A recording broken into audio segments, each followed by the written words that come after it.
All right, everybody, break out the 07s. It's time to go live right here on Twitch and also on YouTube, which I am also now live. Hello. Welcome. Hey, Curie, welcome. Hello, Dragonis and Matt and Joust and Avalanche. Dubak. Hello, PK. T-Jax, welcome, Tuesday. Hello, Gatos. Hi. Lord Vogor asks, is the officer's uniform worth it in game? Do they just, do they look cool or just meh? I mean, I think it looks cool. I gifted 2 subs, I think, on, who is it, Tangent's channel to get it. I actually think it looks pretty good. It is not any kind of, like, armor or, it's not an armor set, it's not a still suit set, it's literally a customization. Hey, best Matt ever, thank you for the 07. Alright, good stuff. So, let's see. Hello, Hellfire. Welcome, Agent and Formula. Thank you again, Hellfire, for kind of kicking off the impromptu hard drive fund yesterday. No, Saturday. I was streaming on Saturday. So, yeah, it's already halfway there. I'm kind of surprised. Yeah, tomorrow's Prime Day. Anyone here planning on getting some goodies for Prime Day? I am looking to get a new hard drive because I'm doing more YouTube stuff. And I'm running out of hard drive space. Stupid horse penis. Yeah, that's what everyone screamed at approximately 9:30 a.m. this morning. Right, Auroras?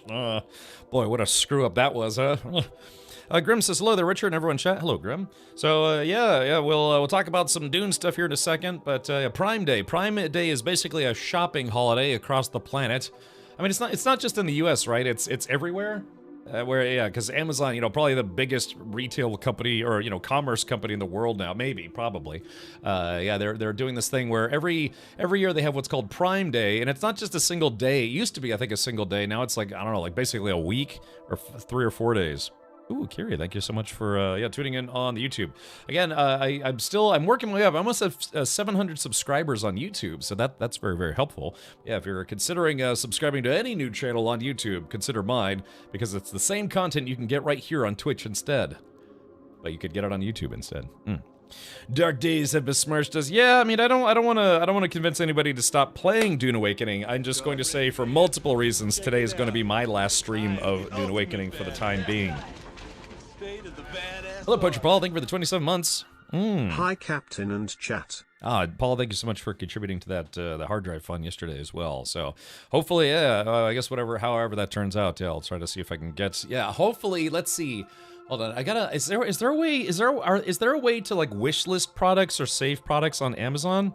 Norway says something happened with Dune. Yes, Norway, and it wasn't good. It didn't affect everybody, but it affected hundreds, if not thousands, of players very negatively. But ultimately, it was one of those things where it wasn't bad enough for them to warrant doing a rollback or affecting 100% of the player base. But we'll talk about it here in just a minute. There is a wish list on Amazon. Yeah, because it's funny. I've used Amazon for, I don't know, two decades, 1 decade, a decade and a half, and I've never actually bothered to learn if there's like a wish list system or something on there. At least I don't think so. You can also make other lists on Amazon. Maybe a list of products that I would like to have but don't actually need. Like, I don't know, like that 55-gallon barrel of lube that Mammon tried to buy once. Okay, let's see. It's a true story, actually. I think he bought it and then returned it or canceled the order or something like that. All right, let's go here. Yum, yum, yum, yum. Birdie, yum, yums. Boy, yum, yum, yum, yum, yum, yum, yum. Okay, let's see if we could pull this up. Shmya. Yeah, Amazon. Let's go to Amazon. Cramazon. And let's see here. Yeah, the hard drive I'm planning on getting is a...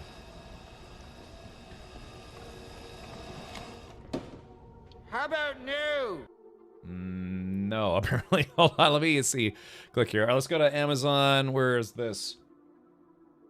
Amazon's UI gets a little sluggish sometimes, and I know it's not my system. So let's do this. WD10TB internal.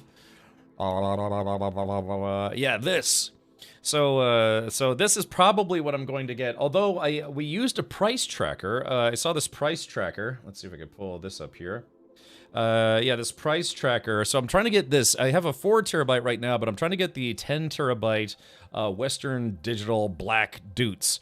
And we saw that sometimes this hard drive goes on sale from like $270 down to just $200. That's why the new hard drive fund is 200 bones.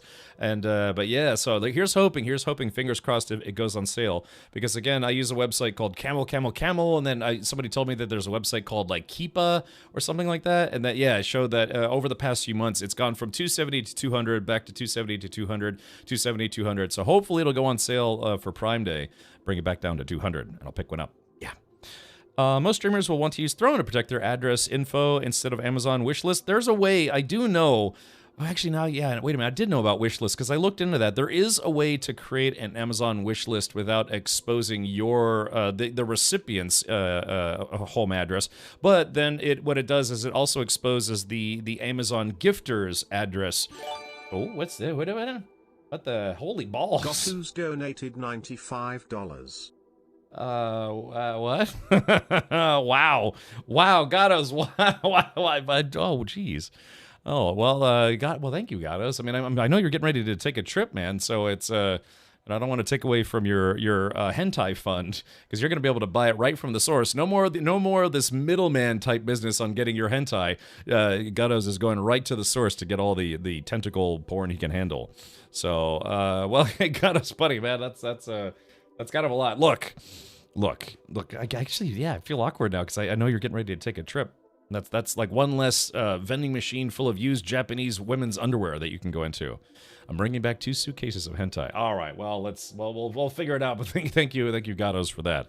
So, yeah, thank you, Great J Grind. Okay, so... yeah, anyways, so yeah, I just need some more hard drive space because I'm running out. I spent 4 hours yesterday working on a new YouTube video to put up on Twitch. I've also been working with an editor who, for some reason, now that I'm checking in, hasn't responded to any of my messages since like Saturday. So, of course, it's a holiday weekend, so I don't want to get annoying about that kind of stuff. So. Alrighty, well, anyways, oh yeah, God, that's crazy. I just went live 14 minutes ago. We already have 100 people tuned in, so thank you for tuning in. I appreciate that. That's always very kind. I'm doing my research to find some of the weirdest vending machines. Yeah, so Gatos, a big thing is Gatos. I would actually really like if you took a lot of pictures, because again, you're going where I would love to go, which is to a Japanese men's bathroom to see, how they pee. No, but yeah, I'd love to go there. So I don't know. Hopefully at some point I'll be able to, traipse about Japan with you. Nippon. Ooh, what's this? What is this? Hellfire. I donated $5. I am the Alpha and the Omega start and finish. Yeah. Welcome to the end. I always like that in what was it, in Unreal Tournament. I am the Alpha and the Omega. What? No, Stinky donated $73. Stinky was like, oh no, I think we had a time issue there. Stinky, no. I mean, yes, but also no. Look, the Stinky, we just hit our fund here. Maybe, I don't know, maybe I can start, maybe we'll have a refund fund where all I do is I just refund everybody. Captain, this thing. Internal only. I'm only doing internal because I don't want it to be USB or eSATA based. Because again, they work, but they're. Let's put it this way: when you're moving high volumes of data for not storage purposes, then it's kind of critical to still have an internal drive, because there's nothing that's going to be a faster connection than the drive directly connected to your motherboard without having to go through a USB controller, because then it gets throttled based on how fast your USB connection is. And USB 3.1's not that bad, but still, it has to go, instead of just going right from your hard drive through the cable to the motherboard connector to whatever bus the hard drive uses, to your RAM and getting processed by the CPU, all that stuff, where it then has to go through the usually slower USB bus, which that's why I would like to. Hellfire says just get a larger drive. Well, yeah, I mean, yeah, man, I guess I could. Like I said, I will go to Camel, make sure. But I got to pick up something because I have. Truthfully, I still have, I think, maybe like 500 gigs left. But again, just let's put it this way: each VOD is about 20 gigabytes. So if I wanted to back up, say, not just to YouTube, but like locally, can you imagine? Hold on, let's do this real quick. I have today's going to be day number 28 of streaming Dune Awakening. So let's do this: 28 times, let's say about 20 gigs. It's like 19.4, 19.6. So just trying to archive all of my VODs locally, to do video editing, it would be 560 gigs. So that's, yeah, I mean, I was actually considering deleting my Indiana Jones VODs and some other VODs that I just literally uploaded to YouTube. So, yeah, just storage. I just need storage. He needs a new hard drive to lib. Yes, I do. To lib. Okay. All right, well, yeah, I guess, well, fund has been funded. That was... I don't know. Like I said, I gotta talk to Stinky and Goddess after this. See if maybe I could do like, I don't know, like a partial refund or something. Split the difference. Half a terabyte of yeah, nudes as well. Yeah, a terabyte. Yeah, a terabyte. Nom, nom, nom, nom, nom. Yeah, it's the claw, the hideous claw. Okay. All right, well, good. So, yeah, so that hopefully... And I already have Amazon Prime, so anything I order should come within a couple days. Unlike me. It's a lot faster. No, that's terrible. Let's do this. By the way, today's your last day to pick up the Atreides Supersuit, if you haven't done so already. Also, Twitch drops. I was just about to... Yeah, I was just bringing that up, as a matter of fact. It is the last day...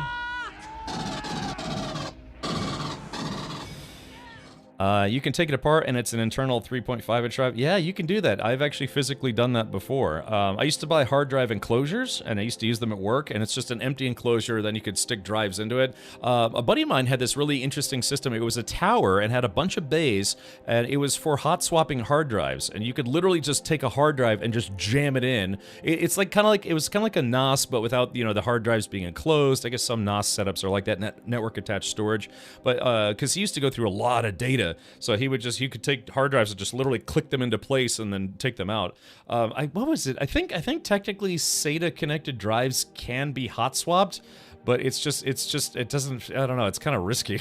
Because if I remember correctly, SATA can technically be hot swapped. It's just generally not a good idea. It's a cool feature in higher-end mobos. Yeah. So I remember he used to have this big tower and just be able to, like, you know, stick drives in. It looked like something out of Star Trek. Just, oh, I got a spare hard drive, jam it in. There you go, and you got this big tower of storage. Not that anyone ever heeds my advice, but I'd probably try for an Enterprise-class drive, WD Gold, Seagate Exos, something of that ilk. That Black Series is going to be kind of nice because it's 7,200 RPM. It's got a 512 megabyte cache. That's kind of nice. I don't know, pretty standard stuff. It's surprising that they don't make really kind of like retail consumer 10K drives anymore. That's really only enterprise places that use those. I still remember the Western Digital Velociraptor drives that were, yeah, those were supposed to be the gaming hard drive of its time, where it was a 10K RPM hard drive for ultimate reaction time or something. Yeah. I set up some at Ye Olde Micro Center to do that for data backup purposes to make the monies. I see. Okay. All right, well, yeah, we'll take a look. But thank you for gifting those 2 subs. Again, today is the final day for the Atreides Supersuit, and also it is the last day for Twitch drops. So even though it says June 24th, they extended it to July 8th to coincide with the Atreides suit. So, Henry says, I liked the Raptor drives. They all died on me, though. Yeah, maybe, I don't know, maybe 10K is just too much. Yeah. I have a 1 terabyte SSD. Yeah, I mean, I was looking up drives, and they just don't really make, or it's just not common to have anything more than 4 terabytes of SSD drives. They have some 6 terabyte ones and 8 terabyte ones, and even, I think, beyond, but they get horribly expensive. Because 4 gigabytes is kind of the sweet spot for large data storage on an SSD, and then, yeah, just they get really, really terribly expensive, and then there's just not a lot of them. Because I guess the concept there is, like, people who need to have the faster throughput rates, you know, the data throughput rates, apparently, you know, you're doing that stuff by pulling files from a not-so-quick drive, like a storage drive, to bring it to that drive to work with them temporarily. But, yeah, 4 terabytes is still pretty much good enough to tackle most video projects by a long shot. I mean, I can imagine, I don't know, it depends on, I don't know, if you're working with, like, 4K footage. Hold on, let's see. Well, this is going to depend on your bitrate, but how much space does... Alright, let's see. How much hard drive space does 2 hours of 4K raw video take up? Yeah, let's see. Yeah, a full hour, it says, this is from a website called Video 360. Let's see. Yeah, here it says. Take this into consideration. A 1 hour, 1 hour of standard definition video needs about 12.7 gigs of storage space, or approximately 270 megabytes every minute. A full hour of 4K raw footage requires nearly 110 gigabytes of storage space, which is approximately 2 gigabytes per minute. So theoretically, 2 hours of 4K video would take up 220 gigabytes. So yeah. And if you imagine if you're editing, say, like movies or something together, they always film a lot more than what they actually use in the movies, of course. Otherwise, that's how we get blooper reels. So you'd have to figure a project like that might take up terabytes of space. I loved my Raptor drives, but I hated the way they kept going after John Hammond's grandkids. I feel like I should get that reference, but I don't. Cheap flash drives killed the 10K RPM. 10K RPM one's pretty fast. Yeah, exactly. Because if you need 10K, then why not just go with an SSD? But if you need a lot of speed with a lot of storage space, yeah, most drives, they cap at 7200 RPM. So I've seen like 22 terabyte hard drives, and I think even bigger ones. But yeah, they cap out at 7200. 4 terabyte external SSDs, 279 from Samsung. I have 4 terabytes crucial external for pirating movies and shows for everyone in the house. Way to be blunt about that, Meat Shield. The Raptors in the kitchen. Is that? Well, yeah, that's what I'm saying. But who's John Hammond? Was that the name of the guy from Jurassic Park? I didn't actually remember his name. Yog says, in 2018, I paid $4,000 for a PC, and $1,800 of that was for a 2080 video card. Yeah, man, just still. I mean, even right now, I was looking up the cost of 5090s, and they're still about $2,500. They were getting crazy there for a while. People are trying to get $3,000, $3,500 for them. But I think main gear, it's like around $2,500 for them now. So, speaking of which, main gear. Bounty, thank you for gifting 2 subs. Enjoy your Atreides officer outfit.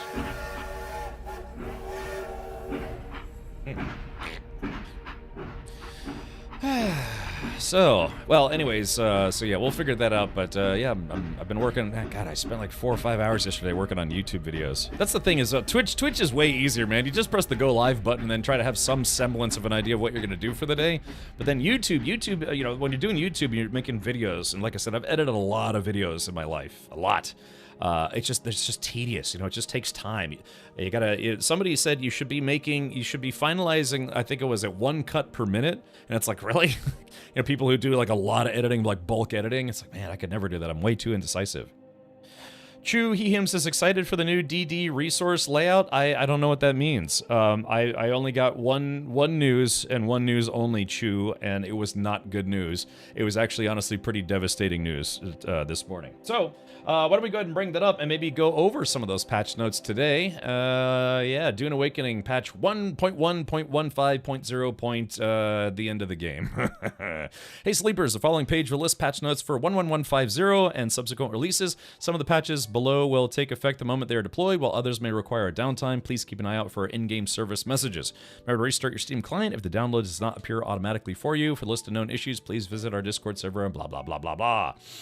So let's see here. Okay, it says features and changes. Deep Desert, Endgame, and Landsrad.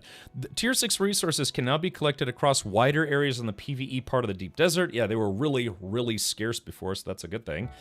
We added an element of randomization to the respawn timer of unique loot containers in the Deep Desert. Well, that should keep things interesting. The Plastanium tier crafting components were split up to drop based on the content location. Imperial testing stations, caves, or shipwrecks, with each of them dropping their own selection of components. Fallen shipwrecks and buried treasure can drop components from any location.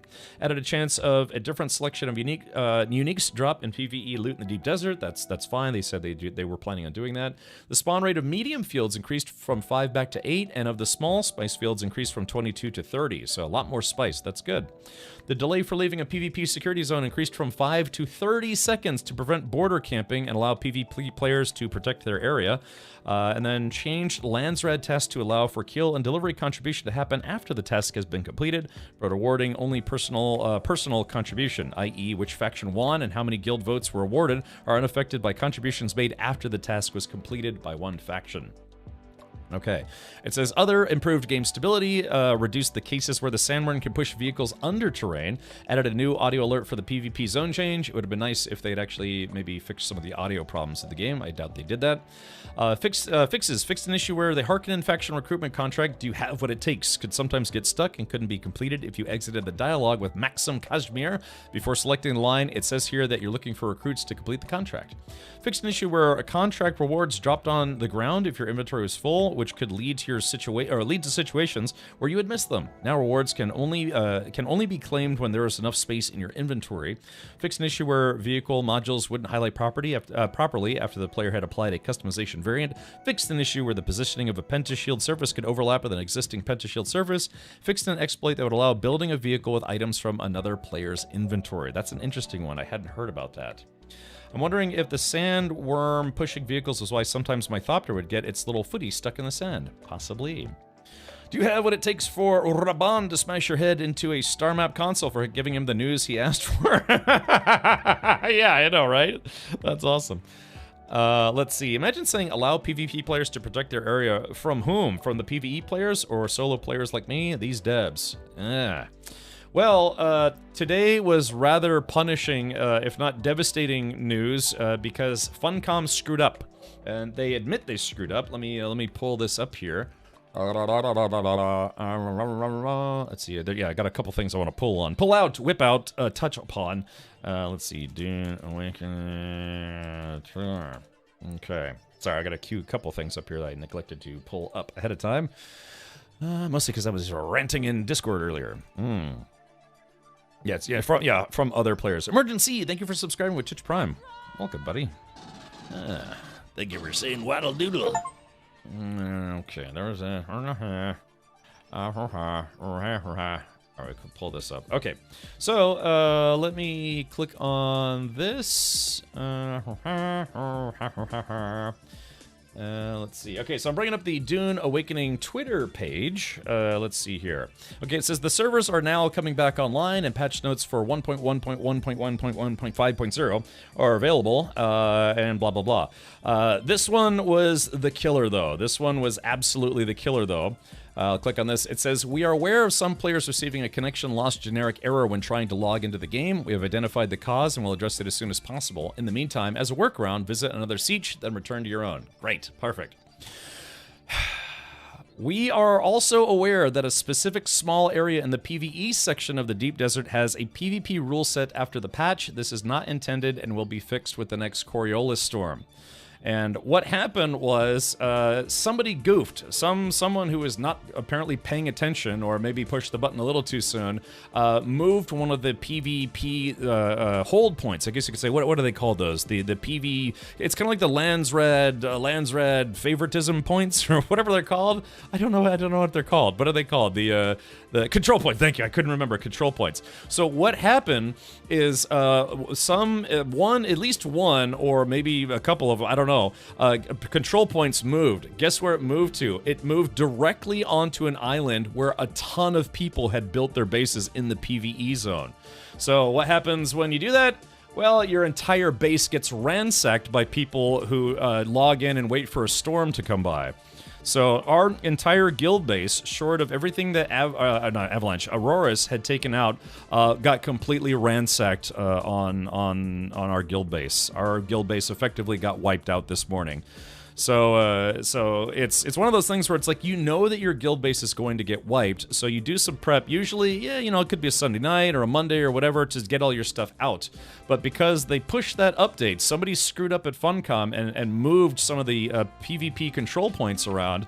They moved it right onto our island where our base was, and we lost... oh, it's the wrong button there. We lost just about everything that hadn't already been moved out in prep for the Coriolis storm. Sados, the devs already confirmed, this was confirmed on Discord, they are not doing any rollbacks, and there's a reason for that, I'll tell you here in a second, but again, all of whatever mats and machinery and all stuff that we had before, that was at this sector, this specific island, and maybe others, I'm not sure, but I know this specific island, they accidentally moved ahead of time a PvP point to this island. So a number of people were actually able to keep their bases there, but yeah, there was a whole bunch of bases that just got completely gutted. gutted because, well, you know, opportunists are going to say, it's like, hey, looks like this moved. It doesn't affect me personally, but I'm going to go to that location and I'm going to take whatever I can while the getting's good. Rollback versus Doom your game. Yeah, they already confirmed on the Discord they are not doing a rollback because you have to remember this didn't affect every island that players had bases on. It's just this sector D6 is kind of right in the middle, and so this island, these islands, and whatever were very, very popular for players to put their bases on because it's a central location. I think I did a count. There's like 20-something bases on this rock. Dragonheart says that sucks. That would have been an ending game for me. As of today, a lot of us are rolling out. This is going to be my last time streaming Dune Awakening, partially because of this, partially because Twitch drops and the Subsuit promo is ending, and partially because I've got a huge backlog of games that I want to get to. I was planning on doing 30 days, but after this incident, and where Funcom formally announced that they are not going to do anything about it, they're not going to reimburse players, they're not going to do any kind of rollbacks, any of that stuff, that's going to be it. Some of our most active players are leaving as of today. So yeah, it is what it is. But again, they're not going to do a rollback because only people who had bases here will be effective. The counter to that is, it's like, well, can't you just do like partial refunds or any of that stuff for people who were effective? No, Funcom will not do that. They would get inundated. Well, probably did get inundated with hundreds, if not thousands, of tickets. So to not inconvenience themselves and to not inconvenience other players, they are going to do jack squat. And so yeah, sadly, that, like I said, that is kind of a game breaker for anyone who, like this guy, the control point literally ended up, yeah, I know. Yes. So, anyways, but yeah, look at, imagine logging in. You log in, you go to your deep desert base, and everything is gone. And then you find, yeah, there's a control point right in your base. Our base is like, if you're looking at it from here, our base is just right over on the side. Now, some players that actually did, you know, happen to log in, maybe got an early worm or whatever on a Monday, of all days too, a Monday. Some players are able to protect their bases, you know, make sure people couldn't steal crap from them or whatever. But yeah, by the time anyone from our guild actually went out there, our base was gone. So. Let's see. Sadness, this sort of thing, is the exact reason why I told my buddies that we should be working to keep as much of our industry in Haga and only storage in DD. Yeah, so again, shout out to Auroras. Auroras was like, you know what, I'm just going to go ahead and move all of our mats and stuff that we had out there. But one of the things that didn't get removed was our large spice refiner. That spice refiner takes 500 spice melange to make, period. Plus, it also had another 500 of spice melange in it. You know, that's like the end game material right there. So yeah, we lost all the spice that was in it. We lost the spice to make it. We lost tons of products that required duraluminum to make. Just pretty much anything, any mats that weren't taken out. We still managed to keep around 1600 spice because it had been moved out. Everything else was taken. So, Agent Smart says they will review bomb on Steam. I'm not going to say they deserve it. They make mistakes, but they really should reimburse people for it. That's the part that I don't agree with. It's because they just don't want to set the precedent that, yes, we will answer thousands of tickets and give people refunds. And then that takes manpower, right? To dig in there, it's like, okay, let me check the player log for this player. You know, can you imagine it takes them 20, 30 minutes per ticket just to give people refunds? And there are thousands of tickets to them. And I understand it from a business standpoint. It's just simply not worth it. They'll just have to say, you know, tough titties, deal with it. Thanks for playing the game, you know, that kind of thing. Way to go, Funcom. Nothing like shooting yourself in the foot with an AC-10. Yeah, so it's just, as of today, even on Reddit, there were a ton of people on Reddit said that they were directly affected by this problem, and as of today, they are no longer playing the game. So, entire guilds are just, yeah, calling it quits at this point. Let's see. Besides the hundreds, if not thousands of players they already inconvenienced by having QA guys with the common sense of a potato. Oof. Love Among says, how would you protect your base from a raid? You normally have shields. Again, in the PvE zone, your base is supposed to be protected, right? Even from storms or whatever. But in the PvP zone, if you cross into the PvP zone, anytime there's a sandstorm, a sandstorm will knock out your base's shields, and that gives an opportunity for players to raid your base. It's kind of like a timed opportunity thing. But the kicker is this whole section was in a PvE zone, so you would assume that it would be safe, right? But yeah, someone at Funcom screwed up and moved the control point to this island, either ahead of time or they simply did not realize that, yeah, a lot of people put bases there. So yeah, a lot of player bases got ransacked today. Hackers, I take it. Oh, okay. So for those who are not super duper familiar, they have control points. There's an endgame gameplay called Landsrad. That's where all the different houses, beyond House Atreides and House Harkonnen, for the control of all the elements of, Arrakis and things. Atreides, lore-wise, runs Arrakis. They took over from the Harkonnens, but the Harkonnens previously ran Arrakis, Dune. So they're very, very rich, and that's why they still have a massive presence here. But there are a lot of other houses. There's dozens of other noble houses in the Dune universe, and so again, you can suck up to those houses to try to sway them to your favor. And if your faction, Atreides or Harkonnen, gets enough favor on a weekly basis, you get extra goodies. You get like reduced refining times, repair costs, more experience gain. It's like I said, it's about swaying the houses. It's kind of like a not just a PvP combat thing, but a PvP component to keep you engaged with the game. So that is insulting potatoes. Yes. Dragoma says, I lost 600 spice, 15,000 titanium, 3 Stradivarium fibers, 8 big windmills, and a partridge in a pear tree. So again, players that found out about this, they went to go ransack other players' bases. So it was a field day. And again, I called it griefing earlier. I don't know if that could really be construed as griefing. Maybe, I don't know. But it's definitely opportunist. They saw a problem with the game, and they used that opportunity to steal from everybody. So it's like I said, some players, hell, for all I know, it was literally our next door neighbors who were just like, hey, wait a minute, these guys, their base isn't protected. Let's just take everything they have. So I'm actually standing on a big Harkonnen base. Oddly enough, this Harkonnen base was completely fine. So now I'm up to speed. They messed up and put a PvP zone on the field where everyone had a base there and now screwed over a lot of guilds. Yeah, like I said, this affected hundreds, if not thousands of players negatively. And Funcom, other than saying it's like, we'll get this fixed in time for the Coriolis Storm or afterwards, they're not going to do anything about it. But like I said, I get it though. It's a volume problem. They can't roll back the server because then that would negatively affect all the tens of thousands of players that have already been playing today. And they're like, well, yeah, we don't want to have 8 hours of our playtime deleted just to fix this problem.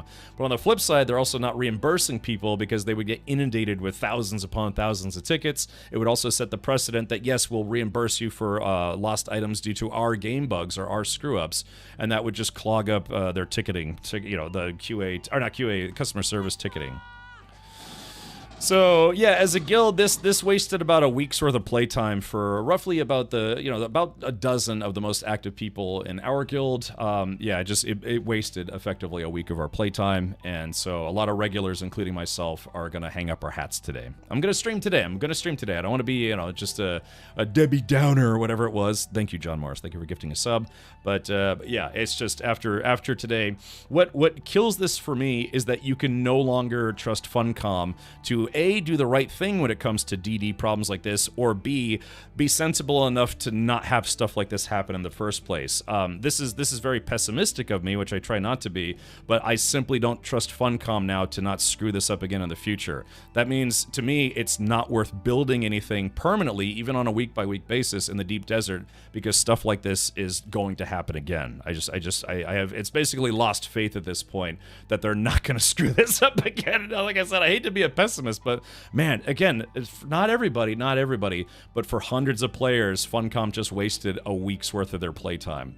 So, and for that, it's now just, if you don't want to do anything in deep desert, don't go to the deep desert, because it's not worth it. I was struggling to get the energy to restart. Guess no point to bother anymore if they're screwing that up. Yeah, it's you can't trust them anymore. Yeah, once the trust is gone, that's it. I get both sides, and honestly lost interest due to being a solo player and getting ganked by bigger guilds the whole time anyways. Well, they tried, they are listening to player feedback. They did try to make it where instead of it being like a 10%, 90% split in the deep desert, it's now 50-50, but again, that's why everyone put their bases, the PvE base is very close to that PvP, PvE line, because they didn't, it's the closest you can get without actually being the PvP zone. But yeah, they planted some, how this happened, I don't know. If they maybe randomize it or someone wasn't paying attention, they literally stuck a PvP zone right where everyone's bases was, and it was a slaughter. It was effectively a slaughter. Maybe not against players, but against their bases. It was just carnage, absolute carnage. So yeah, with that, earlier today, I did manage to get our carrier out in time. Looks like other players, they damaged it, but they didn't, they weren't able to, I guess they didn't destroy our carrier, or our sandcrawler in time. They were damaged though, they were damaged, but those got safely removed. But yeah, everything else, that hadn't already previously been taken out mats-wise was stolen or destroyed by other players, So yeah, so today, at least for me, I'm gonna continue playing. I mean, don't make it sound like this is the end of the world. I mean, I don't want to make it sound like it's the end of the world. It's just like if you've already played through the main story of the game and then some, and you were working on Deep Desert Endgame gameplay, this is a very devastating blow to those who were actually on this island. Den for short. My guild got effed by this, along with so many others. Yeah. So, and again, as it's been kind of a hot button topic today. Again, Funcom. I'm sure their community team was like, oh my god, this is the worst Monday yet. You know, they just had a really, really terrible Monday. So yeah, but they just have stated that there's nothing they can do about this except for apparently they're gonna try to move this somewhere where it's not in a where. I mean, at least they could have waited till after the Coriolis storm. If this hadn't happened today and it happened tomorrow, then you have to expect that. Side quest, hello. Hey at Captain Richard, how are we doing in terms of the DD damages? Also hello chat and hashtag mod squad. Yeah, it's if you're just side quest. If you're just not tuning in, we were just covering. Yeah, the base is dead at this point. It's all that's left are some walls. There's like one storage locker, maybe. There's a pet Muad'Dib, but yeah, whatever wasn't stolen by other players, what little was left, we already took out of there. Grumpy Old Bastard says they can, but they don't want to. Again, from a business standpoint, I totally get it. I mean, I used to be a guy who used to work on support tickets, and all of a sudden when you get like 10,000 support tickets, you're like, yeah, I kind of don't want to work here anymore, So it's just easier for them as a company to say, hey, it's like, hey, we're not going to do anything about this except for move that. I think they said, what did they say? They were going to. This is not intended and will be fixed for the next Coriolis storm, which means they're probably going to try to take that point and move it somewhere else, but it's too late. The damage has been done. This is an indictment of the PvP endgame model. People are horrible. Yeah, again, it's an opportunity presented itself.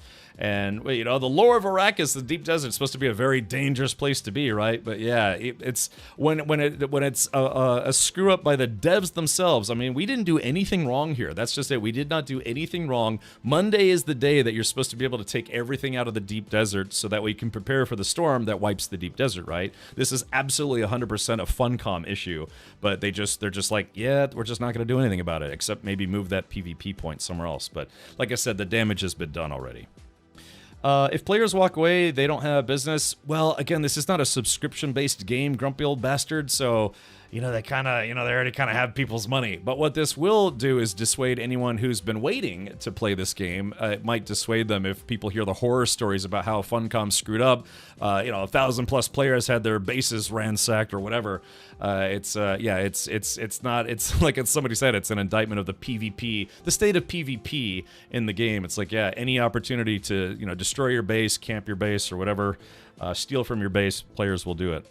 So, not gonna lie, if this was Rust, you'd be raiding that Harco base just on principle. Yeah, and see, that's just it, is the sandstorms normally don't affect bases in the PvE zone. That's you have the shields and all sorts of stuff. But again, because they put that PvP control point accidentally right where people had bases, this entire area turned into a PvP zone, which means after a sandstorm blows through, everyone's shields go down. So then, yeah, you can ransack players' bases. So, on the positive side, the permissions on vehicles and bases are only checked client-side issue. CM Andy B said on Discord that should be fixed. All right, well, I have no doubt that they're going to just take this on the chin and then just keep working on the game. But a lot of players after today are done with the game. That's just it. You don't ruin the end game experience for thousands of players and then expect people to continue playing, if you know what I mean. So I'm going to keep playing because I'm going to be in Haga Basin. This is purely like a deep desert problem. Yeah, my genuine recommendation is go to the deep desert, do what you got to do in the deep desert, don't build in the deep desert, it's not worth it. Yeah, just plan on just, taking whatever you have, make a small thing to maybe drop off mats, and then don't leave them there. Same day, always make sure you take all your mats and all your gear and move it back to Haga Basin, because like I said, unfortunately, this proves that Funcom at the company level is going to have problems that are going to negatively impact your gameplay, so you can no longer trust them to, just to not do this again. So, like I said, the trust there is gone. Assuming they have a checkpoint of their database pre-patch, you would think so. I don't know. I can't explain this. I'm not a game dev. I can't explain what happened here. I'm not a fly in their wall of their their engineering room. It's like, okay, how are we gonna move everything around? It's like, I know. Why don't we move this around before the Coriolis storm instead of after, and see how players like that? It's like in Fallout, everyone disliked that. Well, some people loved it. You have to figure there's some players today they're like, hell yeah, that was awesome. I just got 8,000 spice from a guild that just basically cried as they just shot themselves in the face. They're just hanging themselves now. Yeah, for some players, today was a great day. For many, many more players, today was awful. So yeah.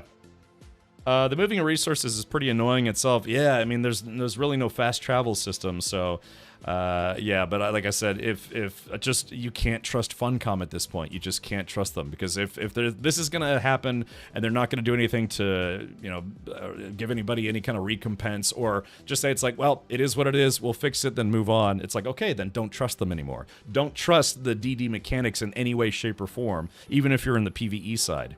It's like Kirk with Klingons. What was it in Star Trek? Star Trek, the movie, Star Trek 6, I discovered he was like, yeah, don't trust them. He's talking about Klingons.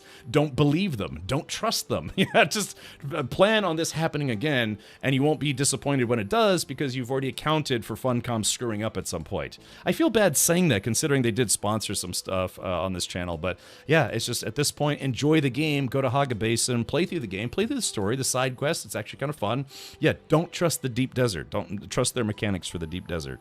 You do that, and you'll be less disappointed when it actually happens again. So, I put my base in G6 and logged into someone raiding my base and getting blasted with rockets while frantically building granite walls. Yeah, so yeah, it's just the whole concept of a base being there for the week before you move out. I'd scratch that, man. Just don't even bother, because you'll get too complacent, and then this will happen again. And you're like, well, I should have listened to Captain Richard. No permanent bases in the DD anymore. Yeah, the entirety of the northwest of D6 got completely ransacked. Well, not everybody. Some players actually did manage to log in, taking an extra long weekend to protect their bases. But yeah, I would show you some of the carnage. Maybe when we log in, I'll show you some of it. But yeah, northeast D2 as well. Yeah. Oh, really? Okay. So.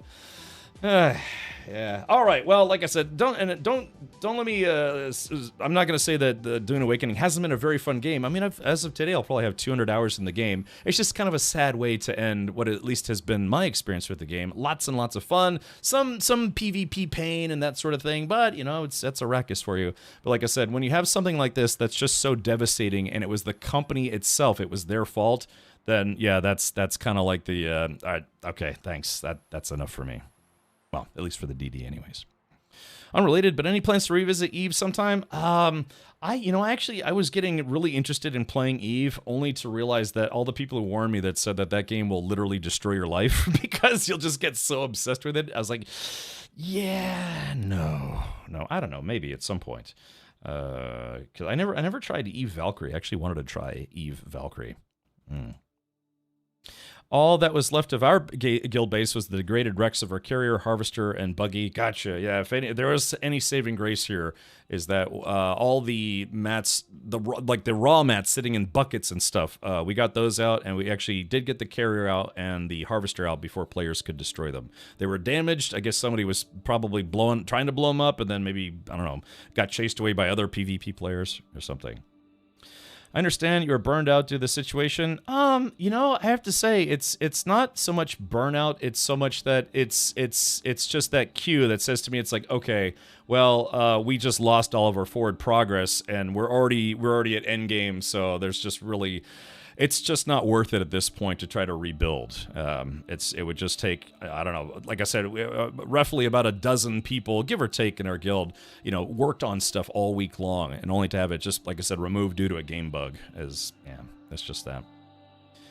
Oh, that you think they were damaged from the storms, Jay Grind. So again, it's not burnout. I'm literally going to log into the game right now. But yeah, I'd say at about 200 hours, I think this is a good time to clock out. Yeah, because it's at this point, it's like, well, guys, do you want to completely rebuild after that one? No, not really. No, it's just time to move on. So that said, I'm very much looking forward to whenever they come out with the DLC. Probably going to happen in, like, I don't know, 6 months or so. And if anything, it would be disappointing to lose our guild base. So I don't know what we're going to do about that. Because I would like to keep that guild base, but it requires about 16,000 Solaris a week for upkeep. And then farming fuel cells. I'd have to log in. I would basically, if not other people than myself, I'd have to log in and play this game for probably about 4 hours at least once a week just to keep our guild base alive. And the concept of doing that for 6 months is kind of like, give or take. On a side note, have you decided what to play next? I might go play that game Peak tomorrow. Yeah, it's kind of a fun mountain climbing game that people have been streaming here on Twitch. The Death Star destroyed planets, but SOE destroyed galaxies. Oh yeah. Like I said, this is not necessarily a game killer for everybody, but yeah, it just means the end of the line for me and probably a good chunk of our guild. So yeah. Scan it, rebuild whenever the DLC comes. Well, the problem with that is Timeless is that if you have to be able to get your base into the exact same place that it was. So if the base goes down and the subfief is gone, someone else is going to move there. And so you can't be like, hey, we're back after 6 months, get out of our spot. That's just not how the game works. EA, we destroy worlds. They literally stole We Create Worlds from one of the game companies they bought up and destroyed. Yes. Maybe at least pack up the important stuff and move it to the Arakeen Bank just so the start for the DLC is hard. Foul was doing that, but the problem is, man, you get 30 bank slots and 1,500 volume, so that should be enough to store, say, like our carrier parts, maybe the harvester parts, probably some of the spice melange, all sorts of stuff. So, anyways, yeah, this is because today, like I said, for me as a streamer, and not trying to be ungrateful about this, but this is also the day that Twitch drops end and the Super Suit promo ends. The Atreides suit promo ends. So now, so now it's probably with this, it's a good stopping point to say, it's like, okay, I don't want to deal with this right now, but I'm willing to deal with the aftermath of it in like 6 months when the next DLC comes out, if that makes sense. It's disappointing. It's very, very disappointing, but it's not gonna be like, I hate Funcom forever. Yeah, no, it just means I'm done after today. That's if anyone was needing an excuse to stop playing, I think today is going to be a quote-unquote excuse for a lot of people when they say they stopped playing Dune as of today. Because there was people on Reddit, like someone said in chat, I mean, they literally lost everything. People who weren't able to log in this morning, right? It is a Monday morning. People weren't able to log in this morning to get whatever was left. I mean, some player bases, I mean, they took everything, literally everything, destroyed everything. Jay Grunt says, yeah, I'm not bitter about it. Loved my time in Dune and we'll be back for the DLC. Yeah, I mean, think of it this way, everybody. If I was more upset, I wouldn't be playing the game right now, but I am playing the game right now because I actually want to finish the PvE stuff in Haga Basin. What happened today really only affects endgame gameplay if you're trying to gear up and other stuff. Oh, Gribbly, if you're just now tuning in, Funcom accidentally put a PvP control point where, in the PvE zone. So you have a PvE zone in the Deep Desert, but there's these little pockets of PvP that's part of the end game of the game. Lord Vogar, thank you so much for the 2 subs. So, you might have heard that every Monday night, Tuesday morning... Oh, hold on. Let's rock!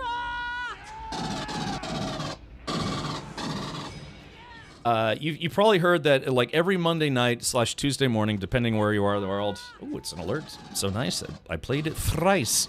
They have PvP control points in the PvE zone. What they could do is just entirely take that system and move it to the PvP zone.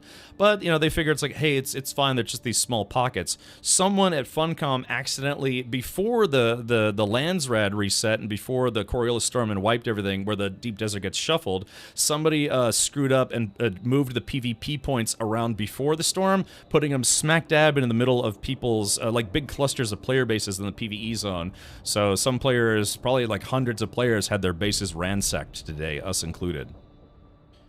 They should have never changed the DD map in the first place, just my 2 cents. Yeah, I don't know. You're right, I mean, with all the PvP control points, but I wonder if this kind of thing would have happened even if there was just the A sector. The A row should have been the only safe zone. Yeah. Well, I guess, yeah, because I don't... Do they, J-Grunt, do they have any PvP control points in the A sector? In my pajamas says, how do you think that one guy's feeling that made that mess up? He's probably not having the best Monday ever. Yeah, if it's just one person. I'd like to think there would be some checks and balances beyond just one person, but I don't know. Like I said, I don't work for Funcom. I don't know. I joined the stream just to hear this foobar. Yeah, Don. Yeah, so what happened? There are a lot of players that this didn't happen to. Today's update, they're like, oh, it's just a patch day. But for a number of players, a number of guilds, whatever, were very, very negatively affected by today's update. So it was the intern. Yeah, I mean, I'd hate to think that anyone would get fired over this, but they really did kind of ruin the end game for many, many, many people today. Whew, ouch. So, like I said, not enough to get me to stop playing for today, but I think today is going to be the last day that I stream the game until the DLC comes out. Are they going to fix it? No. No, they've already said that there's not going to be a rollback, and they already have a policy of not reimbursing people for mats or vehicles or anything that gets lost due to game bugs. It's just they would have, thousands of tickets a day. They probably just... hey, Irv. Hello, Paramath, and Irv, and T-Bone, and Ross. Thank you for tuning in on YouTube. This reminds me of the devs that helped their own core in Eve. How so, Ross? I'm curious. I wanted to play this morning, had 4 hours time, logged in, server maintenance in 10 minutes for 2 hours. Oh, jeez. So, yeah, like I said, at this point, I mean, if you, well, I don't know how that would work, but I know some people are saying it's like, oh, that was so bad, people should get refunds. It's like, dude, look, if you played 100 hours in this game, there's no reason to get a refund. But both of you, relax, yeah. I don't know, it's fine. But yeah, so like if there's anything after today, that guild base, all those guild bases that got ransacked will probably just get eaten up by the storm anyways, and then people can, I don't know, take their chances. Not just with PvP, not just with the dangers of Arrakis, but the dangers of Funcom trying to keep this game working. The dangers of it. Yeah. Let's see. Who did the what now? Oh, what was going on? Who did something? Did I miss something? Sounds like a bad system put in place by management, not the single person's fault. Well, yeah, that's what I'm saying. I'd like to think there would be, a series of checks and balances, but somehow, I mean, like I said, that's not up for debate. Funcom themselves said it's like, yeah, this was a mistake. Sorry, but there's other than just moving that PvP control point somewhere else, or at least fixing it. I'm not fixing it, but kind of updating it after the Coriolis storm. There's pretty much nothing they can do about it at this point, per their own operating terms, I guess you could say. Grimdark says, the fact that control point ended up exactly in a high traffic area is suspicious to me. It doesn't feel good. But you have to figure, it's like that whole place could have become a PvP zone anyways, right? But only after the Coriolis storm, not before it. So again, the Coriolis storm is this in-game event, which is a mechanical event that rearranges the deep desert and wipes everything that's not protected. It's kind of a way of cleaning up the deep desert from a dev standpoint. But again, it's just somehow either someone screwed up or whoever was responsible for that messed up, and yeah, that control point, and I guess at a few different islands, control points ended up on populated islands, I guess you could say. Let's see. Oh yeah, hey, let's see. Yeah, I got to refrain from name calling. Like I said, we're trying to have a civil discussion. Believe me, this morning I was full of expletives, but yeah, just after a while you kind of say to yourself, it's like, look, I've had my fun in this game. It's no reason to get, I wanted to go on Reddit and just start screaming, but I was like, no, just letting people know the same thing happened to us. I wanted to go on Twitter, be like, what the hell were you thinking? Blah, blah, beep, blah, blah. But, just at this point, it's like, well, I mean, at least for me, I've already played like almost a couple hundred hours, so I've had my fun with it. They could give everyone something. I think Funcom has done so after previous F-ups in Koning's Exiles. Yeah, I mean, well, that's just it. Like I said, for most people, this isn't, for most players, this isn't a big deal. It's going to affect an inordinate amount of people, but not everyone. And so that's why I can understand why they're not planning on doing a rollback. Because again, can you imagine if they did the patch and then, you know, the 20,000 people have been playing for hours as today has been going by, and they're like, no, we're going to roll that back. Can you imagine how many thousands more people would be upset that they just wasted their time today, as opposed to all the people who wasted a week's worth of time that was affected by today's problem? So, yeah, like I said, it's a touchy subject. It's a touchy subject. But, you know, other than trying to be a voice of reason and a voice of like, hey, it's not that big of a deal, believe me, I was not happy this morning either. But you know, it is what it is. You have to make the conscious decision to want to even do anything in the deep desert. I mean, that's where you go get your spice, more of it, you know, all the T6 mats, what have you.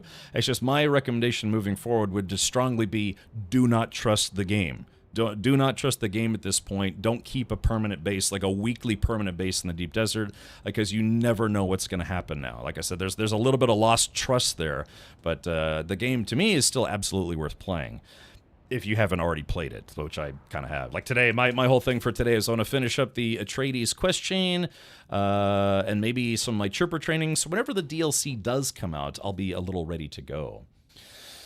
Probably every Dune player has lost something to a bug by now. I lost a buggy to a bug. They asked if I wanted a reimbursement. They told me, wait, I lost a buggy to a bug. They asked if I wanted a reimbursement, and then told me they don't offer reimbursements in a follow-up. Golly, yeah, that's not great. This really sucks, but remember, you're not alone out there, and y'all still have the Carrier and Crawler. That's some fun group activities, and until you get your large spice refiner back, you can always just trade me 1,000 sand for 20 Milage. Citizen Steve, I'm done with the deep desert. I'm not going back to the deep desert at this point. If for some reason the DLC forces us to go back to the deep desert, maybe, but as of today, yeah, I'm done with the deep desert. I have no reason to go back there. So I appreciate the offer, though. Good, I'm glad I demoed my base last night. I feel sorry for others, though. Yeah, Combat Jack. Again, it was by sheer happenstance, one of our very, very studious guild members at least took all this stuff in boxes, valuable stuff out of boxes, and took that back ahead of time. I was actually surprised. It's like, huh, why so early? Turns out Auroras apparently is a soothsayer. You know, he can see the future. It's like, I don't know. Yeah, he looked into his palantir and saw trouble brewing. That no good can come from Monday's game, you know, or something like that. I don't know. But, to be honest, I've been on the path of don't trust the game since I saw people's bases get eaten by worms a few weeks back. Yeah, so that should be your MO, your, what is it, modus operandi moving forward. Don't trust the game. Just at least, you know, not going into the deep desert. One bug that people still are getting is they'll take a chopper with some mats in it, go through, you know, the overworld, come to the other side, all their inventory is completely gone.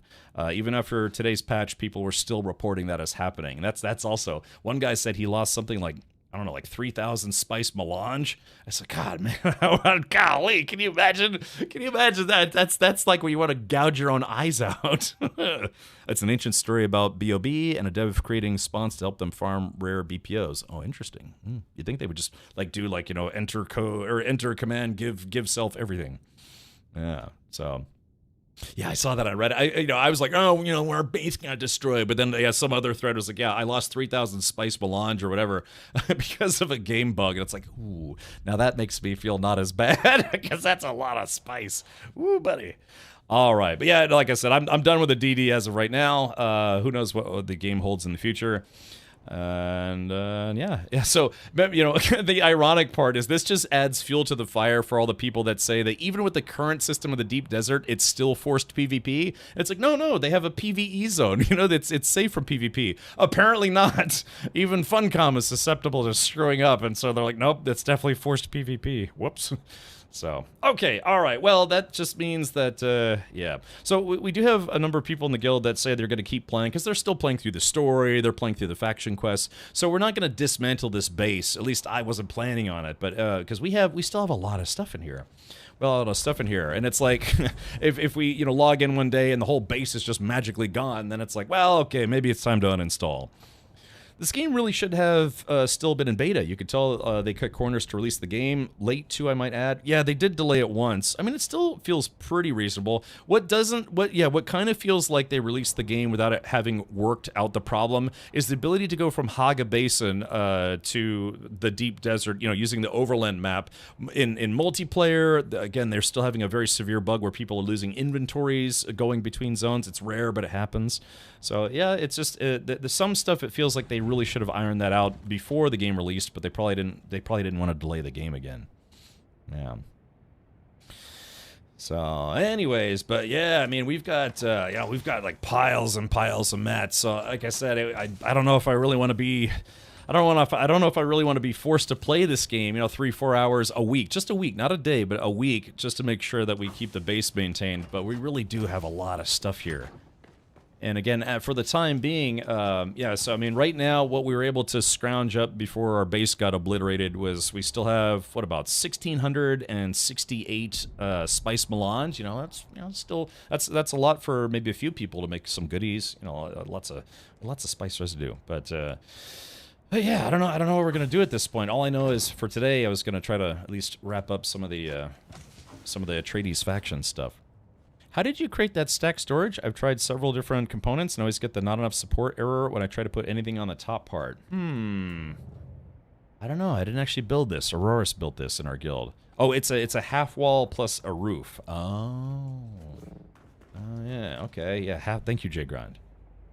So hard to get spice without going to the DD. Yeah, but I mean, again, it's if you want to get tier 6 gear, then yeah, you kind of have to go out to the deep desert and do some farming. That's just it though. You can whatever you get in the deep desert, you could just bring back to Haga Basin. You don't have to keep it in the deep desert.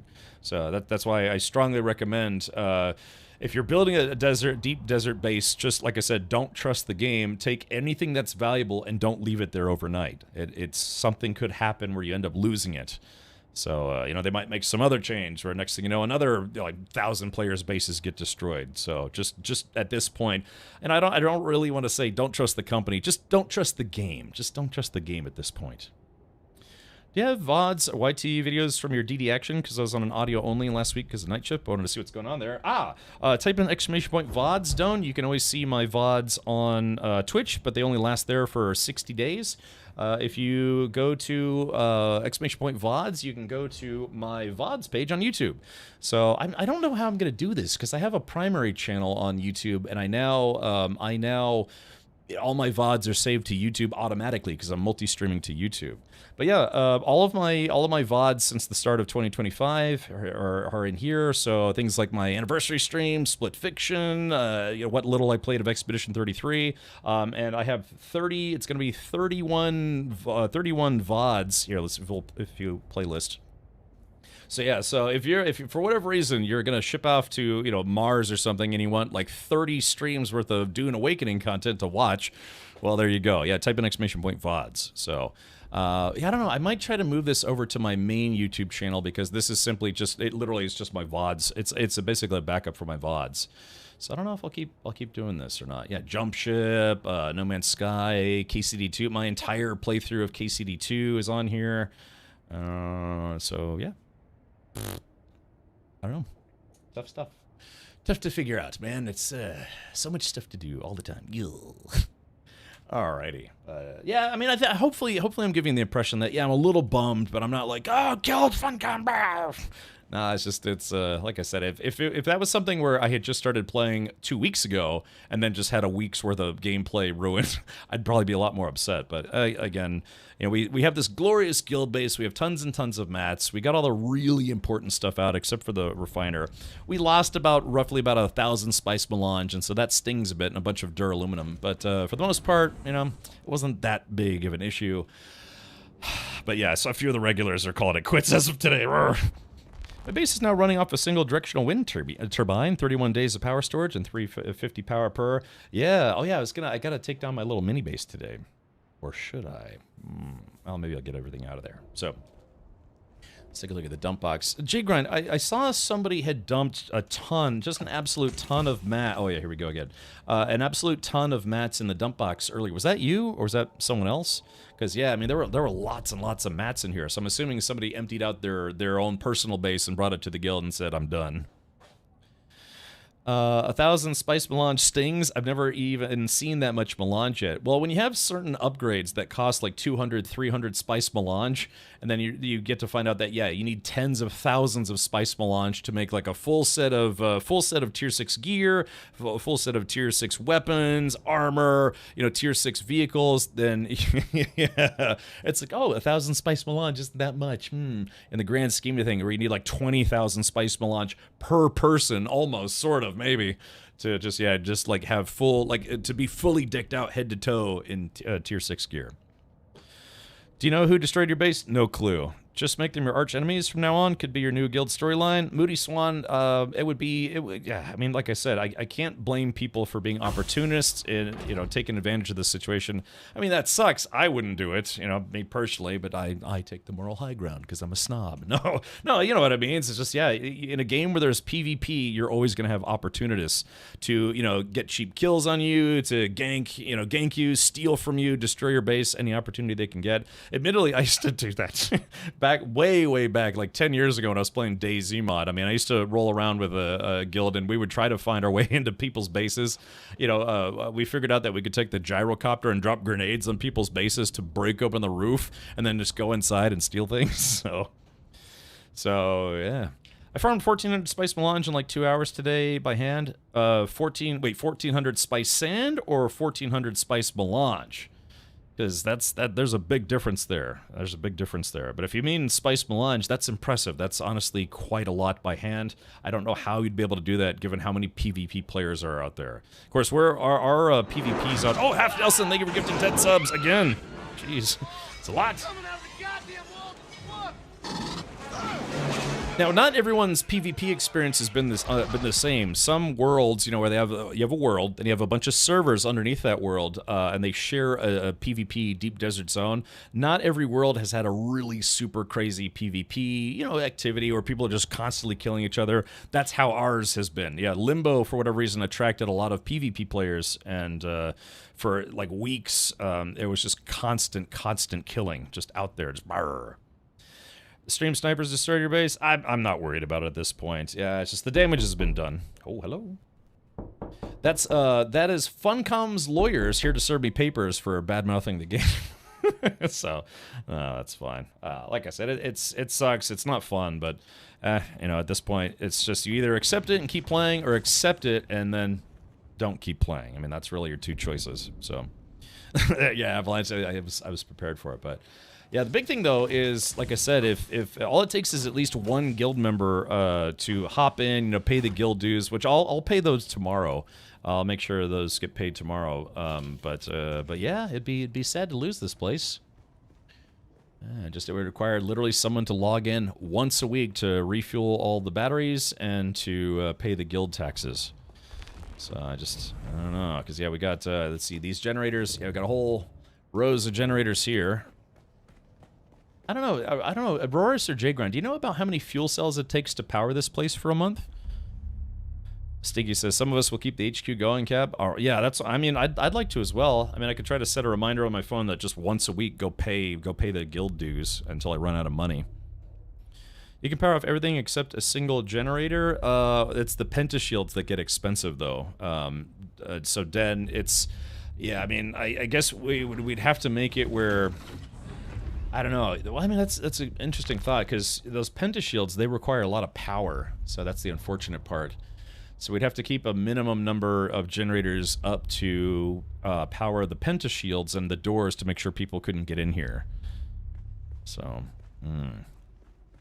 yeah, we'd have to put the whole base on like standby mode to lower the power usage as much as possible, but still prevent people from coming in here to try to cause problems. No idea how much power that place takes. Really should change to directional turbines for power. Yeah, I guess we'll have to figure this out. I wonder, wasn't your base in the PvE area? Oh yeah, Janet, if you're just now tuning in, there was Funcom screwed up, and they ahead of schedule they moved some of the PvP control points, like those little pocket PvP zones. They moved them erroneously today instead of tomorrow, and a lot of people lost their bases today because they stuck. Hold on, let's see if I can pull a picture up again. They moved the control point. Well, basically, those control points, they have the main control point where you have to stand inside of it, but then they have a circle around it, like a radius around it, that activates PvP even in the PvE area. And so they screwed up and put a bunch of these, I don't know how many, but they put these control points on bases that were populated in the PvE zone. So people, after the patch, logged in and started just ransacking players' bases. So that was, there's people like, hey man, there's a control point inside my base and all my stuff is gone. What happened? And so it was like everyone, like you can imagine, for a lot of people, they logged in, they're like, okay, that doesn't affect me. A lot of other people logged in, they're like, oh my god, my entire DD base is gone with all my stuff. If you're going to take a break, fill up your bank, and then fill in a salt and fly into the capital city, that's what I'm going to do, yeah. Just at the end of today's stream. Not right now, but at the end of today's stream. So, anyways, yeah, basically there was absolute carnage today, and it was Funcom's fault. So, all right.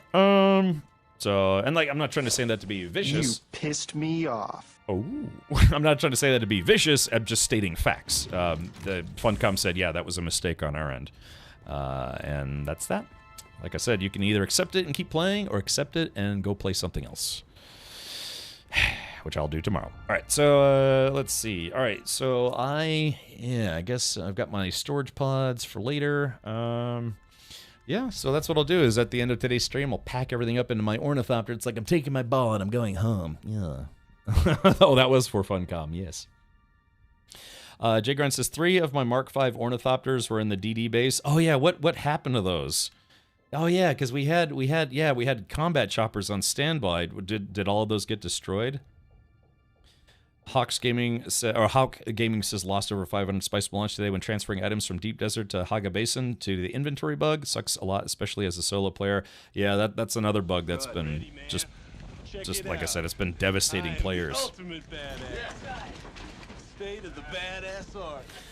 So thank you, TL. Appreciate that. 42-month streak as well. Perfect. So, anyways, found my first large spice field today and was promptly killed within 3 minutes of solo harvesting. Not fun losing an assault orney to ganking losers. Yeah, it's just for your own sanity. If anyone's about to start playing this game, just plan on never going to the deep desert. Maybe do like go do a little bit of tourism. Fly around the PvE zone a little while, and then just never return, and you'll be good to go. Can you imagine there's people who do that? They play through all the story stuff, all the side quest stuff, all the faction stuff, and they never go to the deep desert, and they're like, this has been the best game ever. What are you talking about? What do you mean griefers? I don't know. I don't talk about that. Yeah, this game is great. So yeah. Yeah, pretend the DD is early access alpha, right? So just don't trust the game. That's literally, again, hopefully that's not too much of a dig at Funcom, but just don't trust the game to mechanically function like it's supposed to. Either due to game bugs, bad decision making, poor design, whatever. Because the rest of the game is actually pretty great. I love this game. It's awesome. It's fantastic. But yeah, I'm not going back to the deep desert anytime soon. No. Fool me once, shame on you. Fool me twice, can't get fooled again. Yeah. If anyone gets that reference, I'll be thoroughly impressed. Overjoyed, if anything. All right. Yeah, so let's do this. Where is my Hornachopter? Let's see. Oh yeah, so Jay Grind, riddle me this. I tried to bring it up on Discord chat, but if the chassis was destroyed, I mean that's fine if it was, Mr. President, yeah.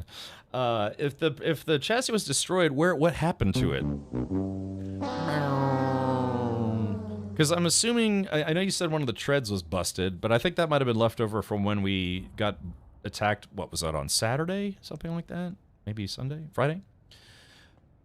Game bugs that cause you to lose hours of progress. This sounds familiar. Except this is a fully released game. They have a saying in Tennessee. I think they have it here too. Yes. I can't fool me. I can't get fooled again. I just should get a sound clip of that. All right. Let's see here. So yeah. So what would it take to make another chassis? Not that we need it right now, but I am going to try to store the harvester. I'm going to try to store the harvester and the carrier. Maybe today, maybe tomorrow, maybe sometime this week, unless anyone in the guild wants to use it. All I would ask, if anyone wants to use it, please don't use it in the DD. It's not worth it. No idea about the chassis. I'll log in and check to make sure it's not my inventory. Okay. I mean, if it's destroyed, then it's destroyed. But yeah, I remember my ornithopter, when I got shot down, my chassis was destroyed, but all the pieces were still there. But I at least still had the chassis to see what happened. Because maybe it can be repaired. Maybe. That's the only thing. I guess that was my only concern, was that it might be able to be repaired instead of having to be remade, which is kind of expensive. So, dun dun dun dun dun dun dun dun. I'm sure there's people at Funcom that feel very, very bad about what happened today. And it's just their stance of not really being willing to do anything about it for players affected. That's where it's like, kind of like, really? You know, come on. I get it though. I get it. I totally get it. Being a former IT guy and from a business standpoint, I totally get it. It just stings a bit. It stinks. Just like the critic, it stinks. Alright, let's do this. I guess, hold on. Let me see if I can place this in here. So yeah, I don't think I have anything stored in the guild base or not guild base, in my bank right now, so, but I guess I have a few, maybe goodies. Actually, let's do this. Let me see what all is in. I'm not packing up right now. I've still got, like another 5 hours of the stream. But, I'm gonna go see. Yep, bloop. I wish I could just go right through that window. Let's see here.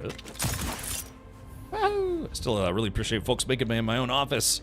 Yeah, I think Aurora's made this office. Yeah, it's got a nice little desk and everything. Yep. This is where I just sit and toot and think about fun stuff, like how not to ever go in the deep desert ever again. Brr. But yeah, and then Fowl made me my own private hangar, which I should probably use more often. Saturday, you lost a track on the harvester when you were attacked. Yeah, so the harvester was still in one piece there, so it makes me wonder, yeah, what happened to the chassis? Because the chassis was still good to go. But yeah, if people were trying to blow up the harvester and the carrier today once the base was accessible, then yeah, maybe maybe somebody knew what they were doing and specifically targeted the chassis, because you can't rebuild you have to basically build a whole new harvester using spare parts or old parts. Okay, so yeah, I've got this Dune Man armor. I can lose this though. That's fine. I can always make more in the future.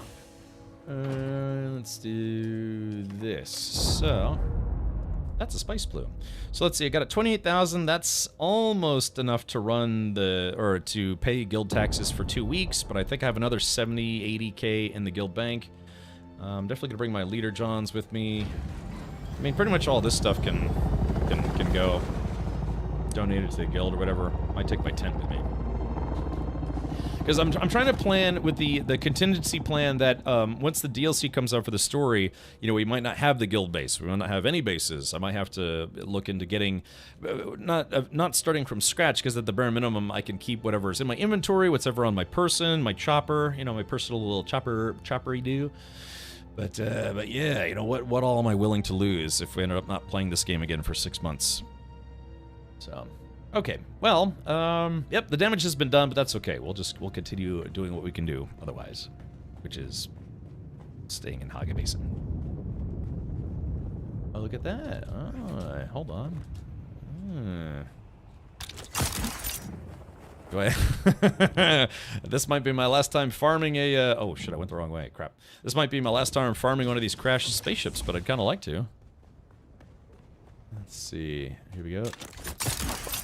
Where's that bad boy? Okay, yeah, this might be it. This might be my last crash spaceship for now. Just for now, of course.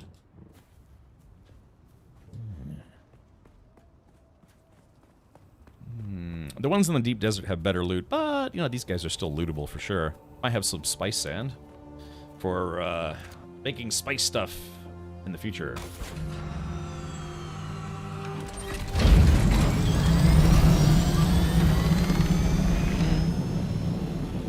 forget a chair, the lamp, the remote control, and an ashtray magic wand. Is that like a really really kind of obscure The Jerk reference?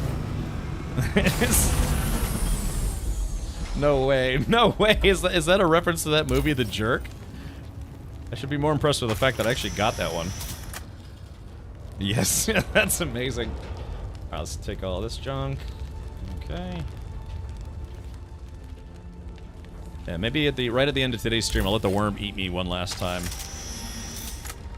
Not with my gear on, of course, just, you know, in general. Ooh. Alrighty, let's see. Okay, yeah, one last wrecked spaceship. I think this was actually a really awesome mechanic, though. Alright, there it is. So did I get... no spice sand. I did get a rad suit, though. Screw you, worm. I'm leaving.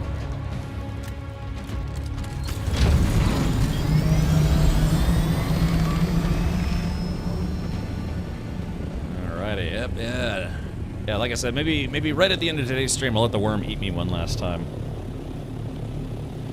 Artillery says, I think I came in late for the conversation, but why are you taking a break? Well, the biggest reason, Artillery, is that I've put about, as of today, I'll have about 200 hours in the game. I've spent a month playing this game. It's now my 4th most streamed game on my own channel, or 3rd. Something like that. So, yeah, it's just, there's kind of other games that I'd like to play, but there was a rather large issue today where a lot of players were negatively affected by a problem that happened with the game where a lot of people lost their bases in the deep desert, ourselves included. So kind of a rather painful loss there, and so that's probably just a good time to just kind of hang up our hat for now. Today is also... just like I said, not to be greedy or whatever, but also from another standpoint, today is the last day of the Atreides Supporter Creator Program, where you can give 2 subs or subscribe for 2 months in advance to get the Atreides suit. It's also the last day for Twitch drops. It says the 24th, but they extended it to July 8th. So all this stuff ends tomorrow morning, but for me as a streamer, it's the last day to really kind of entice people to support a creator, that kind of thing. But yeah, it's just today's thing where, you know, we were working towards endgame gear and all sorts of stuff, and our guild base was destroyed. How do you access that suit in-game? It is actually a customization, so you have 3 types of gear in this game. You have armor, still suits, and you can mix and match, but you also have what's called social clothing. So when you start the game, you can even start, or you have this outfit, like a prisoner outfit. You can transmog that outfit into the officer's suit because it's considered social gear. So it's like if you want to dress up like Atreides while you're running around your own base or running around Arrakis, you know, there's a lot of RP players that play this game. It's kind of a fun thing to have if you're Atreides. Now I'm actually fingers crossed they'll do the same thing with the Harkonnens next time there's a DLC. To have like a Harkonnen, you know, I don't know, bigwig suit. Maybe like could you imagine if they had a Barad Harkonnen suit where that you could float along the ground, or it just makes it look like you're floating and you're all pale and fat and blubbery and all sorts of stuff. So yeah, I'm assuming that yeah, hopefully that they'll have a Harkonnen outfit next time. But yeah, so Artillery, I guess it's I don't know, it's at what point do you say you're taking a break versus saying it's like, okay, I've played through everything that I want to play in the game, and then I would like to start playing other games. Again, I've been streaming this game for about a month straight, and while I'm sure there's players that could, you know, probably spend months playing this game, eventually you're just going to run out of PvE content, sort of, and then you're just kind of doing the same thing over and over and over again, right? So today's sadly not so good event is kind of a catalyst to say it's like, okay, this is probably a good stopping point. So it's, like I said, it kind of hurts a bit, you know, losing an entire, you know, at least we didn't lose our actual guild base, but yeah, we lost our DD guild base, Deep Desert guild base, due to a game bug, or a, I don't know, bug, or someone's bad decision over a Funcom. Or, yeah, in fact, it's something that kind of blew up a lot of the Discord and Reddit stuff today. So, yeah, would you guys like to see that suit one last time? Well, I mean, sort of, maybe one last time, at least. For now. Last time for now, I should say. Yeah, they're gonna regret that. Yeah, again, I mean, I would suspect that someone probably, if it wasn't an individual, or certainly a team or otherwise, but yeah, today's problem affected hundreds, if not thousands, of players negatively in a very severe way. So that's kind of one of those things where it's like, yeah, it's for players who already have hundreds of hours in the game. It's probably a good stopping point if they were negatively affected by it, because it really kind of kills your momentum, basically losing your end game base, if that makes sense. So yep, like I said, it's like, all right, that's probably a good point in time to stop for now. Let's do this. Okay, so yeah, so they have they have garment social, so that's what it's called when you have an outfit that you can wear for RP purposes. And again, the very first outfit you wear is actually your Mala prisoner suit once you start the game. So let's go ahead and slap this bad boy on. Now I've already pre-customized it, so you're gonna see me wearing this outfit as soon as I put it on. But there's that right there. There's that right there. So there it is. So that's what the outfit looks like. There's a customization for it, and yeah, you can turn it different colors. Like you can turn it at least with the color swatches I have, you know, black or gray, kind of whitish gray or blue. So yeah, it is actually kind of a nice looking suit. So if you want to pretend that you truly are with House Atreides and feel like you're, you know, one of their kin, then yeah, that's what the outfit's good for. So again, Funcom. Hopefully you will come up with something equivalent for Harkonnen players next time around. In fact, that might be something that they create to entice people to come back to the game. It's like, oh yeah, we finally have the other suit. Come back to the game. I've been thinking about doing the same thing as that other dude on my server, set up a yard sale and downsize to a tax haven base. Yeah, somebody was talking about that just last week. You know, somebody who's already probably played 200-300 hours of the game. They're like, yeah, all right, just need to downsize. You know, they just either give away a lot of stuff or sell it for cheap. I was actually wondering if we should maybe just sell our carrier, because we could sell the carrier and the harvester, and that would undoubtedly give me enough Solaris to keep paying the guild dues, or you know, the base taxes every week. It's just like I said, I'd have to log in every week for at least an hour or two to, you know, just get all that done. Oh no, it'd probably only take me about 30 minutes. If I had the cash on hand, I would just stay at the guild base, fly to Arakeen, pay the taxes, fly back. That would take me maybe, what, 30 minutes once a week for the next 6 months? Maybe. Is it once every? Oh, is it 2 weeks? I thought the guild, or I thought the lands, or the emperor taxes were weekly. No selling cap. There's still people in the guild still going to play. Well, yeah, that's what I kind of figured, Stinky. Again, if like I said, if we leave the harvester and the carrier behind, please don't bring it to the deep desert. Just please do not do that. It's not worth it. Just if you're going to use it to, you know, farm jasmium a little quicker, or even maybe farm some spice a little quicker in Haga Basin, go for it. But yeah, please don't bring that stuff to the deep desert. It'll just get destroyed. I have a farming method that I can make 1 million Solaris. I can help with the taxes. Oh, okay, good. You get 3 weeks for taxes. You just have to pay an extra fee. Really? Ah, so we can pay a little ahead of time. Well, maybe, why don't I do that today then? Just log out next to the tax man. Oh yeah, actually you're right. Well, yeah, because I was thinking I might have to do something to earn more Solaris, like go kill some dudes, try to get some stuff. I didn't know that. I thought you can only pay for like 1 week of base taxes. I thought it was a weekly thing. Really? We'll have to go take a look at that. I'll just pay for as long as I can. Yeah. Maybe I could do this. Yeah, maybe I could just wear this outfit for today, since it's the last day. And then get eaten by a worm. No, it's okay. You can always buy replacement clothing from some of the vendors, even here in Haga Basin. You can go... Oh, you mean you can go up to 2 weeks without a fee, but then you pay additional fee when you actually have to pay it, right? Is that how it works? So it's 1 week or 2 weeks? Because what is it? Oh, if you don't pay your guild taxes, they shut off your shields? Sounded like a spice plume somewhere. Where's that? Spice plume? Oh, there it is, right there. Yeah. There it is. Yeah, I mean, actually, if anything, there is quite a lot of spice to be had in Haga Basin. You just gotta be quick. You gotta be snappy about it, because everyone can see it. You could just make Rad Suit Mark IV and sell them to a trader for 6,000 Solaris. Mark V Rad Suit is 17,000 Solaris. Okay, gotcha. Well, we'll figure it out. Yeah, maybe what I'll do is I'll make one small box in the guild base, and then it'll just let everybody know that's the Solaris donation box to just pay the guild taxes, or the base taxes. Okay. Alright, good to know. Actually, I probably can't wear this, otherwise I'll get killed very quickly. But yeah, so anyways, this is the outfit. If you had not actually seen this yet. Wow! Yeah, so you can see what this looks like in the sunlight. I like coloring this, they have kind of a orange and copper kind of color. Let's see. Yeah, there it is. Dookie Leto Atreides. Yeah, it looks good. I think it looks good. Let's go to customization. So yeah, they have a kind of a white outfit, whitish gray, then you can go blue. I like this one. Yeah, it's kind of the blackish, bronzish kind of business. Blorp. All right, yes, there we go. Yeah.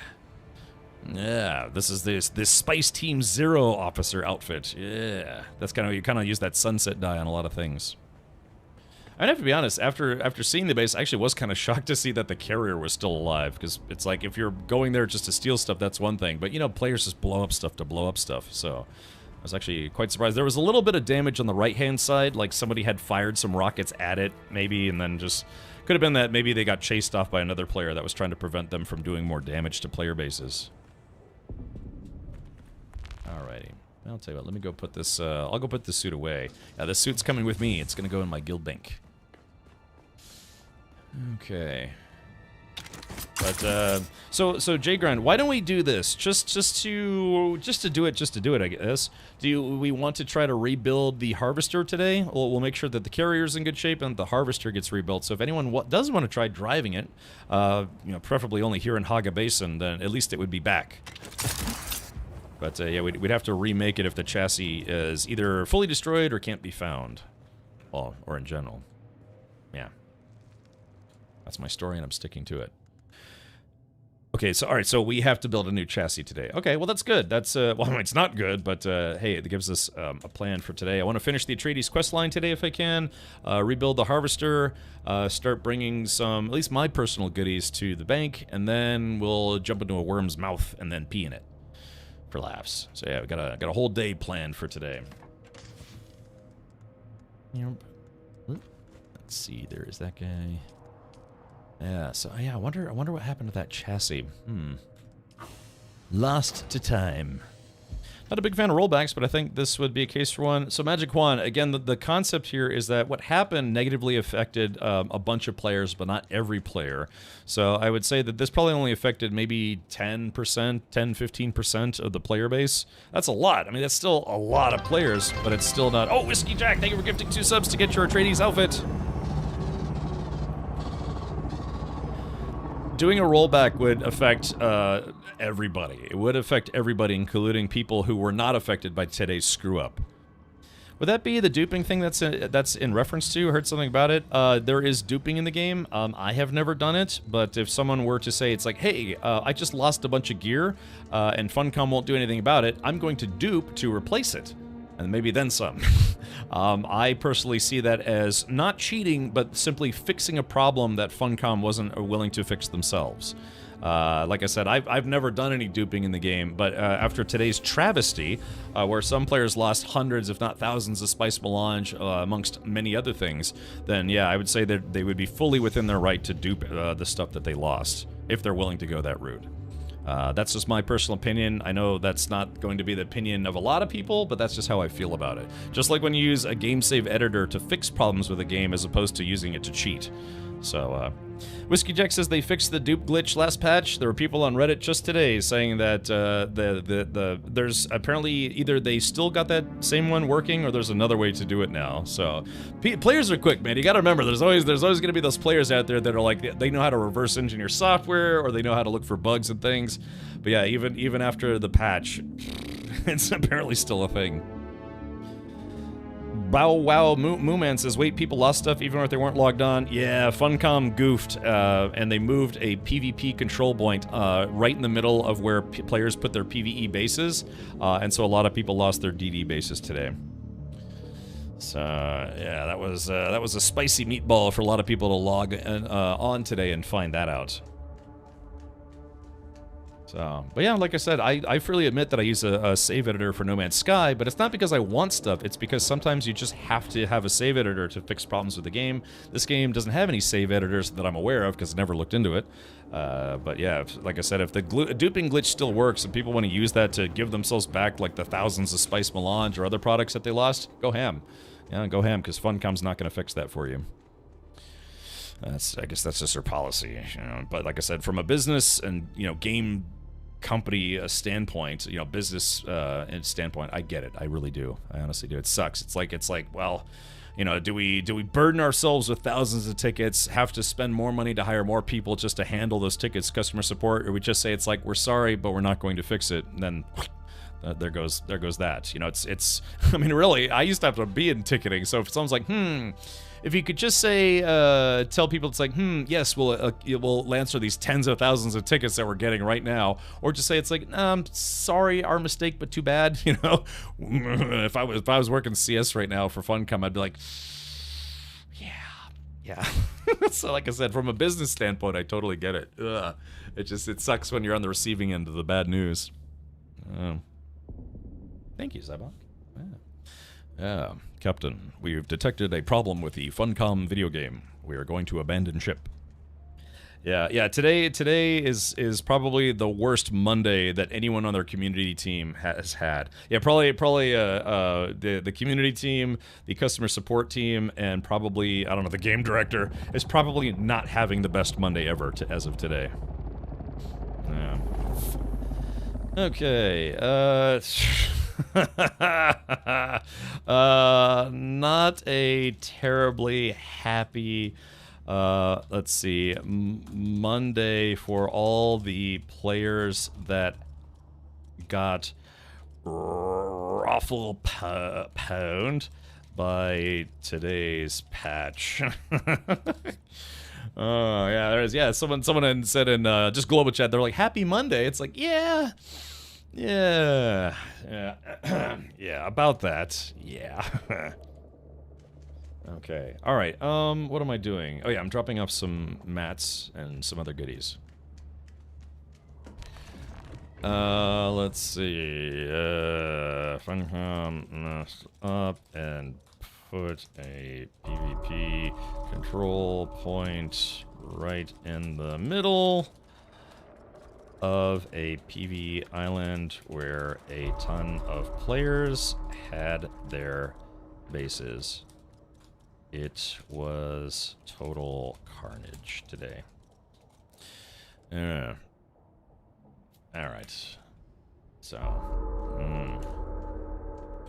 alright, just put all this stuff, all these goodies away. Let's see what else is there. Scrap metal. A big old storm is coming, looks like, looking gnarly out there in my neck of the woods. Yeah, stay safe, and then, I don't know, I've been getting those kind of weekly myself. What is that gong? I don't know, it's just, it's something that I feel like, maybe they got that from the original DayZ music, because there was something kind of similar. I don't know, maybe they just came up with it on their own.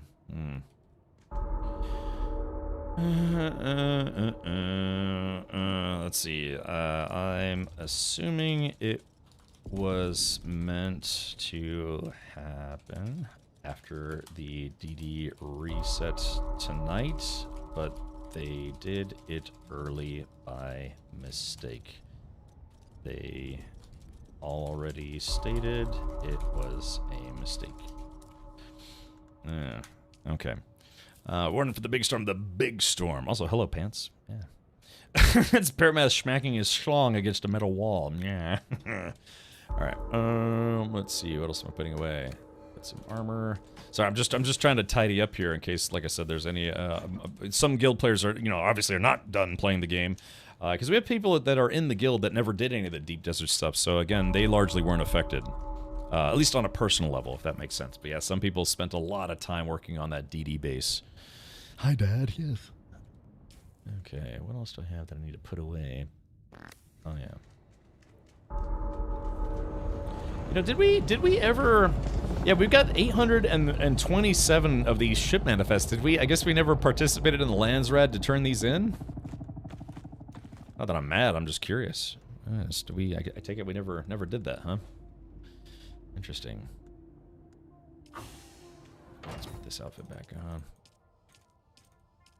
on. Like I said, still a very, very fun game.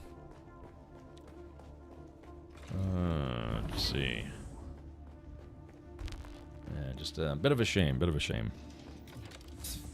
Chuck Norris flicking boogers at a steel wall exactly rattles the whole building. Brr. Alright, with that, let's do this. Okay, I put everything away that I'm gonna do. I spent an hour today sorting guild-based stuff, just in prep for, you know, to put it, for lack of a better phrase, abandoning ship. But, let's see. I guess I'll put the chopper storage. Is there a Mark V scout storage? And if so, does it hold more space, or what is it? Amp pointers for new players. I mean, I'm guessing you meant to say any pointers for new players. Just enjoy. You know, if you're starting off, don't be in a huge rush to get out of Haga Basin South as quickly as possible. Alert. A large sandstorm is approaching. It's a sandstorm.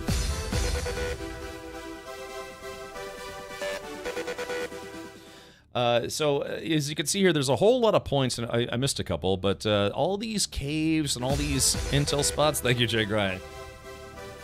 Me. Yeah, be sure to do all these before you leave. Yeah, maybe don't go to the deep desert anytime soon, for reasons, but unless you like getting killed repeatedly. Yeah, just make sure you do a lot of this stuff. Stay out of sunlight as much as possible. It's all things that the game tells you as part of the tutorial. Okay, there's only Mark IV for Scout. Okay, gotcha. Roger. But, yeah. The flowers that you find, you can drink from the flowers. It'll train you to do that. If you can get what's called a dew scythe quickly, sooner than later, you'll have a lot better time not running out of water all the time. Sector weather alert. A large sandstorm is approaching. If that helps.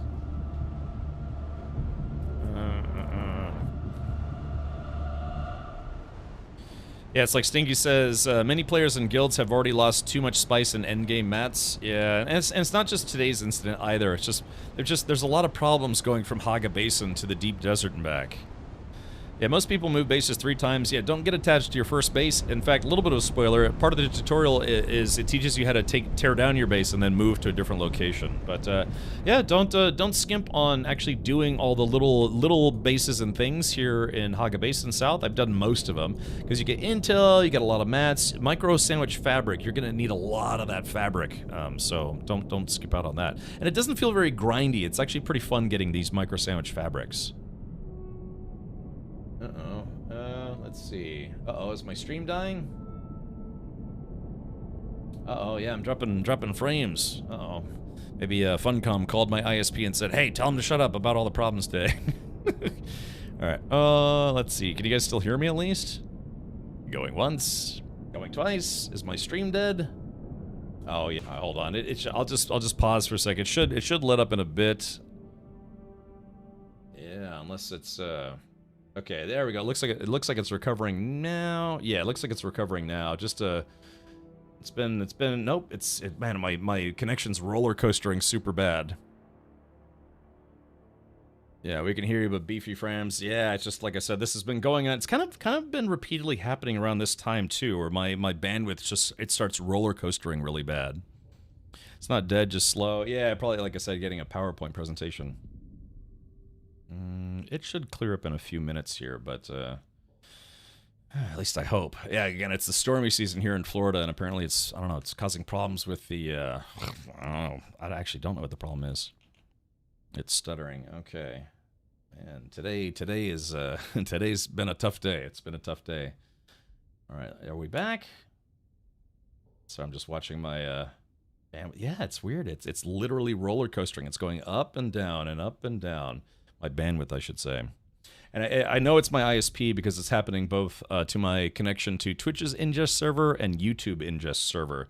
So that's definitely an ISP issue. Let's see. Yeah. Let's see. Is it stabilized? Oh, I think maybe. Okay, it looks like it's maybe kind of evening out. Maybe a little bit. No, it's still roller coastering super bad. Tell your neighbors to stay off your internet. Oh yeah, I have I have, I think my, what do they call it? The SSID is like instant death if you come in here, something like that. Streamers in a minute. It's 5 p.m. so most people are starting to get home, and bandwidth has to ramp up as allocation comes online. I guess so. Yeah, because you're right. It's usually right around this time too. Talk about storms. I was almost able to launch my. Not been good. People have been getting raffle pwned, and heard funding was cut for what was it like the NOAA. Okay. Yeah, it's like I said, I can see it on my end. Yeah, my connection is just roller coastering right now. It's like back up to speed, dipping, back up to speed, dipping.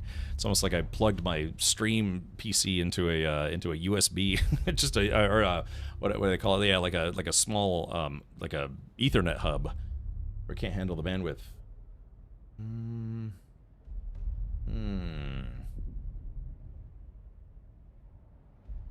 Yeah, usually only takes a couple minutes and then it kind of fixes itself, but yeah. I mean, I could try restarting my modem and my router, see if that fixes it, but... Sector weather alert. A large sandstorm is approaching. That's another sandstorm. Yeah, it's been rough around here, and yeah, seems more to come tonight. Oh, I'm sorry to hear that, Devastate. Hopefully you can keep all the rides. All right, Captain, are you going to play the Florida Man RPG? I'm apparently doing it right now. So, how are we looking? Hold on, give me a sec here. Yeah, I can see it on my end. Basically, I've only it keeps going back and forth between full bandwidth and then half and then full and then half. It's basically, like I said, it's roller coastering right now. And I said usually it takes a few minutes and then it stabilizes.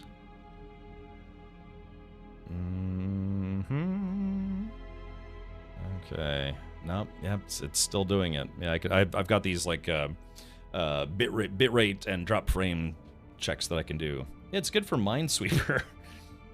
Hopefully, you don't have Bluestream internet. My best friend just got off work, so I can't blame him. I'm on Spectrum. That's a company called Spectrum, but. Yeah, I've been having this problem just week after week after week, where at least like 2 or 3 days a week, my stream just starts having these like roller coaster bandwidth problems. So many sandstorms, so little castles. Yes. Could we say it resembles a sinus wave? Yes. Yeah, I mean I could do that. I could try rebooting my modem. Yeah, because it doesn't look like it's recovering. Yeah, maybe today's stream will be a short stream. Golly.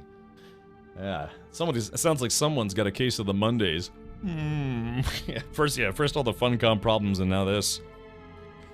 All right. Well, I'll just give it another. Let's see, what time is it? 6:02. If it's not better in 3 minutes, I'm gonna go ahead and restart the stream after I do a modem reset.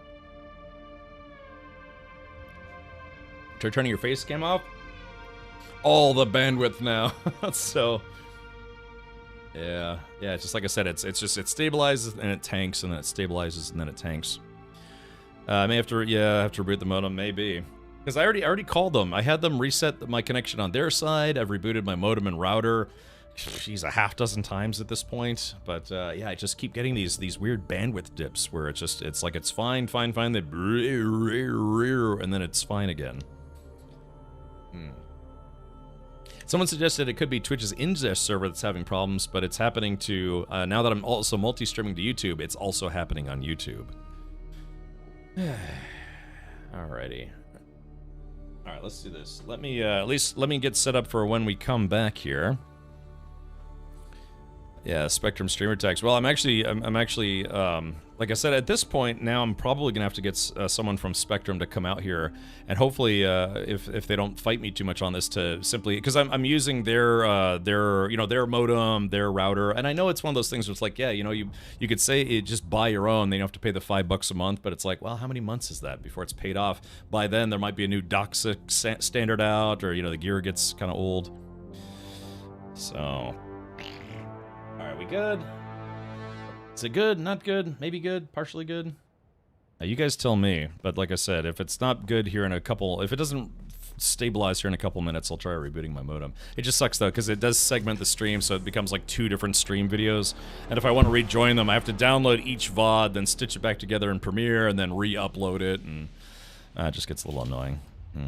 Lax has been having a lot of issue with power due to rolling brownouts. Yeah, I remember that was happening in Texas a lot. What was it, like over the winter and summer?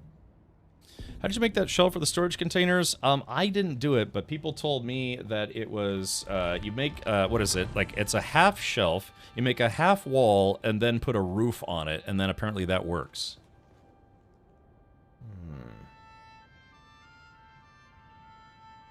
No, yep, stream's still, have you tried turning your Captain Richard off and on again? Let's see. Is it looking better for everyone else?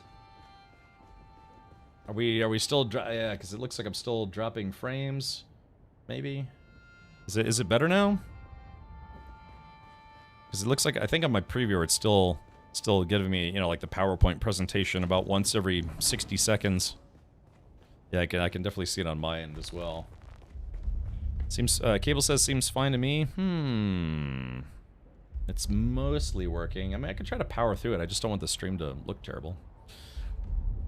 Dear God, it's beautiful. Thank you. It's, yeah, video's running in spurts. Okay. Maybe it'll be okay.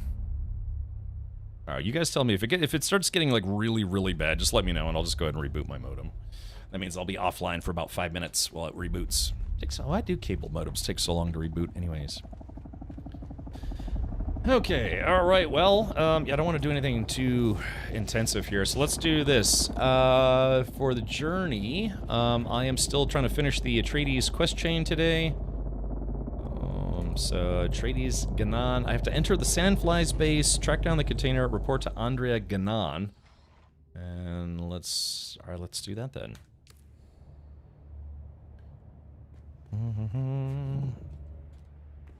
Okay.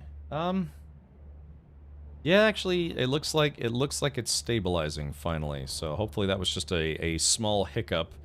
And what I can do is I can actually trim that out of the VOD, that whole section. So, hi, welcome back. My name is Captain Jerkface, and I have Jerkface brand streaming. Hold on, what's this? Oh, did you turn off your NiceHash crypto miner? I actually used to have that. I uninstalled it once they changed the algorithm to make it worthwhile. But yeah, I was doing that, man. I was farming crypto between streams. I think I made like 3,500 bucks doing that. So, all right, yeah, F5 to go live. Yeah, it looks like it's stabilizing. So, well, thank you for hanging in there with me. The powers that be.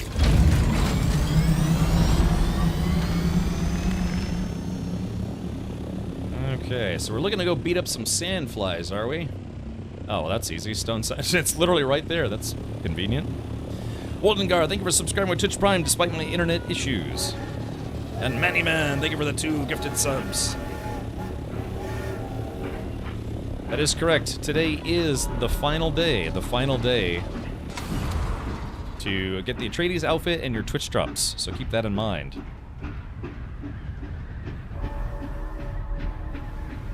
So is this, I guess this is Stone Sentinel, right? Looks like it.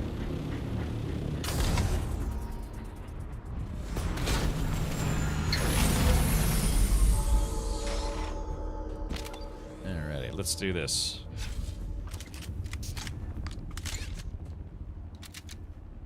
Just make sure my guns are loaded here. Did you call Nick Burns the IT guy? Right. I like that. It's Chuck Norris blowing boogers at a steel wall. Now I have the high ground.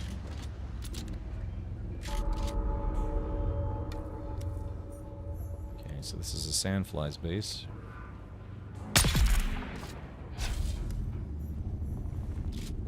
Nice and stealthy-like. Oh, damn, they moved right at the last second.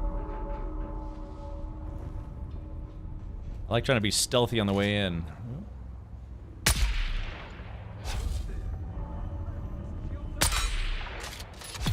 These walls have too much collision.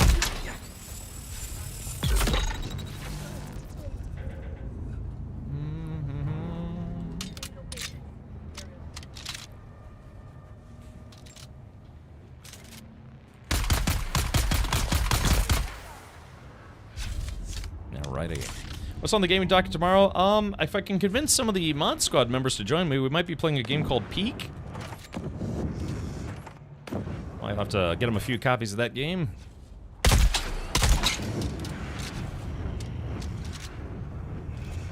Oh, this guy's got my number. Check it out. I am the ultimate badass. State of the badass. There we go, got him. Cheetah, thank you so much for saying I have a nice shirt, and then Fal Radonor. Thank you, Fal.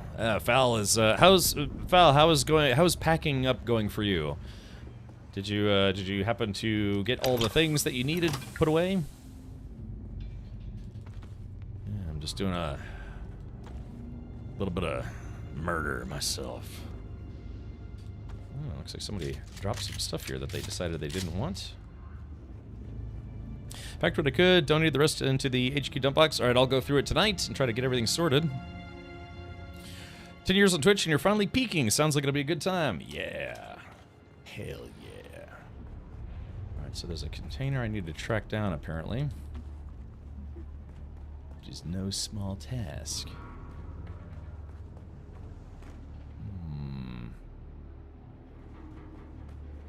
So this is Sentinel Shitty.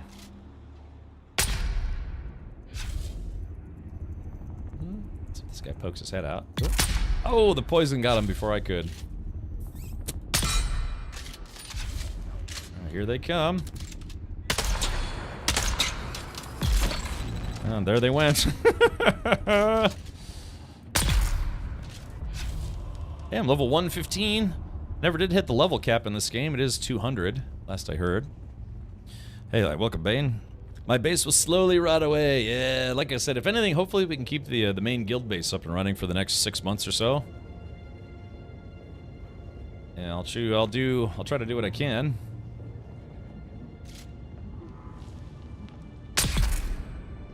Imagine you're just standing there, all of a sudden you get brained and don't even know it. You'll never know that you died. Depending on what you believe in, I guess.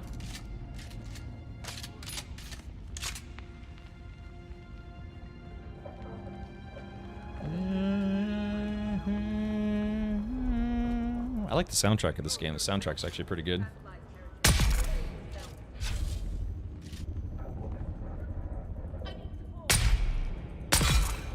Yeah. Ooh, hold on. Here, play with this. Yeah. Oh, there it goes. Haha. Whoops, excuse me. And that's how Duncan Idaho died in the 1984 movie. Sorry about that, spoilers.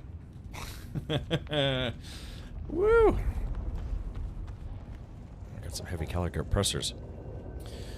Twins, hi. You still playing this game? Today's going to be my last day playing it before we end up moving on for a multitude of reasons. But it's been a fun romp. It has been a fun romp. Really, Hellfire? Yeah, alrighty. There is a lot of game to play for sure. Oh, for sure. What's the next game? I think I might try to check out this game called Peak. Seems like it's a multiplayer game though. I kind of need to play with some buddies. So I'll see if the mod squad's interested in playing. If not, then I might actually go back to trying to finish Mind's Eye, see if they maybe fix some of the performance issues in the game. And if not, then what else is there? I guess the jump ship demo is over. Golden God, thank you for gifting 2 subs. Thank you for that. Nice, Estegar. I'm glad to hear you got your missions testing wrapped up. Yeah.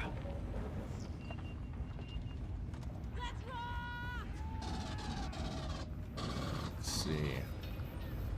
Salute. Let's see. Oh, Marshall. I speak a little bit of German and even less English, but if that is French, I apologize. I don't actually know any French other than French kissing.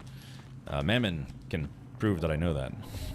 So, oh yeah, that's right. The Goblin cleanup demo. Yeah, I guess it's the same. It's the same demo, but I guess we would get to see the improvements. Yeah, maybe we could try to do that. Maybe we could play a little Goblin kissing simulator.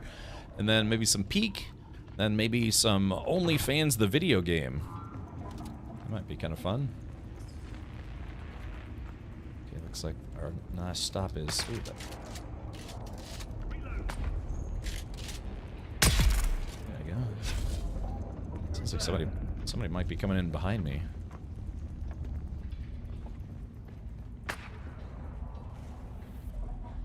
I hear gunfire, but I can't see where it's coming from. How Twitch until what time? I will be live for at least another 4 hours. 4 Stunden. If you speak German. But yeah, sadly I don't know any French. I thought about trying to learn French at one point, but I was like, nah, I probably should learn more German. Ich lerne mehr Deutsch. Okay, so it says I have to go up a little more. Woo! I did not realize there's a whole gaggle of dudes. So here, play with this. And play with this. That, my friends, is one of the perks of playing Trooper. You can dump a whole lot of pain into a lot of people very quickly. Helps if they're not super shielded, though. Oops, I didn't mean to pick up those blade parts. We're gonna drop those guys. Don't need those anymore. It's Sir Whippus. So Matt Rodeo, that game has apparently a lot of Twitch what do they call it? Integration. I would need to set that up. Oh man, my game's starting to get kind of choppy. Yeah, I would need to set that up. Peak is a 4-person game, so yeah, that's what I'm saying. I would see if the mod squad would be interested in playing. I'll get them some copies of the game. But yeah, I've kind of missed out on a few. I never played the altars really, so I could go back and try to play the altars. I've heard it once you get used to the game, the campaign's a little on the short side, but that's okay.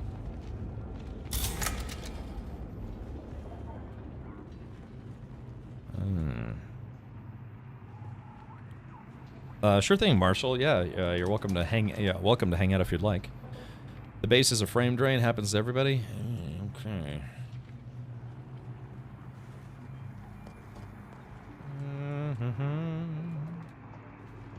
Yeah, exactly. My frame rate's getting a little choppy here.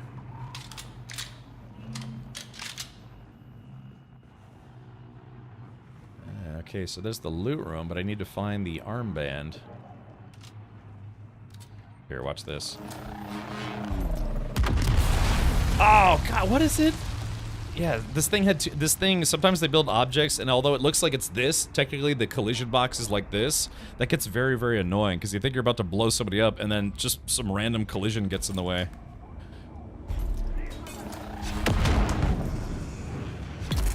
There it goes. We need to recruit some medical people into the movement. A real physician would be nice, but any sort of chemist or medic would be a start. We've had several folks taken ill, and there's not a lot we can do for them out here. The whole crew that flew off with Yates on that salvage recovery job have come down sick. Some of them are in a real bad way. People are blaming that bad spice that's supposed to be going around. No one wants to go near them now. Poor souls. Power souls. Alright, here we go. There's the armband. Yoink. Alright, Central City. The last guy snuck up on me when I wasn't looking. I like it. Let's see. I take it. Fuel cells. Yeah, I'll try to donate as many fuel cells as I can to the guild base. I mean, you take a buggy and just spend like 30 minutes getting fuel cells, you get, man, 2,000 of them, no problem. Yeah, but again, yeah, today is the last day to pick up Twitch drops. It says the 24th, but they extended it until tomorrow morning, so I guess technically tomorrow, but, you know, for some people it's already the 8th. So, yeah, I'll be live for another 4 hours, so more than enough time for you to get your drops. Gotta have my drops. Okay, let's see. Alright, there we go. Alright, so let's track down the container. Ah, this must be it here. Got it. Alright, so now I think we're done. Yeah, report to Andrea Galols. Woohoo! This game has been very, very fun. It's been very fun. A lot of good times. Some not so great times, but a lot of good times.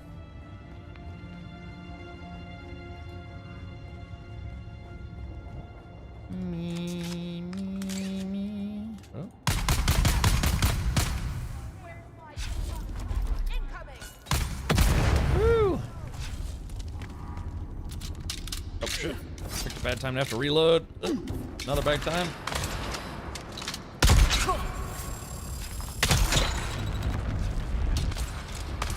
Ow, ow, ow, ow, ow. Oh, everyone's respawning, everyone's respawning. Shit. Crap, crap, crap.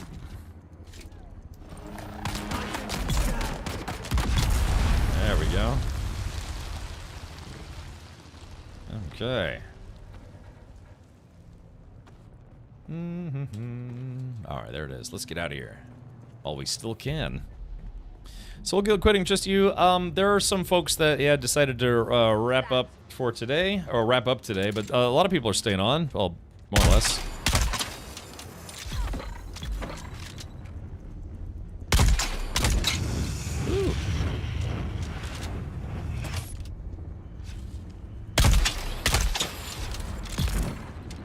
Alrighty, there we go. Yeah, it's just for those of us who are kind of basically trying to farm endgame. Yeah, today's issues with the game were just kind of lost a lot of progress. Yeah, I don't know. What a time to be live! Being a full-blown variety Twitch streamer and YouTuber, full-blown. I like the sound of that. Can't wait for the DLC. Yeah, that's what I'm saying. Like I said, I'll definitely be back for the DLC, absolutely. But yeah, it's just after what a bunch of things kind of ended today, including our our efforts in the deep desert for reasons. Just feels like a good stopping point. Funcom are trying to do something to make it right. Hopefully they can announce soon. Yeah, if they gave everyone 8,000 spice melange, I think that would. I think everybody would be happy about that. Of course, then there'd be players that would complain. It's like, well, no, it's I farmed my spice melange. Don't just give it to people. I don't know. It's stupid.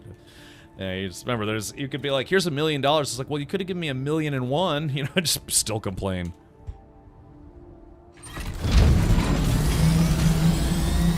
Oh, Cheetah says, oh, I missed what happened. Okay, so just a brief recap here.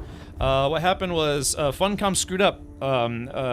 Normally on Monday evenings, Tuesday mornings, whatever, they have the Coriolis come by. It destroys everything that's not protected in the deep desert. And then they kind of shift around the deep desert a little bit. Someone made a mistake and they moved a PvP control point into some of the islands, moved them onto different islands in the PvE part of the deep desert, which of course took a whole bunch of people's bases and put them smack dab right in the middle of a PvP zone. Whereas the reason why they were all there is because, hey, we thought it was safe, it's the PvE zone. So because of that, people started ransacking other people's bases. As soon as the Coriolis storm came by and lowered everyone's shields, it was a free-for-all.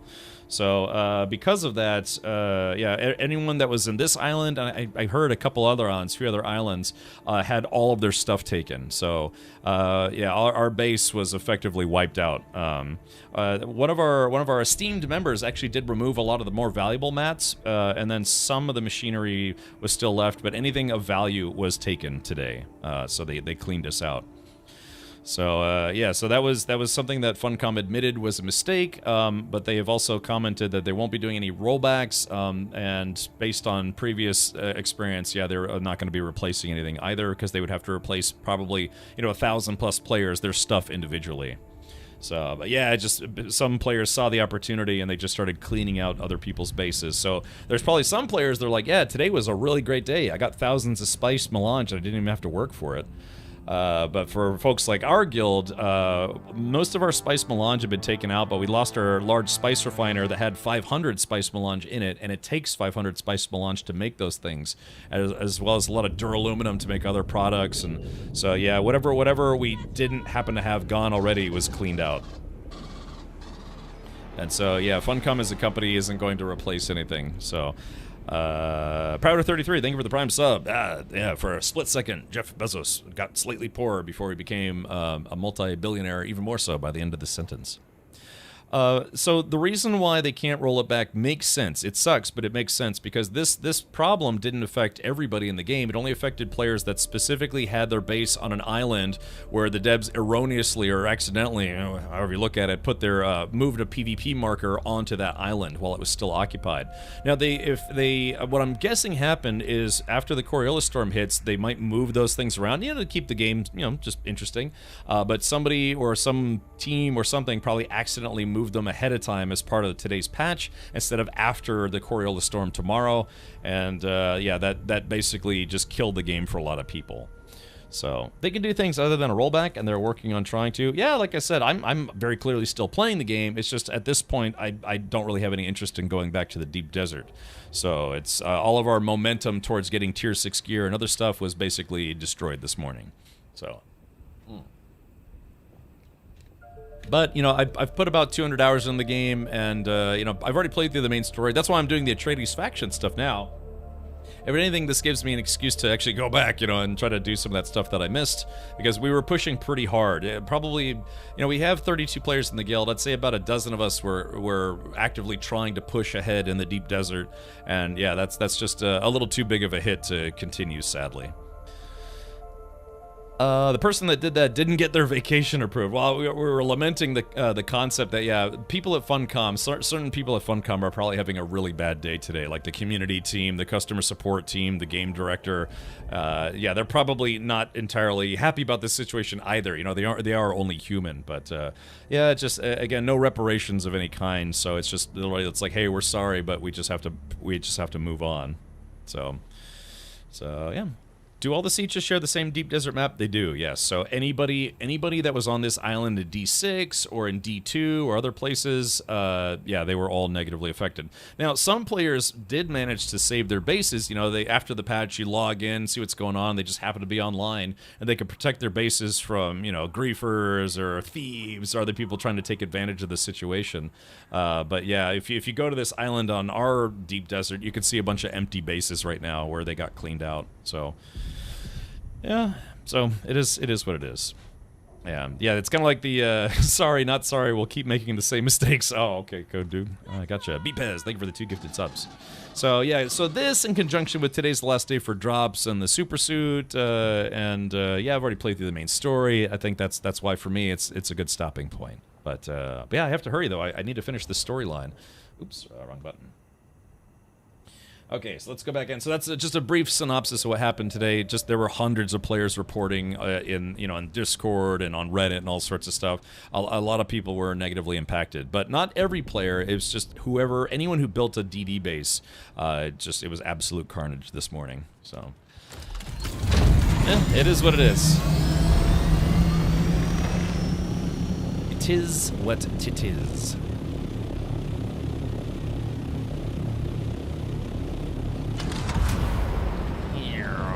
Alright, so I gotta return to Andrea Martin, or whatever her name is. Which I believe she is over yonder ways. So, yeah, what did they say? It was roughly, they're planning on having the first DLC come out in about 6 months? I logged in, there was a sand dune in my living room. Then it glitched away. Better sand in your living room than a bunch of players stealing all your stuff. So... Yeah, I when I was flying around earlier, I actively saw players going from base to base to base, trying to see if they could still get into players' bases to see if anything was left. It was just easy pickings for anyone who actually played the game earlier today, on a Monday, no less. Yeah, it's just it was a free for all. Yeah, crazy. I saw it, man. I saw it with my own eyes. I was sitting, like, floating here, looking. It was when I took this screenshot of where it was smack dab in the middle of someone's base. I saw players jumping around from base to base, like probably 2 or 3 different people, just going around to see if there were any bases they could still get into to find stuff. I'm sure there's people who are upset that they missed out on the opportunity to steal lots of things from other players. Reading the Discord at work after these last few patches has been what gets me through my Mondays. People going berserk in there. Yeah, for some people, they're just like sitting there with popcorn and it's like, yeah, it didn't affect me, but this is fun to watch. So, yeah, so, it is what it is. Oh, do I have any gas? Oh, I'm out of gas. Whoops. That's okay. I should be able to get back to the base in time. Hey, look, I actually landed where I'm supposed to instead of right here in the courtyard. Oh, well. Just a bit of a tough pill to swallow for some folks. I mean, there were people that were posting horror stories of how much stuff they lost in the deep desert. Yeah, far eclipsing our guild by a long shot, but still, that's it's still pretty brutal to see. I did not calculate seeing you today. I didn't calculate our guild base getting deleted today, or our deep desert guild base, but yeah, we're all full of surprises. All I could find was some spice residue from the shipping canister. So here it is. Deliver. Interesting. Let's see what you have. That does fit the profile of the Sandfly's illegal spice trade. A possible dead end, but I will have the sample tested. I calculate you're ready to participate in a deeper level in the game I play. Congratulations. Oh my. Yeah, Red Rally and me too. I hate I missed the whole thing. I would have been first in line to steal all that loot. Well, yeah, there you go. So again, for some people, today was their lucky day. For many, many other people, it was probably about the worst thing that could happen. So, Sato says, don't own the game, but popped in their Discord to see the carnage. Yeah, just like I said, their community team is kind of taking it on the chin today. Yeah. Either, you know, from a pugilist standpoint or a Pornhub standpoint. Golly, whoops. God, why does my brain come up with stuff like that? Yikes. All right. Gosh. Wow. All right, what now? Your work has been exemplary. I've put in a good word with my mentor, Thufir Hawat, Mentat to Duke Leto Atreides. I want you to visit him in person. Oh man, we're gonna meet Thufir. Interesting. The control point stuff though is actually pretty bad. Rough pill to swallow for sure. Yeah, I mean they just moved it smack dab right in the middle of a PvE island, and it was bloodshed. It's the kind of thing that will cause a lot of people to stop playing. Yeah, there's people in our guild that they're done as of today. Just gonna wait till the DLC comes out for more story-based content. Okay. It sounds like you admire him greatly. He is the finest man I know, the perfect mentat. He has all the pertinent details of our investigation, but I'd like you to mention one more thing. Und was ist das? I've built a strong case against the man most likely responsible for all of these deaths, an influential and respected businessman in Arrakeen. She means me. Uh-oh. What's his name? Not that I know, Captain Richard. Ambrose Lucifera, scion of a minor house of the same name. I've collected evidence of corrupted business ventures and a connection to Captain Skorda. Oh my. What's more, he knows several of the victims of the tainted spice and has been in contact with a Harkonnen agent. I intend to put a stop to this. I'd like Thufir's permission to eliminate Ambrose Lucifera with extreme prejudice. He's on Arrakis briefly, so our window of opportunity is small. I've been assassinating a lot of people for various individuals. Should we be so quick to assassinate? The equation is simple. On balance, this man has inflicted death and misery far outweighing the benefits of his existence. He must be eliminated. What's more, he should be eliminated by us, thus sparing the honor and dignity of more righteous members of House Atreides. Oh, yes. Sorry, I missed it. What happened with the DD?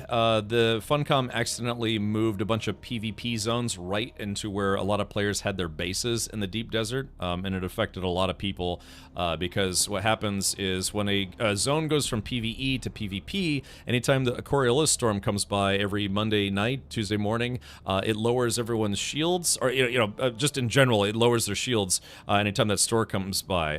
The storm comes by, which is I think hourly. So a lot of people had their bases destroyed today, just because it was of a dev screw up, including ours.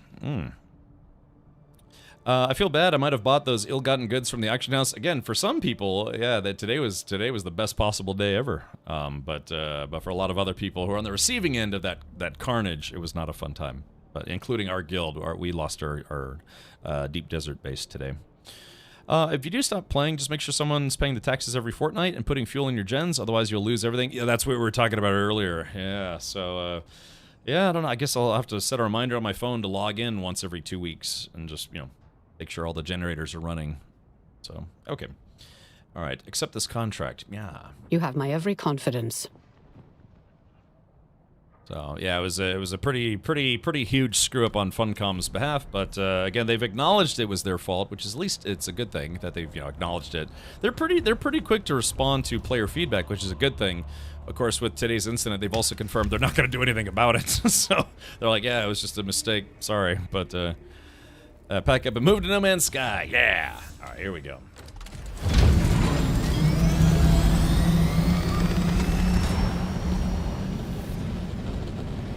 Yeah, like I said, from a business standpoint, I get it. It's just too much volume to try to fix a mistake of that magnitude. Firepower of that magnitude. We cannot withstand. Exactly, the players. We cannot withstand the firepower of that magnitude. So, well. Yeah, it's just, yeah, it sucks, but there's pretty much nothing that can be done at this point. Like I said, it's either accept it and continue playing the game, or accept it and go play something else instead. Yeah, it looks like they updated No Man's Sky. Yeah, I'm looking forward to the new next expedition or next expansion. That's always a good time. Also looking forward to the next time they do Twitch drops. For personal reasons. Okay, let's see. What kind of junk do I have to disperse?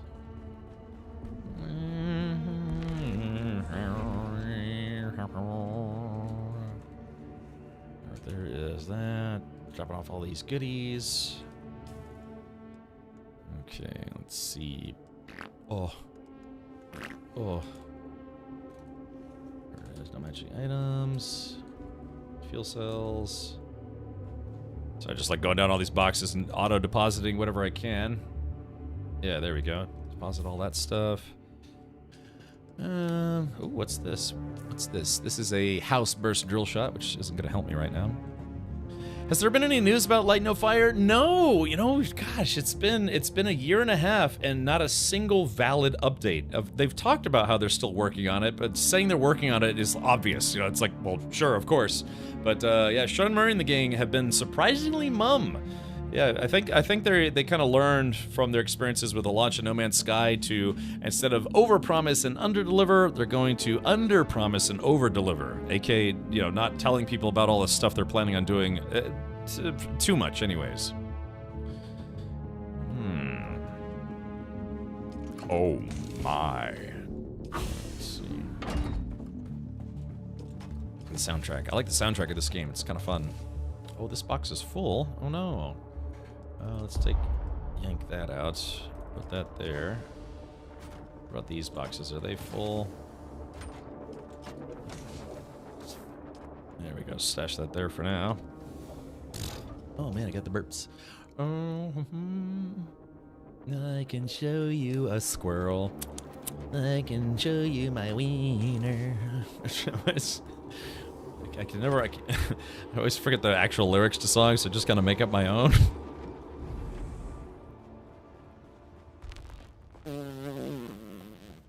Yeah. So what I think I was just reading that Funcom has a 10-year plan for this game. That's interesting, huh? To think like 10 years of updates. That's a lot. I mean, that's like no. Oh, this thing's full. Let's see. What is this? House rapier. House stuff can go bye-bye. So, I mean, I hope they do. Hopefully they stick with it. I think they said that this has been their fastest selling game of all time. It remains to be seen if it's their best selling game of all time, but if I had to guess, I'd say it probably is. You selling hot dogs? Yes. Yeah. Got them there hot dogs? Oh, this doesn't go in here, it goes outside. I ask, do devs even dev these days? Maybe. It remains to be seen. Okay, perf. But yeah, I'll be back. I'll certainly be back in this game for the DLC. Absolutely. Absolutely. Oh, don't forget fuel. Did you want to move your cam back down? Yeah, I guess you're right. Yeah, if I'm not going back in the deep desert, typically people, only really trash talk in the deep desert. So. What game next? I was thinking of playing pro, getting into the pro Minesweeper League. Yeah, that might be kind of fun. No, I don't know. It's we'll have to see. But there are definitely a few games in my backlog that I would like to get to. I would actually really like to finish Mind's Eye. I'm scared that they haven't actually fixed some of the performance problems. Hope the DLCs don't take a long time to come around. That might be a lot of players topping off their power every 2 weeks waiting. That's what I'm saying. I'm thinking, last I read, it was something like they had 6 months after launch is when they're planning on doing the first DLC, so it's been 1 month already, so it would leave about 5 months. I haven't played any game 10 years later. There are exactly 2 games that I played for 10 years. Well, let's see.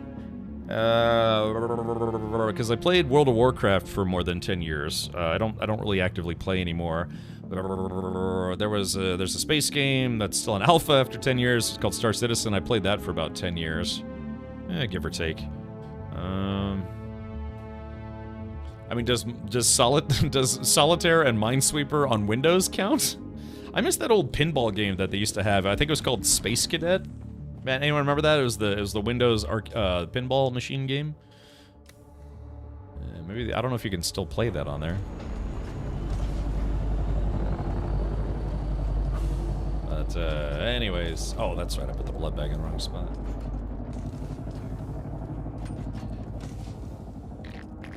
So yeah, I've played No Man's Sky since 2016. Yeah, so it's coming up on 10 years. Then I can add No Man's Sky to that list because I've been playing that since launch. Yeah, off and on since launch. Okay, mommy. Mommy. Is that the Windows 95? Was that? I thought they had that on Windows XP as well. XPness. Wahoo! I will say that will never get old. Getting to have a grappling hook and a suspensor belt. It's honestly one of the most fun things I've ever played in a game. I just love that concept. I'm a huge fan of games that have grappling hook mechanics, like Bionic Commando, and I really should play some of the Spider-Man games. I hear ball bag Batman is fun. Alright, let's see. Okay, so I got 33,000. I'm gonna have to deposit that to the bank later. Yeah, let's drop off my storage pods. Remember, storage pods are in the box. Okay, alright, let's continue with our missions. Yeah, I gotta do some missions where there's gonna be electronic warfare at night. It'll be a nocturnal E mission. Yeah, deadly stuff, messy stuff, really. Yeah, hopefully Enshrouded will have another big update. That's another game that we've played a lot of here. But yeah, that's gonna 2025 has not been short on really good games. So yeah. Oh really, Yog? Okay, gotcha. Alright, let's go find this jerk that I have to assassinate. I probably need to bring some gas with me here. Okay, let's do this. We're going to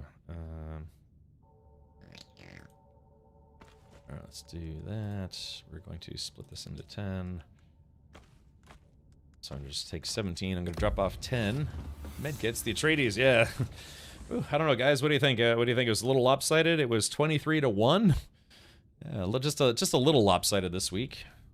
We'll have to see what the Landsred vote's going to be. Well, at some point. Oakley dokely. Okay, so I just need to bring some fuel, and then we're gonna go do some assassination missions. It'll be good stuff. Alright, there's a medium. That should be enough for now. Okay, let me refuel. I might grab a second one. Alright, that was 88%, so we'll go grab one more. Yeah, I'm gonna do some, I think in British slang they talk about, it's like, I'll wet ya, which means, you know, like hurting somebody or cutting somebody.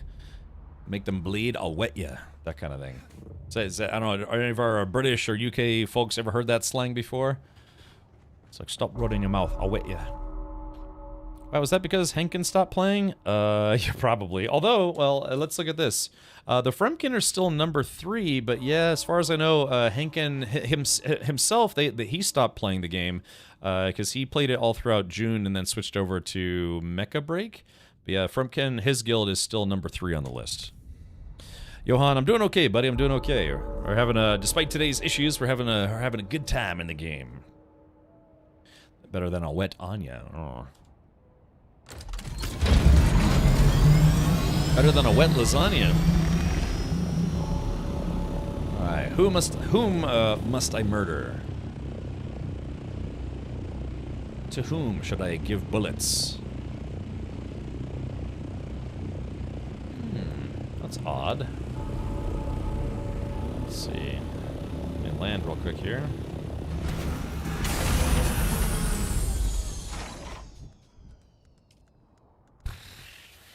Let's see. Meet Thufir. Oh, Thufir is at Arakeen. Okay, this looks like I'm heading to Arakeen. Roger.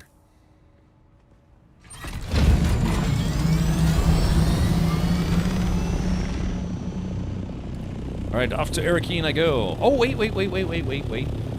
No, I'll do it later. I was gonna say, well, if I'm going to Arakeen, maybe I could bring the harvester parts with me? No, we'll leave it there. Yeah, we're gonna leave that for people who still want to play with it. Moist work. Yeah, it's a little moist down here in Florida.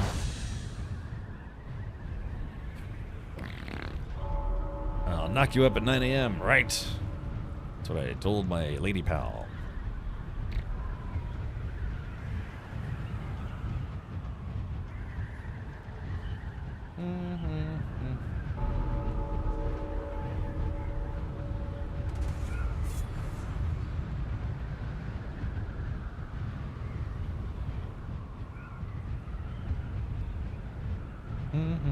I hate all the back and forth from missions. Well, again, most of the game only has you, at least the story stuff and faction stuff, has you just doing stuff in Haga Basin. I didn't remember having any missions that forced you to go to the deep desert. The world map gets old very fast. I don't mind it as much. It's just the concept that people are losing inventory going between zones due to game bugs. Yeah, I can imagine it's like, oh, I just loaded my chopper up with, 800,000 Solaris, then you have a game bug, it just deletes everything. That kind of stuff is kind of hard to swallow. Speaking of swallowing, I had some pudding earlier and it was great. I put some cookie crumbles on it. I had some beef taquitos for lunch today, and then I allowed myself one small goodie snack a day. So I had a little cup of pudding, and I crumbled some cookie on it, and then some whipped cream, and then it was some deliciousness. The calories for the day, I'm only at like 800 calories for the day, so I should be okay. I had some grits for breakfast with a slice of toast. And then, like I said, some taquitos and a pudding cup, and that's all I've had today. After flying between cities 10 times in an hour, I welcome a drop-down menu and simple loading screen. Yeah, that might be kind of nice. Oh. Oh my goodness. Wow, yummy. I found out about the Isle. Have you played it? It's the survival dino game. I've wanted to play that game. In fact, I think I wishlisted it. But yeah, it's the dinosaur survival game. I don't know, I'd like to check it out at some point, but yeah, I know what it is, I just forgot about it. I watched another player play it, it seemed kind of fun.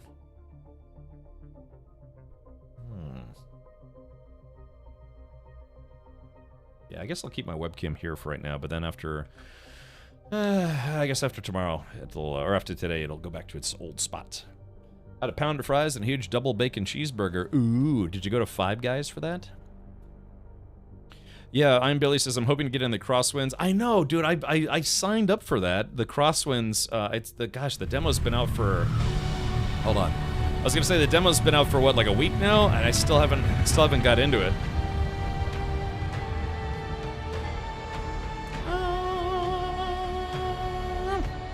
Yeah, Bikeman is who I watched play that game, so that's I remember the trailer for it, and then yeah, I know he's played it. Tragic Constipation. that's an interesting handle. Tragic Constipation. Interesting. I think the world map is how they are going to add stuff to Dune for DLC. Probably. That would make it the easiest way to go about it. Oh, you're in Canada. Okay, roger. Wait, do they not have Five Guys in Canada? We miss you already. Dune will not be the same without you. I mean, Star Citizen, I mean, Valheim, never mind. Thank you for the Dune memories. Yeah, Hellfire. Like I said, I'll be back. I mean, God, I haven't played 200 hours of any game in a very long time. Certain space games excluded. Yeah, again, this is now my third most streamed game on Twitch. I'm curious, did Funcom indicate they were making policy/testing procedures so that what happened to the misplaced PvP control points can never happen again? I'm sure they'll probably try to acknowledge or follow up on that, but they just basically straight up said it was a mistake and they are going to fix it after tonight's Coriolis Storm reset. Arg says, yes, they have Five Guys in Canada, in Ontario. I really like Five Guys, but man, they've got expensive. True story, I used to live where that place started, in Arlington, Virginia. I've actually been to the original one. And then, of course, they had more locations. Now, then they really blew up. The problem with that is they got more expensive. I remember back when they were kind of cheap, but yeah, it's hard to get out of Five Guys without spending 20 bucks on a burger, fries, and drink now. Bpez, can you recommend a server to play on? Oh, JGrind, what's that website that has the list of servers? So Bpez, I have two modes of thought whenever people ask me that question, or someone asks me that question. It's like, are you looking for PvP or you're not looking for PvP? Because if you're looking for PvP, then you want to go to a high pop server under a high pop world. If you don't want PvP, then you want to go to a low pop server and low pop world. Let's see. All right, here we go. Let's do this. Good. Ready, man. Check it out. I am the ultimate. Thank you, Jay Grind. State of the badass art. Hello there, Kappa. General Kenobi. All right, so yeah, so again, that's the concept. Yeah, sort population. Your region is either Asia, Europe, North America, Oceania, or South America. Then population high to low or low to high. So use that link that JGrind just posted, Bpez. And let that guide your decision, because if you want to go where there's less PvP, go to a low pop server under a low population world. So you have a world region, then you have the world, and then you have a bunch of servers underneath that world. So for instance, looks like Harmony in North America is kind of higher population. Yeah, it's got almost 900 players out of 1,500 online right now. That's actually kind of a lot considering today's not a holiday or anything. So. But if you're trying to find a server where there's not a lot of PvP, yeah, Aaron's Refuge has 386 out of 1,500. Yeah, it just becomes kind of a numbers game at that point. You want to find something that's very, very low pop if you're trying to avoid PvP. Worm site is sorted by popularity. So it looks like Hyperbatas only has 311 out of 1,500. Carpathia is at 306 out of 1,500. Siege Tabir is offline. That's not good. At least in that one. So, yeah. But if you want PvP, then what you'd want is you'd want to go to a server under a world that has a lot of players, because that increases your chances of finding people to fight against. Yeah, Uranium, yeah, I'm very much looking forward to it. Yeah, I'm very much looking forward to that. I'm a big Aliens franchise fan. That's why you have some of my emotes are Aliens themed, that my alerts are Alien themed, all sorts of stuff. Heard there's a lot of cheats used on Chinese servers. Yeah, apparently those guys are the worst offenders for that kind of stuff. I've seen videos of Asian servers where it's just a whole bunch of people teleporting and speed hacking, all sorts of stuff. So let's see, what's the lowest population? Yeah, for North America. So it looks like, yeah, if you wanted to minimize your chance of having any kind of PvP, you'd want to go to North America, Gliese, or Gliese, however it's pronounced. And then whichever Siege is, yeah, see, oh, interesting. Siege Nadir has been very populous for us. But yeah, it looks like this is the lowest possible server with the lowest possible PvP. There, right there. But if you want PvP, then the best place to go would be Harmony, and then Siege Sandrat is almost full. Looks like a few of these are almost full. So yeah, it just depends on what you want. If you want kind of a middle of the road experience, some PvP, but maybe not all the time, find something that's got like kind of a middle population, if that helps. Every place has gotten expensive. You're not wrong there. So, anyways, yeah. So Bpez, there you go. Thank you, Jay Grant, for posting that website. If you want to post it again, I wouldn't say no. So, but yeah, let's see, our world is, let's see, what is this? 1, 2, 3, 4, 5, 6, 7, 8. It's the 9th most popular North American server. Anonymous Gifter, thank you for gifting 2 subs. Ooh, Uranium Fox got one. There you go.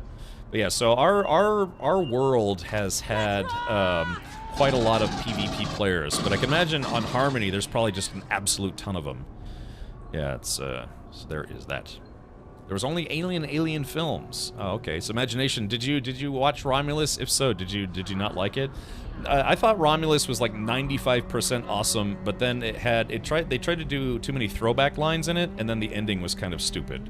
The ending was just like a generic monster movie type stuff. You're like, okay, but I thought the rest of the movie was actually really good at kind of doing world building, as they call it, for what it's like living in the Aliens franchise future. So, but yeah, just one too many throwbacks to the previous movies, because the director, he said he was just a big fan of the Aliens franchise, so he kind of wanted to have references to all the other previous movies. But yeah, the ending was probably the worst part for me. You know what always bugged me about still suits? They drinking their own swamp ass. Hey, Jack, yeah, I mean, you're not wrong. Thank you, Jack. Appreciate the 113 months. You know what always bugged me about still suits? They drinking their swamp ass. The more you know. Let's see. I have not watched it. Ooh, Imagination, you should. Yeah. Alien Earth, the series is soon to air. Yes, it's on August 12th, I think it comes out, which is a Tuesday. So we're going to start watching that before movies for Sunday movie night on my Discord. And then if you do play on Harmony, just know during primetime the server does have a lot of lag. Yeah, it probably chugs. Yeah, some of these really popular servers probably chug a little bit. Okay. Well, I have to hurry. Like I said, I want to finish the actual. I almost said the Atreyu quest line today. The Atreides quest line.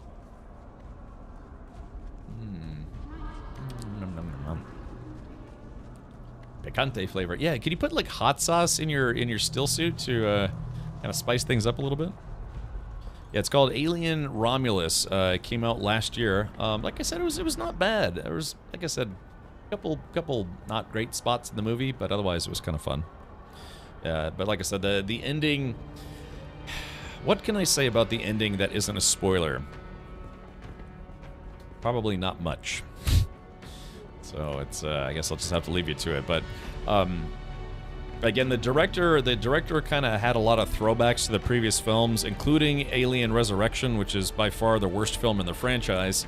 And the ending specifically kind of, in a way, references Alien 4, which is really cringy. I just watched Romulus and it was okay. Yeah, like I said, I thought the world building and set design and some of the acting was decent, but yeah, there were just a couple I don't know, a couple spots where the writing was a little rough, and then yeah, that's okay. The ending was awful, super generic and predictable. Like I said, yeah, it was a fun movie, but yeah, they just kind of did a really cliche ending to it, and it was just like, oh boy, we've seen this once before, and it was terrible then, and it's terrible now. So hopefully they won't make that same mistake in the next movie. They actually are working on a sequel to Alien Romulus already, so we'll have to see. It also remains to be seen if Ridley Scott is ever going to make his third and final Alien prequel, which, even though I didn't really like the prequels all that much, I mean, they're okay to me, I would still like to see a third one, because it sucks to have a cliffhanger-type movie situation in the Alien cinematic universe. Someone said that we're getting tanks in Dune. Yeah, purportedly. There's actually one here, if I'm not mistaken. Yeah, here it is right here. Yeah, this is what they look... Good timing. Yeah, because this is what they look like. Yeah, but again, there's really no ground combat in the deep desert, so they're going to have to figure out a way to have ground combat. My guess is that whenever they come out with an expansion, they might have some kind of ground combat zone in addition to the deep desert. Wait a minute. How would a young 21-year-old even know of Atreyu? For reference, Drakale, have you ever seen The Sound of Music? Have you ever seen The Wizard of Oz? Have you ever seen Casablanca? Have you ever seen, oh gosh, what's the other one? The one that was, like the Rosebud thing? Just because it was made before you were born, doesn't mean, you can't watch it, so. Project Merlin says Ridley's Prometheus was beautifully made, aesthetics were fantastic, the writing was absolutely awful. So yeah, it's just, yeah, they always have the stupid smart people trope. It's like, well, let's go ahead and just all take off our helmets in this alien room where there's tons of goo that nobody's seen before. That's a great idea. They had the same stupid smart people trope in Covenant as well. Citizen Kane, thank you, Scott. Honestly, they could just skip the next Aliens movie and instead make another Alien Isolation game. Jack, they are. They're doing both. I hope to be the person that gets to introduce you to that fact, because they are literally making an Alien Isolation 2. They announced it for Alien Day, what was it, last year? Or last April? One of those two. But yeah, we are officially getting Alien Isolation 2 after, 10 years of not having one, so... okay, I'm happy. Yeah, we're getting both. We're getting an Alien TV show. We're getting a sequel to Alien Romulus. We're getting a sequel to Alien Isolation. The last thing that we need to do is get one more Alien prequel before Ridley Scott donks off this planet. If you know what I mean. It kind of shuffles off that old mortal coil. Because it would feel weird to have someone else do it instead of him, because those are his movies. But it is, a 10-year mistake? No, I guess... From what I understand, this has been a while ago, but I guess Alien Isolation at the time wasn't as big a seller as Sega wanted. It did well, but not like super duper well. So I guess it was just due to the years and years of people praising the game and having it be kind of successful, but also kind of a cult hit, that they finally greenlit a sequel to the game. I believe you have to remember this Alien Isolation came out, God, what, a decade ago? More than a decade ago? And I think at the time it just wasn't as big a seller as Sega wanted it to be. I think Sega was the publisher. Great. Hold on. Now I gotta look that up to make sure I'm not being stupid. Let's see. Go back to the store. Alien. Let's see. By the way, the Steam sale is still going on. Only bought one thing from the Steam sale, and that was to buy some Borderlands stuff that I didn't have yet. Alien Isolation, $10. Sometimes it's even cheaper. Yeah. So developer was Creative Assembly in conjunction with Feral Interactive, but Sega was the primary publisher. And, yeah, so I kind of get the feeling that maybe, I don't know, I don't know, because it seems like with a game that did so incredibly well, you'd think they would have jumped on a sequel. But, yeah, I don't know, I guess it just didn't do as well as they would have liked. What did you think of the latest Alien movie? I thought it, like I said, I was, I don't know if you're just tuning in, Red Reliant. I was talking about this just a couple minutes ago, but I thought the whole movie was fun. Like I said, they did very good world building. It looked very much in universe for the Aliens franchise, the style. I thought the actors that they got were pretty good. The only two, there were like 3 problems with the movies. They did too many throwbacks to the previous movies, were like really obvious references. Some of the writing was a little rough in a couple spots, and the ending was stupid. So, but other than that, I still will tell anybody I actually liked the movie. It's just, yeah, the ending was bad. Where's the sequel to Buckaroo Banzai? Yeah, I gotta get Peter Weller back up in there. Dimok, I agree. Yeah, this game has been very, very fun. Just maybe don't go to the deep desert ever. just a suggestion. I wonder how they are going to do a Dune 3. Easy. They are going to base it. First there was Dune, and then there was Dune Messiah. Dune Messiah is what the 3rd movie is going to be based on, and I think they said they were only going to do 3 movies, but if for some reason Dune Messiah is extremely popular, they will probably then try to work a movie out of this book, Children of Dune. Probably not, but you never know. But yeah, so Dune comprised the first 2 movies, and then the second movie is going to be primarily based on this book, Dune Messiah. So there you go. Yeah, Heretics of Dune, God Emperor of Dune, right? Dooney of Dune. Yeah, Dimok, I know, I gotta do the same thing, buddy. I still got, a 360 research to spend, skill points. God Emperor of Dune was super boring / rough. I see. Well, let's go ahead and talk to Thufir Hawat. I expected you. Sorry. Occupational hazard. Andrea Ganondorf sent me. Andrea speaks very highly of you. If that was all I knew of you, it would be enough. I know a great deal more. The homages were out of control. It's great. We know you like the franchise. You don't have to show it in every scene. Yeah. They even used. This is a small spoiler. They used a CGI version of a character from a previous Alien movie. The actor had since passed away, and so they used a CGI version of that guy. I'm not going to say who it is or which character it was, but yeah, if you know Aliens, it's kind of a small list of people that it could be. But yeah, they actually used a CGI version, kind of like what they did with Admiral, not Admiral Akbar. What's the guy? The guy who died on the Death Star in the first movie. Not Piet. Yeah, Captain Spock from Star Wars. No, you know the main Grand Moff Tarkin. Thank you, Caesar. Thank you for. I was stammering, reading my mind. John Wayne, yes. But anyways, yeah. So what they did with yeah, just like Carrie Fisher, they brought back Carrie Fisher in CGI form for a certain movie. That's what they did for Alien Romulus. They brought back a previous character in CGI form, and it was of mixed results.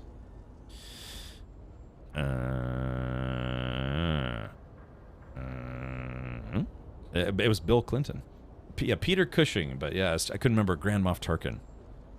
The other books were written by author's child and writer friend using the father's original notes. Yeah, so there were 6 books written by Frank Sherbert, delicious Sherbert, and then all the rest of the books were written by his son. The power of two, the power of many. Thank you, Jake. Oh, that's fun. Yeah, it's like Tupac at Coachella, right? Your file grows daily. I'm quite pleased with the investigation into Scorda and the tainted spice. I look forward to the results of the analysis.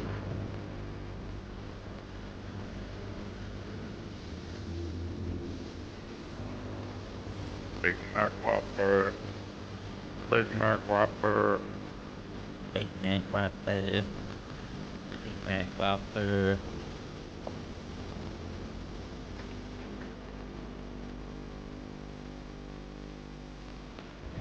There we go. Ever played Knights of the Old Republic? Yes. No. Yes. No. Yes. Yes. No. Yes?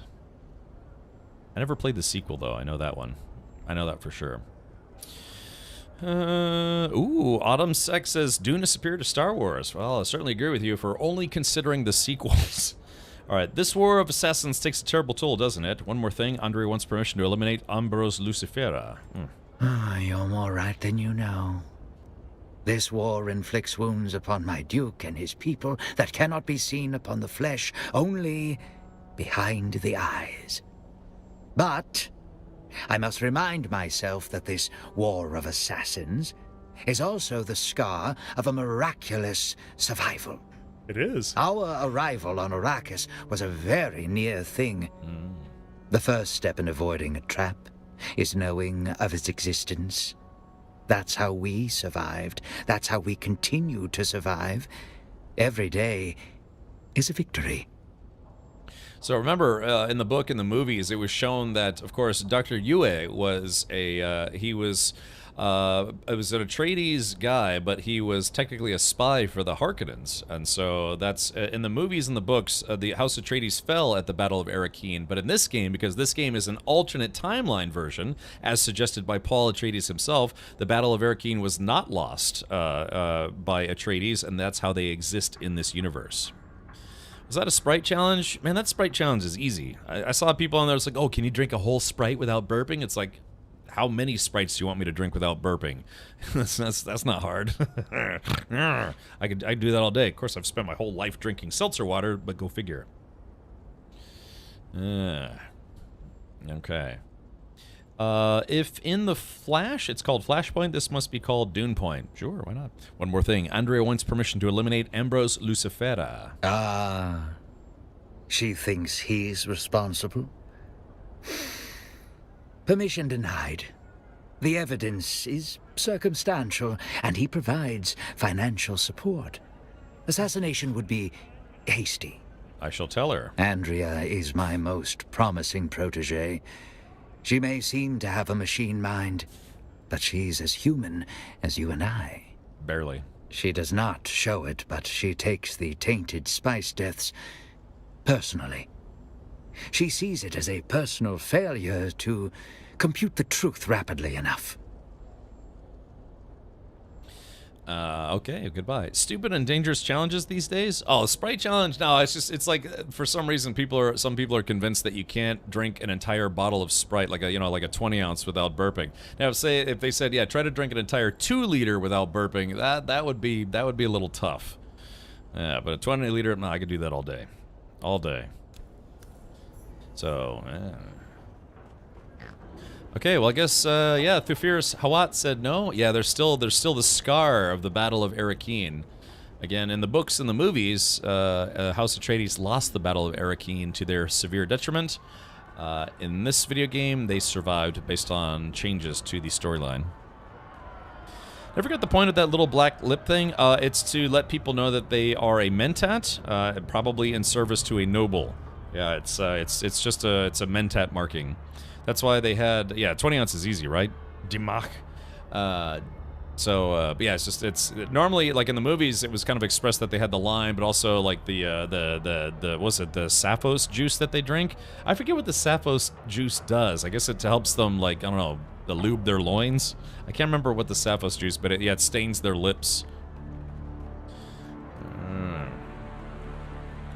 So this game takes its lore from the books, but it does actually use some themes from the newer movies. That's why some of the styles and designs, like the ornithopters and things, are straight out of the movies. So that's why you see the name of the movie company when you start up this game. They did work with them for some of the design, some of the music, some of that stuff.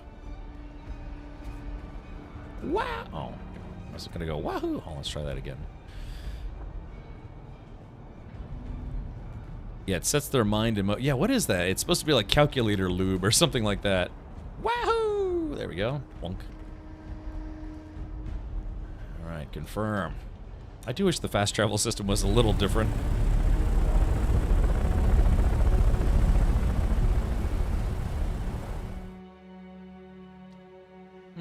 Tough, but fair.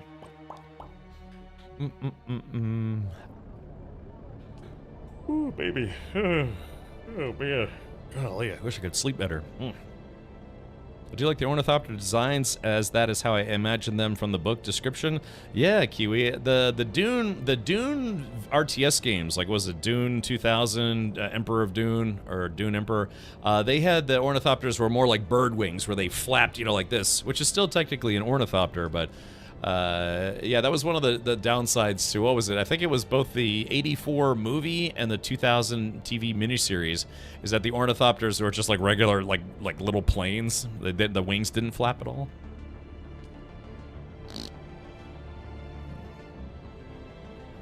There we go. So we're heading back to Flaga Basin. Or confirm. Red Bull, it gives you wings, wee! Totally. Oh, baby, totally. Dimog says the TV series sucked, but I thought the original movie was amazing. I have seen it, but I honestly don't really remember a lot about it. I just remember the CGI being kind of bad, but apparently they tried to stick closer to the actual book than the 1984 movie. The 1984 movie, the director kind of took some writing and story liberties. It's still the basic same story, but like the ending is a little different. Some of the other components are a little different. But it's still overall the story of Dune.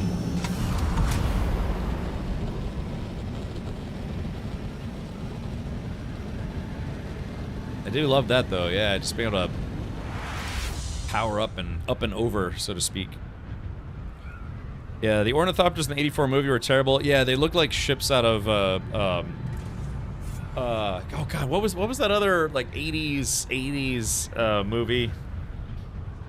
Oh god, you know, it had the Hawkman in it. Sometimes I get these brain farts. No, it was Flash Gordon. I was thinking of Flash Gordon. Yeah, the ornithopters in the 84 movie look like something out of Flash Gordon. They looked kind of well, the interiors look good, but the outside was basically just this flying box with wings. It's time to buzz the tower. Yeah. Negative, Ghost Rider, the pattern is full.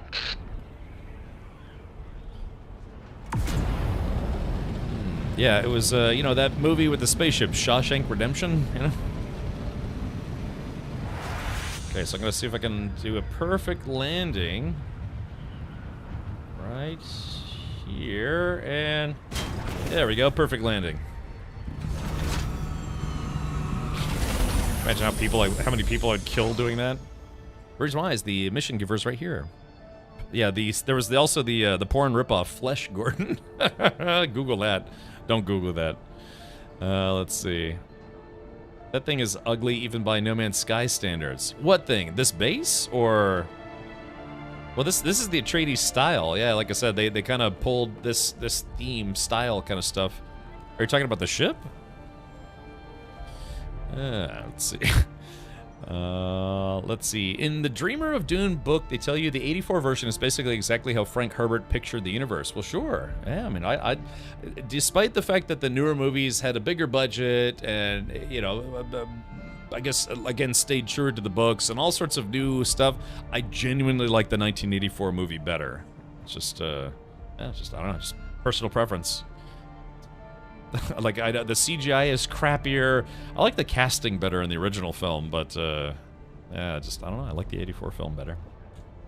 The balance of probability suggested I would see you soon. How different is the Scout to the Assault? The Scout is faster, but can only carry one person internally. You can put a scanner on it. I don't know if you can put the scanner on the Assault. The Assault Chopper has four seats. You can have more storage with it. The rocket pods, when you put them on, they do a little bit more damage. It's not as maneuverable though, and it's not as fast. An Ornithopter with the boost pods is the fastest vehicle in the game.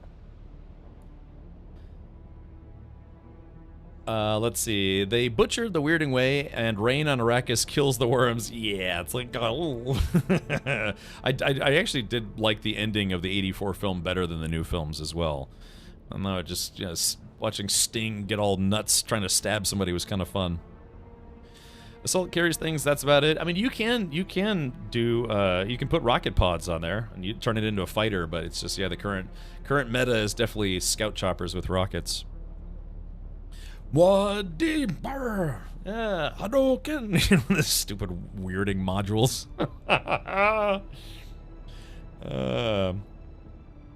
But do like how this time Paul is closer to correct age than 80s movie, but that actor did a good job of his role. Yeah, Kyle MacLachlan. You're right. He was supposed to be a teenager in that film, but you know, sometimes they cast people. It's like, oh, I'm a teenager, but it's like this guy's like in his 30s. When they do, for instance, like, what was it? Like in Beverly Hills 90210, that show was specifically about, you know, high schoolers, but all the cast was like in their 20s. I think the lady who played Andrea in that show was in her 30s, and she was portraying a high school student. So I don't know. It's fine, but yeah, there's definitely some things that about the newer movies that are certainly better.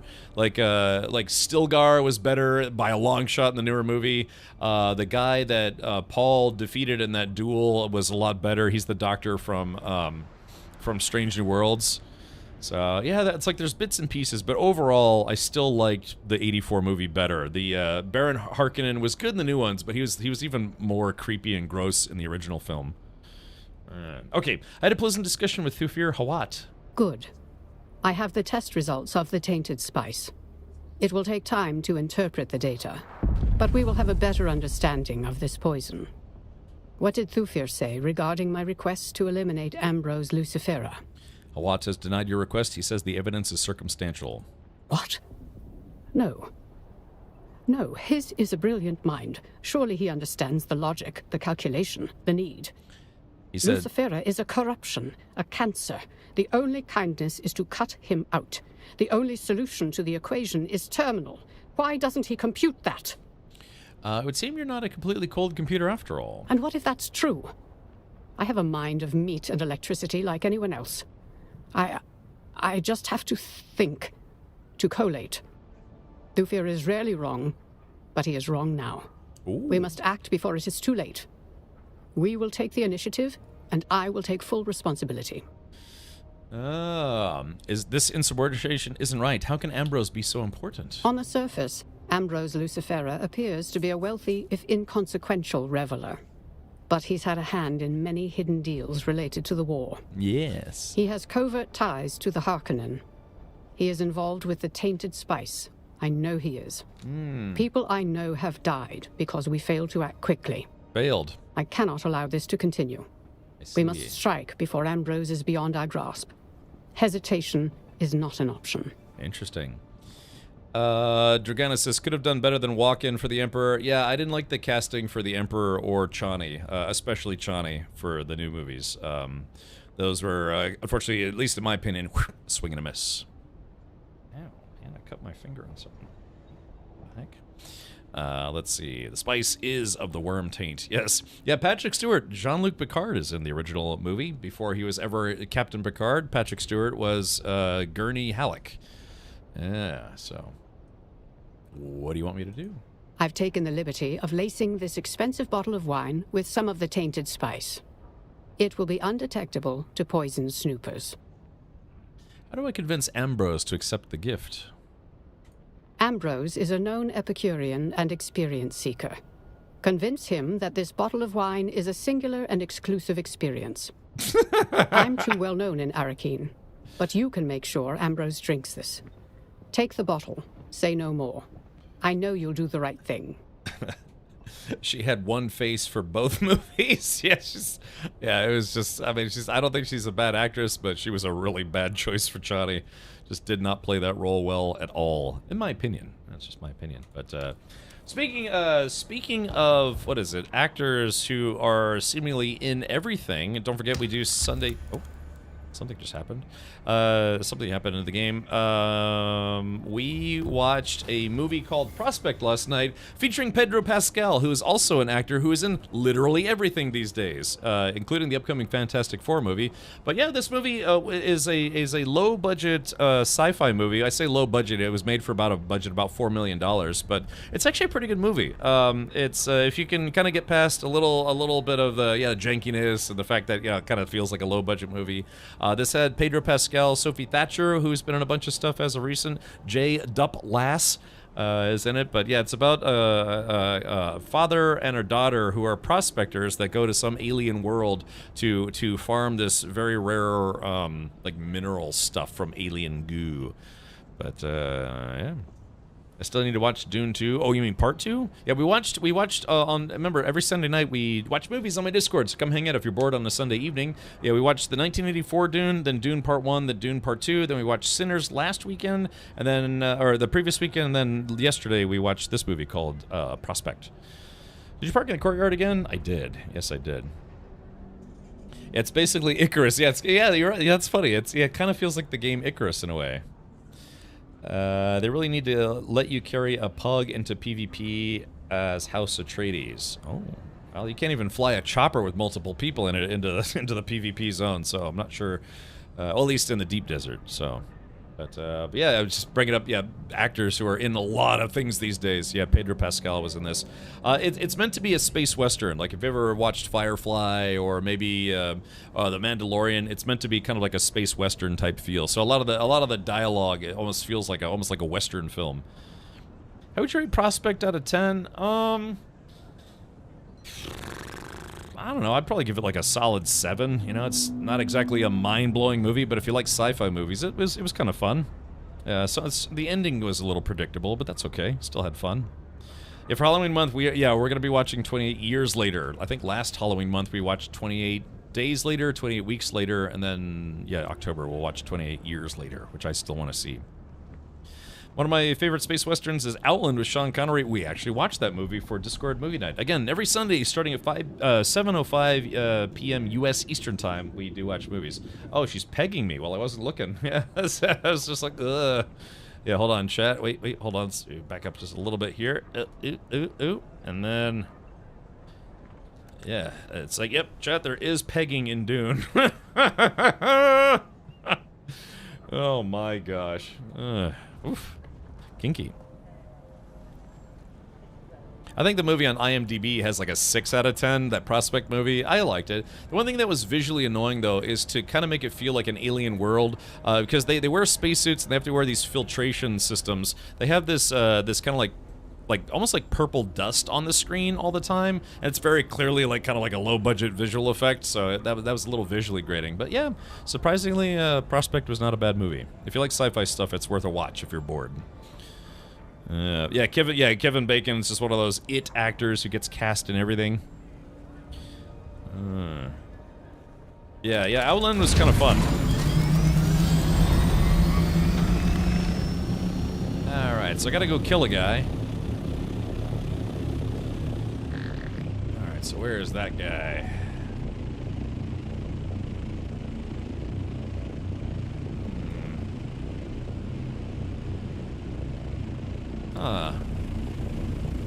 Talk to Ambrose, Lucifer. Oh yeah, so I guess we gotta go back to the past. Alright, so while I'm flying, give me a sec, chat. I am going to, oops, Just gotta stand up, stretch my legs a little bit. I've been sitting here for 3 hours. I could use a stretch. That's a stretch. Okay, I'm not going anywhere. I'm just... yeah. Whew. There it is. Hey. Oh, yeah.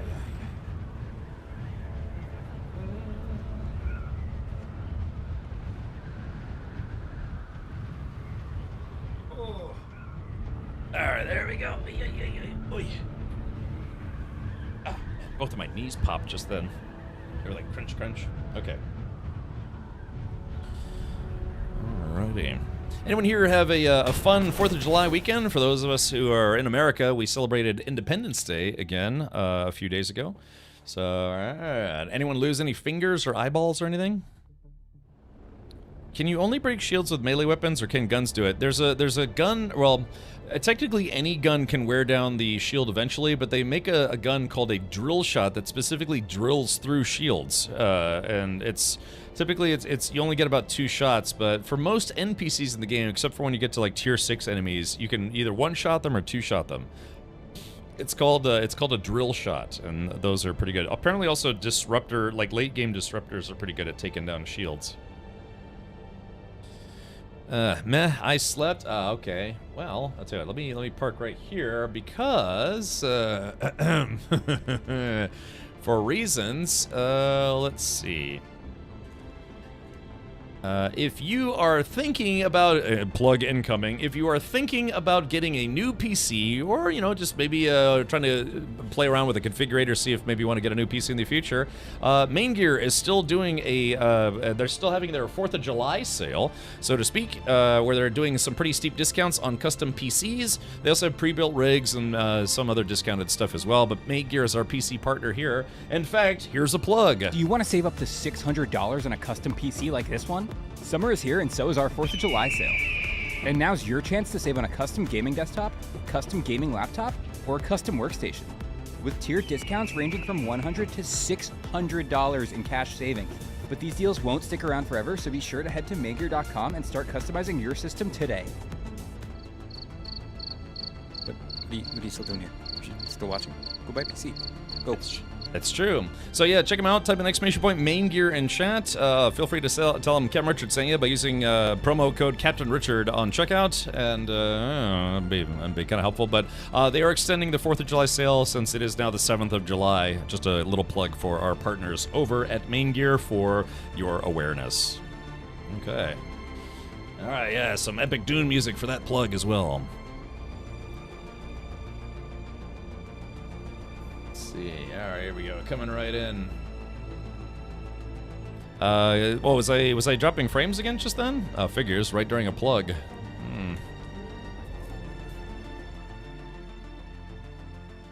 It's like, hey, I paid for no commercials. That's not a commercial. That's more of like a public service announcement, courtesy of our partners over at Main Gear.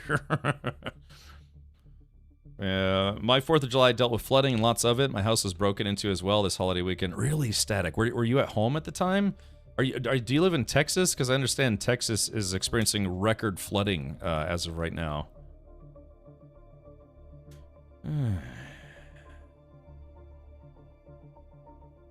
Gosh, yeah, man. I remember somebody tried to break into my apartment when I was home one time. It was like 1 o'clock in the morning. That was not fun. But, yeah. Was it like their garage or something? I'm in Texas, yes. No, I was not home at the time. Oh, really? Did they take anything of value? My parents had a... Oh, hold on.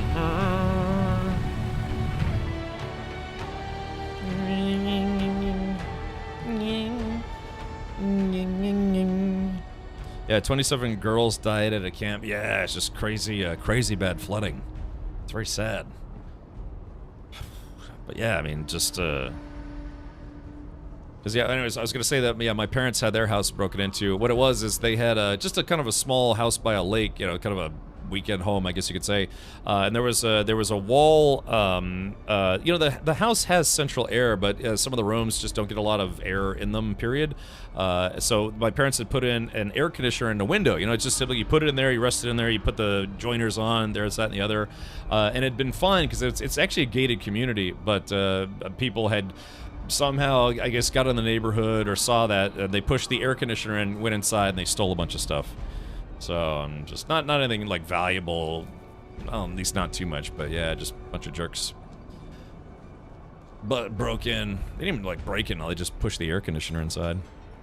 Master bedroom shattered. 95 people in total lost their lives this past weekend. Oh, okay, so they broke into your master bedroom. Did they take anything like TVs or I don't know, like your collection of priceless horse porn? No, of the horse memorabilia with no porn at all. Maybe. not my collection. Ragna, thank you for gifting 2 subs to Fjordizzle and Ruberdaki. Interact. Search Kavak's quarters in Arakeen. Interact. What? Oh, I guess I had 2 missions to do here? Nothing was taken. The alarm sent them running, I guess. Well, there you go. The system works. Yeah, that's good, man. It's never fun when people steal stuff from you. I had a car stolen once. It's very upsetting. Thank you for the 2 gifted subs. Be sure to thank your anonymous sub-gifter if you want to. They took your fleshlight collection. Terrible news.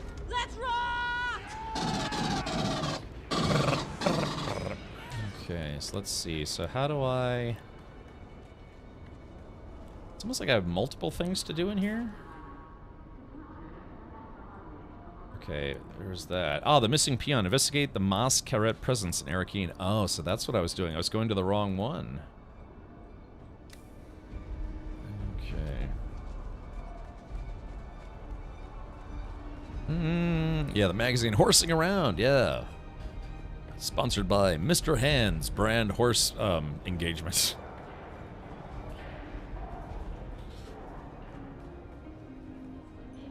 Alright, so let's see. Okay, here we go. Oh, this guy. Alright, so this is the guy. So this is the guy we're trying to poison to death. He looks like a regular guy. He looks like Satan. He's like a Dune version of Satan. Had hard times, never stolen. Yeah, you make that conscientious choice. Of course, for some people, they don't realize that they are potentially giving up their lives when they break into someone's home, because you have forfeit your life at that point when you're breaking into someone's house, because at that point they don't know if you're there to steal a TV or there to, crush their daughter's head with a, their skull with a mallet. Chopping someone's face off with a battle axe. You just never know. So whenever you break into someone's house, you've agreed to forfeit your life. Once you've done that. And sadly, that actually happened to one of our community members. Someone tried to break into his house, and he fired in self-defense, and that person died. This is like a month ago or something like that. So, yeah, just remember, it's not just that you're like, oh, I'm just going in to steal a TV. It's like they don't know if you're there to steal a TV or, their family members' lives. So they're 100% within their right to kill you dead. Is it bad that they stole the fleshlight collection and returned it the next day used but unwashed? That's just rude. R-E-W-D, rude. Let's see. Consider your choices very carefully. Let me know if you want more info. Wait, I wish you could add items to a pre-craft queue to see how much of a collection of different items would cost. Wait, I'm sorry, Avalanche, this kind of seemed like 2 different statements? Yeah. So... the kids that broke in were on camera and known to the community. They go tell their parents they need to raise their kids better, though, and explain to them exactly why breaking into people's homes is a good way to end up dead. I mean, really, especially if you live in Texas. It'd be an interesting debate to see which state is more heavily armed per person, Texas or Florida. They call Florida the gunshine state. But yeah, I'm a firm advocate for being able to protect yourself and your family members inside your own home. So, yeah, just I don't know, that's just how I feel about it. But again, everyone's entitled to their own opinion. All right, let's see. Okay, so this is the guy that I have to break into his body and murder it with poison. I can already tell we are going to be fast Montana friends. by miles. Unless we already are, in which case it's so good to see you. How long has it been? It almost sounds like the guy who played that twink vampire guy in Baldur's Gate 3. Native Floridian, and I've never heard that. Never heard what? Oh, the Gunshine State? Well, I guess it depends on what certain circles you travel in, I suppose. It looks like it's like Vincent Price, the younger years. Well, Daisy May, yeah, I know the UK is a vastly different place, but there's a reason why the United States separated from the UK. just putting that out there. Yeah, yeah, we just sort of celebrated, in fact, our Independence Day, where we celebrate by blowing up our own country. That's the ticket right there. Yeah, like I said, you just that's the problem, is you just never know. They could be coming in there just to steal your PlayStation or to cave your skull in with a crowbar because they're out of their mind on drugs or otherwise. So no, yeah. Again, they have a thing where you can get what's called less lethal ammo. I mean, the better thing would be to incapacitate somebody, right? You know, you catch somebody in your home, incapacitate them, whatever. You know, keep them in place until the police can, you know, come pick them up and do with them what they will. But you just never know. You just never know. How many story quests are there in Dune Awakening? I don't know, like 20 or 30, maybe? Captain Denton says, tasers. Yeah, tasers are certainly an option. Of course, you don't know if the person breaking your house is high on PCP and won't feel any of that. They'll just be like, shrug. You can watch videos of that kind of stuff. People are just out of their minds on coke or PCP or something. They just shrug off tasers like they're just nothing. But, yeah, that's what Panda said. I don't know. Let's put it this way. It's a situation that I hope none of you ever have to be in, and myself as well, because yeah, it is a very, very bad situation to be in all around. So I'm of the ilk that says it's like, yeah, they don't get any second chances. You break into my house, you're toast. You are gone, sir or ma'am. Let's be gender neutral there. Remember, Chad, it's 2025. You have to be gender neutral when talking about people that you blow their heads off when they come into your house illegally. All right, Ambrose Lucifera, a secret admirer, sends their regards and this gift. Well, far be it from me to look a mysterious wine bearer in the mouth, but perhaps you ought to tell me who your patron is before I accept. Please note the year of this Caladan wine. Ooh, Caladan. What of it? An unseasonal, unprecedented cold snap locked the sugar into the grapes. Unprecedented, you say? No one on this entire planet will taste its like tonight. Caledonian wine. A rare experience. By Jove, I like you. I'm going to a party later, and sharing this will make me the belle of the ball. Uh-oh. Do you drink while on duty? Don't answer. Let me tempt you not. I'll shield you from this devil's ambrosia. Just a selfless soul, drinking for two. This rare wine is meant to be enjoyed by you alone. My patron insists. Now that sounds very sketchy. My recourses aren't pulling from storage. Did they change that? My recourses? If someone breaks into my place, I just use thoughts and prayers, right? Yeah, good luck. Alright, let's see. Are the drops also available for watching Dune streams? Twitch isn't giving me any feedback that I'm getting any. Luposity, so originally they had it set where Twitch drops were only available until June 24th, but they extended that to coincide with the supporter creator program. So I actually still have that open, and just in case anyone asks me about that, boom shakalaka. Oh, wrong button, and wrong button there. So it says Dune Awakening Funcom from Tuesday, June 10th until Tuesday, July 8th. You have an opportunity to get, the part of the supporter creator program is to get the Atreides officer outfit, and then the Observer Floor, Observer Foundation, and Observer Walls simply by watching Twitch. If you're not getting progress, you might want to try logging out of Twitch, closing your browser, then opening it, obviously your browser, and logging back in, and see if that fixes it. If it doesn't, log out of Twitch, then delete all your cookies from Twitch, which you can find is if you go to your URL on the top, like right about here, and then it'll say cookies and site data. Just click on that and delete your cookies, and then try to log in, and hopefully that will restart your progress or start it in general. McCabe says, UK law allows for reasonable force to evict the person once outside your walls. It gets a bit messy. Well, yeah, if you get them outside of your house and can keep them outside of your house, then you're good to go. I mean, like I said, just if you can get the problem out of your property or your vicinity, then sure, by all means do so. But if you do that and they try to come back in, that's game over. Yeah, exactly. Just, delete your, you can try deleting your cache, all sorts of stuff. Really, Code Dude, interesting. I'm surprised. Yeah, Florida has, some more gun-friendly laws than some states, other states, I guess you could say. You're right, per person, I bet, Montana's up on that list. Delete your hard drive and pour sand into your computer. That way it knows you're wanting the Dune drops. Exactly. All right, there is that. Hopefully they'll add that Atreides officer outfit to the game later on, so that way people who, either did want to or can't, do the support a creator program will still have an opportunity to get it. But tonight is basically the last night for it. It ends tomorrow morning. Let's see. Florida is one of the few that doesn't allow open carry. Yeah, it's weird. It's very weird in this state. You can't open carry, but they have what's called constitutional carry in this state that they approved, I want to say last year or the year before, which means that you can carry a firearm without needing a concealed carry permit. There are some rules to that. Delete my cache. Delete my cache. Hey, Rosie. Thank you for showing me your bits. Yeah, but it's true. I think Florida doesn't allow open carry, but you can conceal without a permit in this state. They changed the law actually just a couple years ago, I want to say. I don't normally, or do I? No, I did. I actually had a concealed carry permit. I carried for a couple years. Unfortunately, I had one incident that did not result in any kind of injuries, casualties, or fatalities. But yeah, I had to pull my firearm on a hobo that was trying to rob me. So that was a situation where thankfully it didn't get worse. That's all I'm happy about it. I'm happy that they took the hint. I didn't even aim my firearm at him. I just pulled a firearm out and said, "It's like, you need to leave," because the guy he followed me to my car and tried to rob me. Yeah, but I haven't carried in a while. Or do I? I gotta leave chat guessing next time you see me in person. Alright, let's see. This rare wine is meant to be enjoyed by you alone. My patron insists. I'm afraid something of this vintage simply must be shared. It's just my indelibly magnanimous nature. Okay, it says, enjoy the wine. I'm sorry, I can't give you this wine. Don't take the wine, it's poison. No, enjoy the wine. Oh, I'm quite good at enjoying.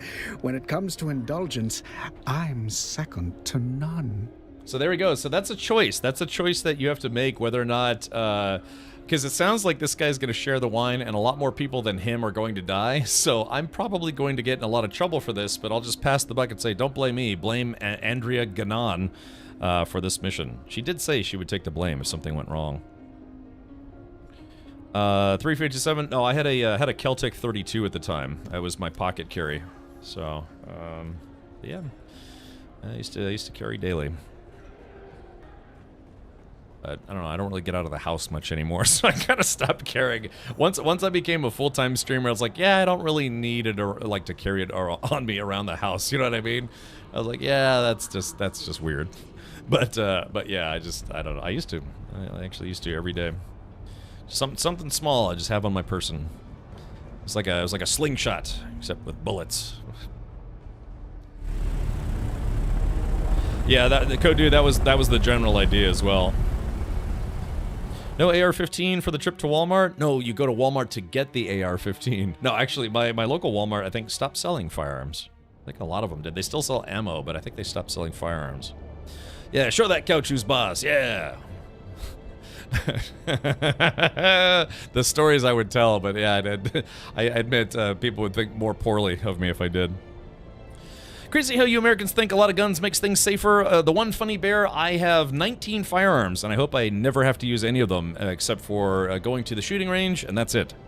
That is 100% a situation that I never want to be in. You might say, why so many? It's like, well, one, variety is the spice of life, and two, zombies. You know, you got to make sure you have plenty of firearms when the zombie apocalypse happens.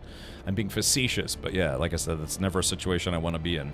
I've been shot at before. That was not fun. I used to live in a bad part of town, and yeah, guys in a minivan drove past and started shooting at me. That was unpleasant. Thankfully, gangbangers typically have really terrible aim, so I was not injured. Yeah. I like collecting pew-pews. It's like Pokemon, but more expensive. It's terribly expensive.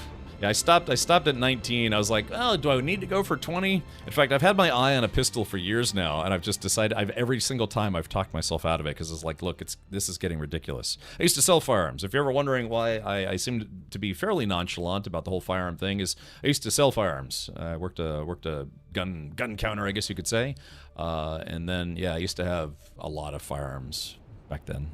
So.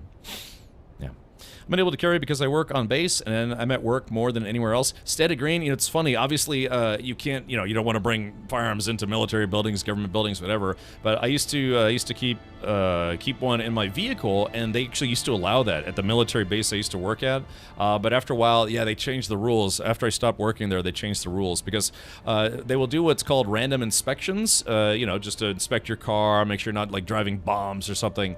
And it's just random, and they do everybody. Anyone could be randomly searched, and I had that happen a couple times. And then, yeah, I would keep my firearm in my glove box when I wasn't carrying on me, and I would tell them it's like, hey, totally okay for random inspection. Just know I have a firearm. It's in the glove box. It's locked at the moment. They're like, okay. But yeah, eventually they did change the rules. They said you couldn't bring any firearms, unregistered firearms, for the base onto the base. So, yeah. You'll get that 5.7 someday. Yeah, all I have to do is sell like 1 or 2 firearms and then just buy one worth of money from selling those. Because, yeah, at one point I think I had like 27 or 28 firearms, and, yeah, I whittled it down from about 28 down to 10, but then I came to Florida and it went back up again. So, yeah, I don't know, like I said, I've done range shooting ever since I was a kid. So I just, first start off with BB guns, then pellet guns, and then, 22s, and...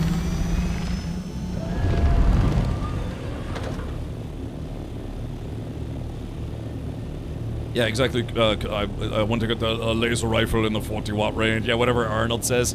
That whole scene, at least that line, is a bit silly because obviously the Terminator, the T-800, would have known that they wouldn't have had those back then. I mean, he was able to figure out how to exist in the year 1980, whatever, but he's like, I want a phased plasma rifle in the 40-watt range. That guy would know, that robot would know that those don't exist then, so why ask for it? So that's one of those things where it's like, it sounds cool when he asks for it, but then you realize it's like, no, wait a minute, that should have never been written into the movie. But people like it because it sounds cool, myself included. Maybe he was using ChatGPT and using faulty info? Yeah, maybe. But if you think about it, you're like, hey, wait a minute, you're right, that doesn't make sense. Why would this robot that knows everything historically about humankind ask for a rifle or a gun that it knows doesn't exist then? Doesn't make sense, but it just sounds cool because movie. So...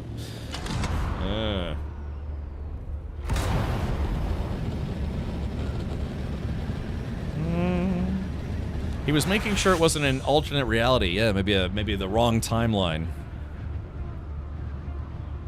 35% of households have firearms in Florida, 45% in Texas. Ah, Texas beat us, huh? Well, I'm gonna have to change that personally. Yeah, a gun for you. Yeah, start handing out firearms for Halloween. One for you and one for you. Yeah, you get a gun, you get a gun, everyone gets a gun. Whee! Alright, where am I going? I don't remember where I'm going. Oh yeah, Andrea Ganon, that's right. I fired a pistol that had a .308 round, and man, what a recoil. I bet I had a .308 rifle at one point. I wish I'd kept that rifle, but I sold it. I do have a 12-gauge pistol, though. That also has some pretty spicy kick to it. If you think about a 12-gauge shotgun, and then you literally having a 12-gauge pistol that shoots the same rounds... There we go, so it's coming in, let's see... Alright, perfect landing.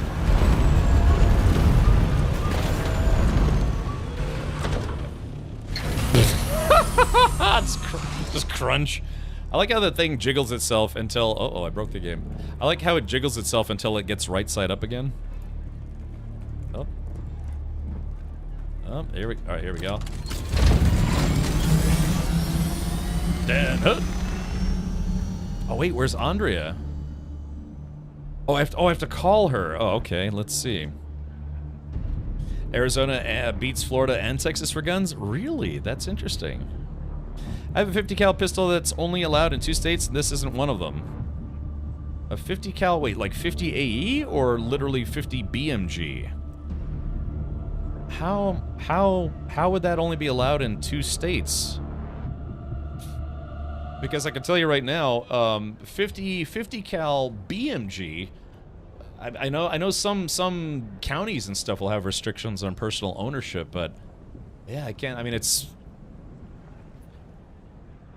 Oh, it's from. I was thinking in a real life sense. Like I said, I used to sell guns. I used to sell guns for a while. So, yeah, black powder muzzle loading. I know. I was just thinking about the restrictions. What movie is that from? Because that doesn't sound familiar. Let's see. Yeah, she's on the run for homicide. Right. Her plan got a lot of people killed. All right. Let's contact her. Good work. You rid Arakeen of its greatest parasite, and I'll bear the consequences. Unfortunately, it seems like our collaboration has come to an end, but your work is not done. Thufir Hawat will want to know everything we found. Go find him. This is my last task for you. Oh, man. Oh, man. I didn't have to leave Arakeen for this? God, I misread it. I thought it said go back to her. Well, yeah. Wait, but that was kind of a... That's kind of what the Telltale games got accused of a lot. It's the illusion of choice, where it's like I could have chosen to give that guy the poison or not the poison, but, yeah, but they basically implied that he was going to accidentally poison a lot of other people. I don't know. Let's go talk to Thufir about that. But crap, that's on me though. I came all the way back here when I didn't need to, and that's kind of I really wish they had a fast travel system in this game that didn't involve flying or teleporting or hiring a taxi.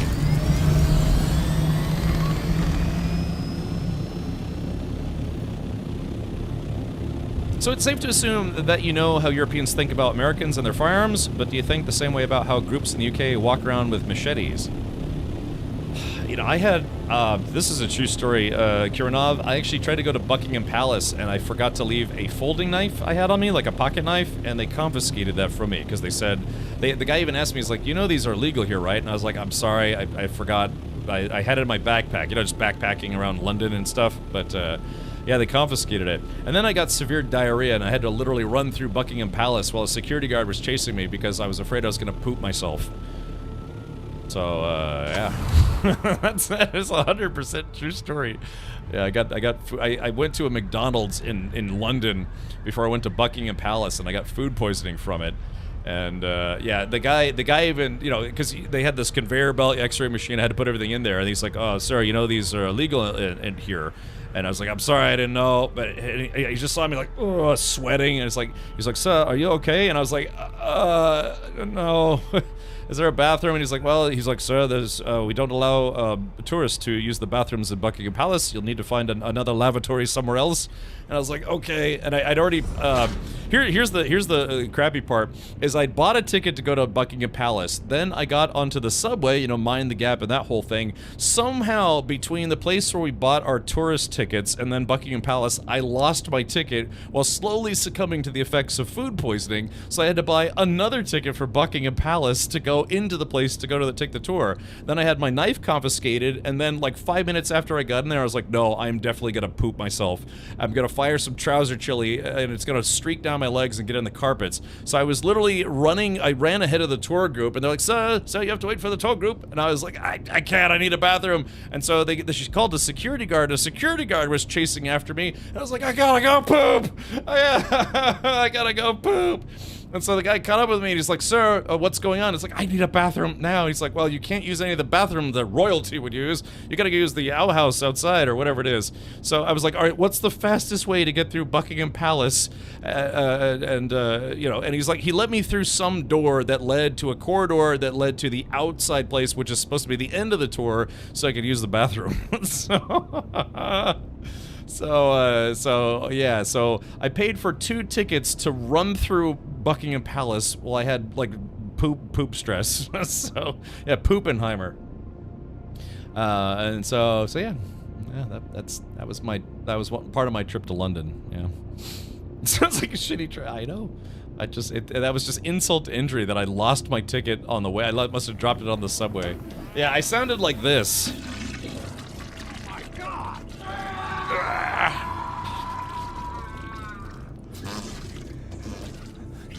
Ugh.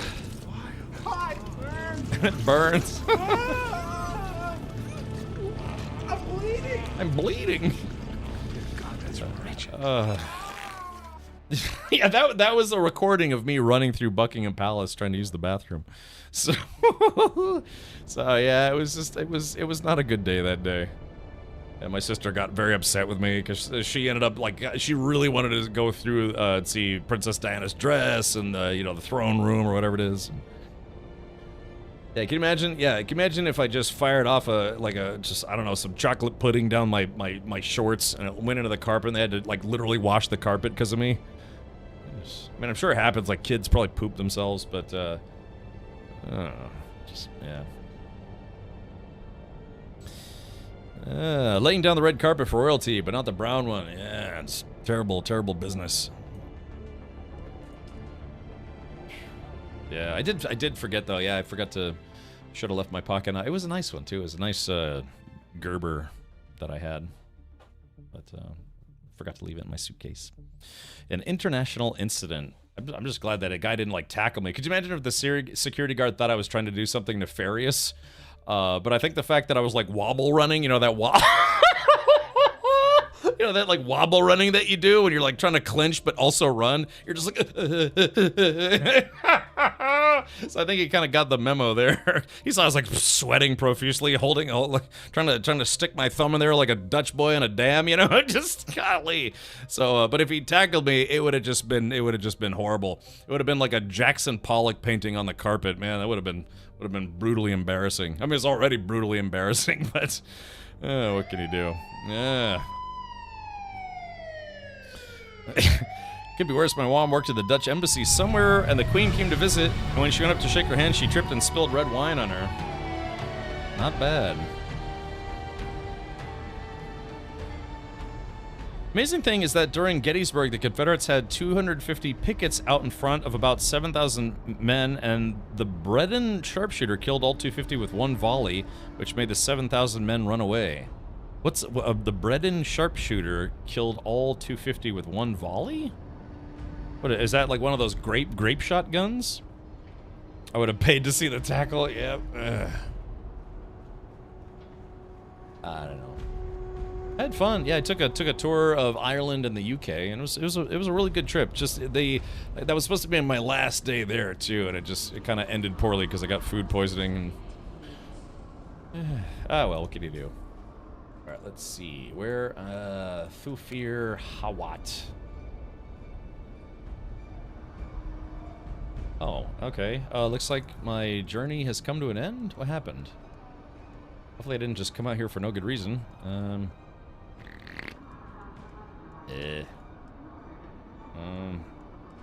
Counterinsurgency. So this ended. This contract chain has been completed. Okay, so is that it? Was that the end of the Atreides line? I was kind of distracted there for a bit. That's counterinsurgency. Trooper, I need to finish my advanced training.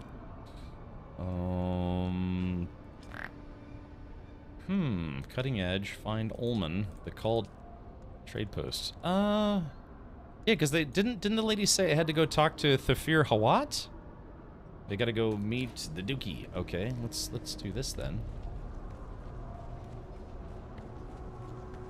Brendan sharpshooters were a sniper unit. Okay, so how? But you know, muskets were wildly inaccurate at the time. So what rifles did they use? Yeah. So one of the things too is that this place shows that the Atreides choppers have different kinds of weaponry than what we have. So these look like some kind of like big dart guns, like dart machine guns or something. But we don't have those as players. Hopefully they'll give those to us in the future. Let's see. Well, that's what I'm saying, Splash Fruits. I was under the impression that most people were just using muskets back then, but they actually did have sniper rifled. There were a few units with rifled long guns. Okay, so I didn't know that. I used to live in Northern Virginia and actually got to go, you know, like Manassas Battlefield and stuff. Sometimes people would go out there with metal detectors hoping to find old musket balls and other things. They were specially made for this unit. Ah, okay, I didn't know that. That's what I was thinking. It's like, yeah, how could you be a sharpshooter with a musket? Have a nice musty stench. Okay, and it's funny, you don't take any heat damage when you're here at Arakeen or Harco Village, which is very nice. Oh. I can't wait to rip one. Yeah, you guys got a little disruptor, though. All right. I expected you. Sorry. Occupational hazard. Andrea sent me to poison Ambrose Lucifera. I carried out her orders. Yes. I didn't initially expect her to move so fast, but I've taken action.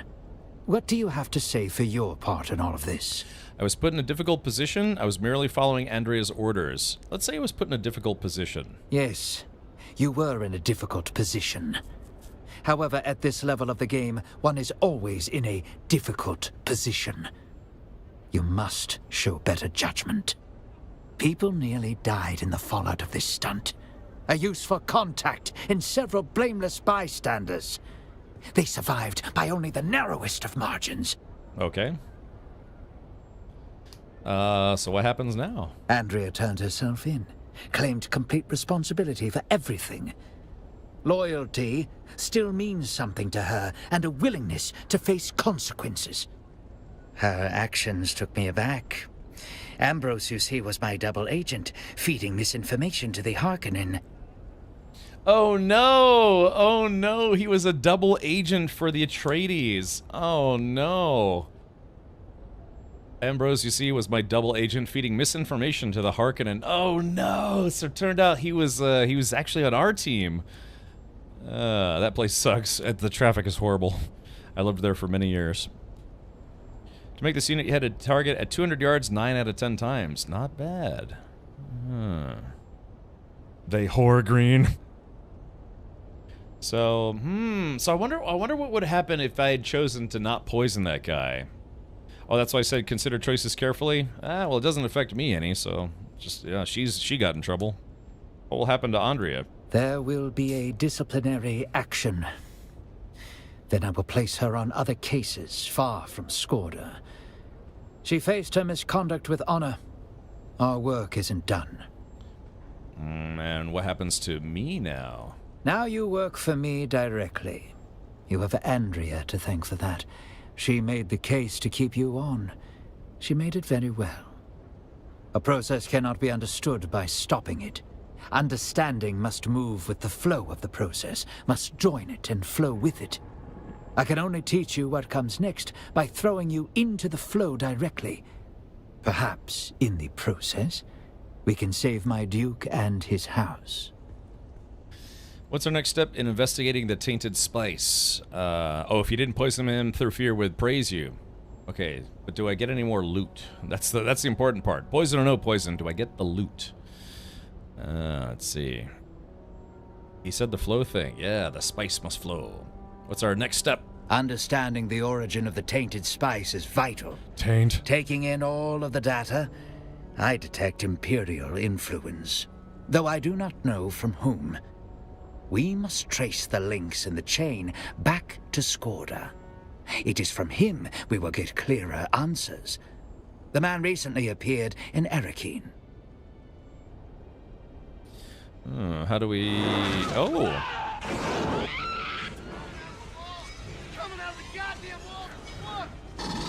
Is it pronounced Quinlan? How is that? Yeah, is it pronounced Quinlan or Quinlan? I guess that's how I read it. Am I close? Let me know if I'm close. Are you close? The subs must flow. Thank you for gifting 5 subs. If you did get gifted a sub today, be sure to thank your sub gifter. Unless they are anonymous, then say anonymously, word up.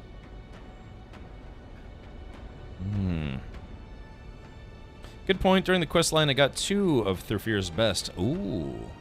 Oh, Quinlan. Okay, closer than usual. Ah, okay. Yeah. Is it Gaelic, like a Gaelic spelling of that, maybe, sort of, or is just an approximation, just in general? So remember, I'm taking Duolingo for German, but I also did read some of their articles on Gaelic, which is apparently a very tough language to learn because of the interesting pronunciations of letters and words and stuff. And then Kauai and Kook, thank you so much for the 2 months. Yeah, I've been to Kauai. It's been a long time, but I have been there. No. I went to Kauai in 2019, 2020. So, It's EverQuest Elven, which is to say kind of stolen from Welsh. Okay, so Gatos knows his stuff then, because Gatos was, I was thinking maybe Gaelic, but Gatos said Welsh, and so, yeah, interesting. Yeah, good job, Gatos. Oh my god, I totally forgot my YouTube chat has been offline this whole time. Let's see. Oh my gosh, I haven't checked YouTube chat in like 2 hours, or an hour. Let's see, unless the government had those guns. Oh yeah, maybe. Sorry, crap, I keep forgetting to check my YouTube chat. Sorry about that, for all of you watching on YouTube. I'm still getting used to it, Unholy Donut Man. I see what you did there with your name. An Unholy Donut Man. I see what you did there. Thank you for the resub. Yeah, hi. Okay, sorry. Yeah, I feel like I've been ignoring people on YouTube. I didn't mean to do that. So I'm just getting used to it. I hope I'm not dropping frames. How do we track down Skorda? I've calculated his most likely contact, a naive Atreides trooper named Rafe Oslau. He's stationed in Erekeen. Find him. Asal, thank you for subscribing with Twitch Prime. What he knows. Okay, he said, I've calculated his most likely contact, a naive Atreides trooper named Raif Oslo. He's stationed in Erekeen. Find him, find out what he knows. I will find him. And I will We know he's had past dealings with Skorda. Further details are in the contract. Yeah, I see what you did there. Okay, goodbye, Hawat.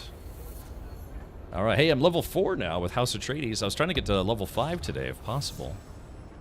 Yeah, so, yeah, T-Bone and Ross and Matt and Derek. Yeah, sorry, I forgot to bring my YouTube chat back up. This is big brain time.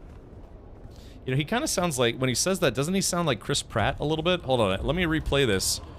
Replay this, and then close your eyes. Doesn't it sound like Chris Pratt? This is big brain time. Yeah, kind of. I think that's Markiplier?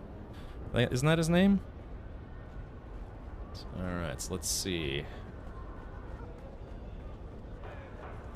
Okay, so there is interrogate Raif Oslo, and then there's the missing peon. I'm gonna peon a peon.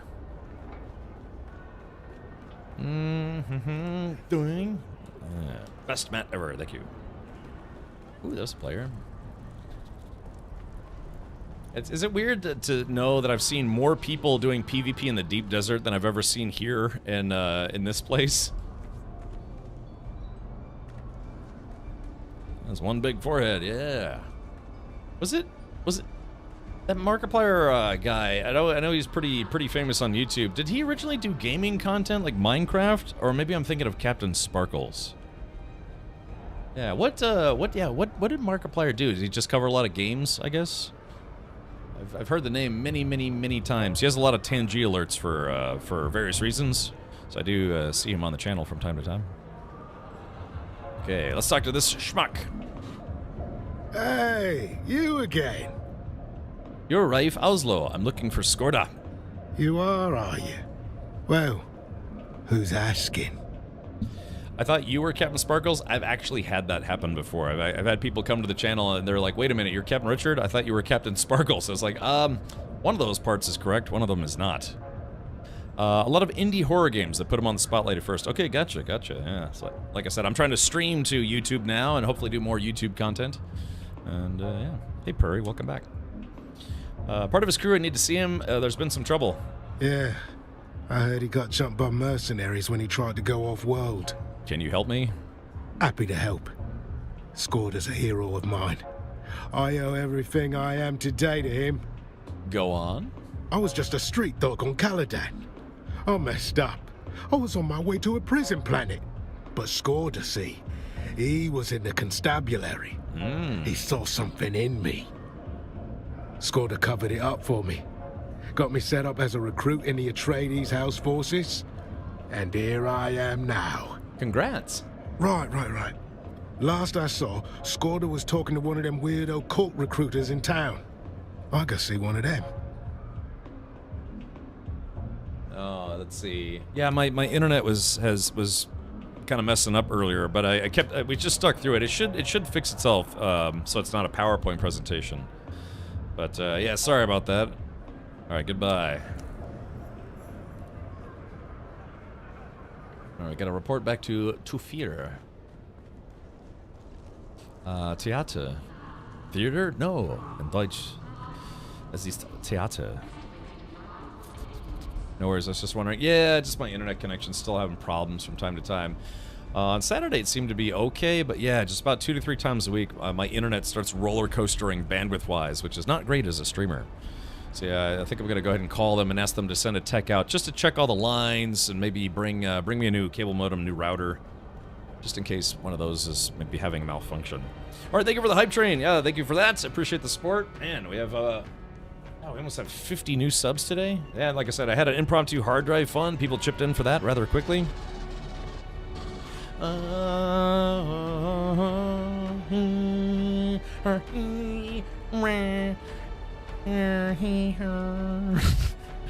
a reason why I never got asked to write soundtracks for video games. Never happens. I expected you. Sorry. Occupational hazard. Rife squealed. He saw Skorda talking with the cult. Here's my report. Well done. The cult in question is the Masquerade. Strange cult. Even stranger rituals. But why would Skorda be talking to them? What's our next course of action, boss?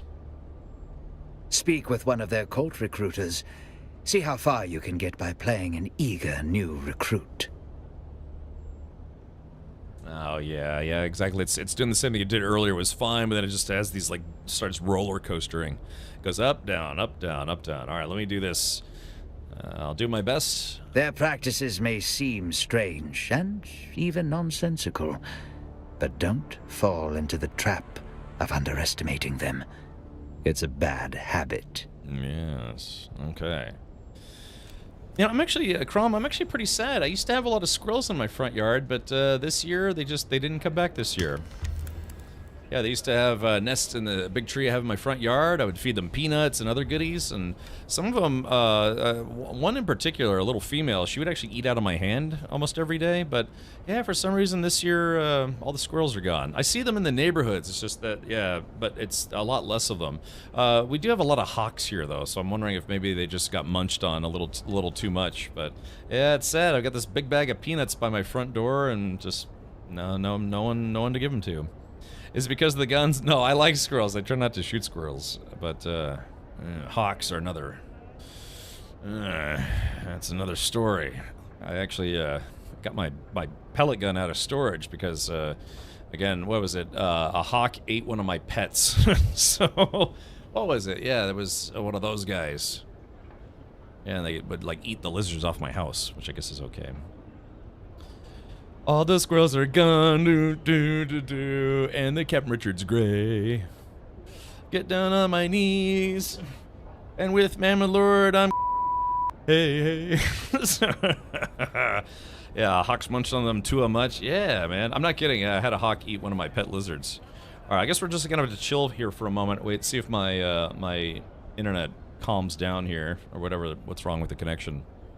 Yeah, I had a bearded dragon, and I would just, bring it outside, and I would stay with it. They said, yeah, don't leave your pet lizards outside on their own, even in like an enclosure, because animals will try to get in there. But so I had a little wooden perch. It was actually like a little half a hollowed out stump, and I put him there, put him on it, and he would just chill there, kind of like the sun, would just sit there, eat leaves. I put him next to this little strawberry plant.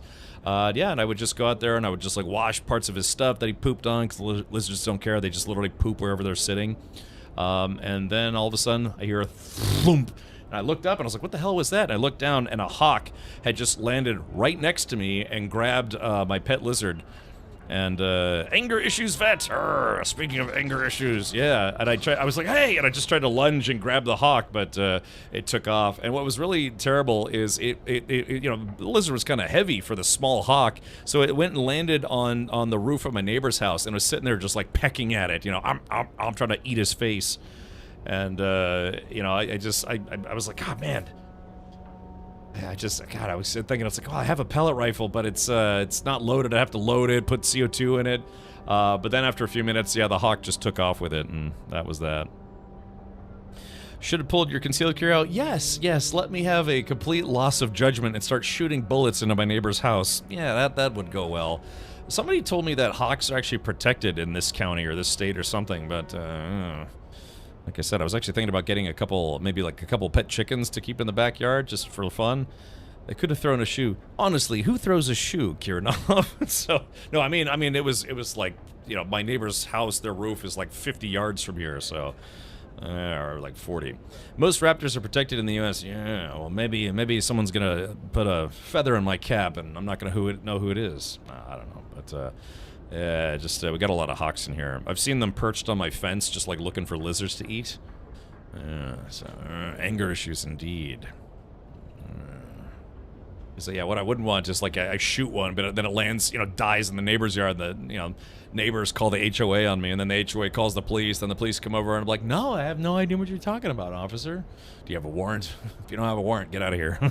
So I don't know, but I did get my pellet rifle out of storage just in case, you know, I don't know, they try to peck my eyes out. Who throws a shoe? Every Latina mom at their child if they screw up. What do they call it? The chunkla? Alright, look, is my internet behaving now? Okay, looks like it's behaving now. Let me know if it starts to suck again. And my internet's gone from suck to blow. Yeah, it looks like it's stabilized, so that's good. It's weird being able to be out in the sun, but you don't take heat damage here. It's a protected zone. I like animals, man. I mean, I don't want to hurt animals. You know, that's the whole thing. Is I used to do what I would refer to as neighborhood hunting when I was a kid, but yeah, these days I don't want to maim the animals or shoot their brains out of their skulls. I like to, you know, put up bird seed and goodies. I would even feed this slob here if I could in game. Speaking of suck to blow, excited about the Spaceballs 2 announcement? Sure, yeah. I mean, it's that movie has been in development hell for like 30 years now, but hopefully it's actually going to get made at this point. The big thing is, I really hope Mel Brooks sticks around long enough to see it happen, because, you know, the guy is, I think, in his 90s now. You know, if he's going to play... If anything, what they might try to do is they might try to film his parts as yogurt ahead of time, just in case, you know, in case he doesn't make it.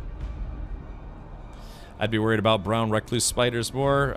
You know, the spiders haven't been too bad here. Sometimes I'll get really big ones in my front yard, but there's so many, like, snakes and lizards and birds here that, spiders haven't really been too big of a deal. Yeah, exactly. Shoot his scenes first, for reasons. But, yeah, he said the movie's supposed to come out sometime in 2027, so if he's 90... What is he, 92? 93? He's 90... What, 98? Yowza. Oh, ask the Masquerade about Skorda. Oh, okay, let's see. Man, I might not finish this quest chain today. Maybe I should play this tomorrow. Stream this tomorrow. Okay, so I gotta go down and then take a left. I did say that today was gonna be my last stream of Dune Awakening. I don't know, maybe I could continue playing all the story stuff tomorrow. Yeah, maybe until I get on the same page with the mods about what to stream next. Centipedes in Hawaii are the worst, though. You know, it's funny, I lived in Hawaii. I don't remember centipedes that being a big deal. Here in Florida, millipedes. God, this year I just had thousands of millipedes in my backyard. Now that sucked, because they figure out, I don't know what it is, but they figure out ways to get inside your house. You know, you find them in your kitchen, in your bathroom, all sorts of stuff. I even tried, like, putting bug spray and stuff, but they don't seem to care. You will not quit, you must come tomorrow. Yeah, maybe, I don't know. Apparently, yeah, I do have a lot of story stuff to do still. Let's talk to this jerk. Greetings. Oh. May the tyrant worm bless you. May your fluids honor him. May we all be drained of doubts and the poisons of a sick society. Look, if you're up for it, I'd be up for draining my fluid, you know what I mean? You know, just, you want to give me a little hand here? Maybe literally? Let's see here. Mel Brooks' 99th birthday was 10 days ago. Yeah, so that's just it. Is he gonna make it? From what I understand, he's supposed to portray yogurt again. Woo. Is this Furry's Anonymous? It might be.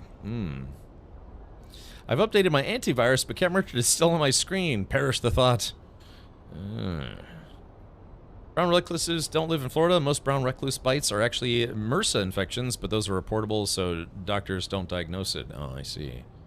It did say 30 days. I know. Just like I said, Funcom kind of killed Endgame for us today. So, but I apparently have a lot of story to do still. Or, well, not the main story. These are all side quests, by the way.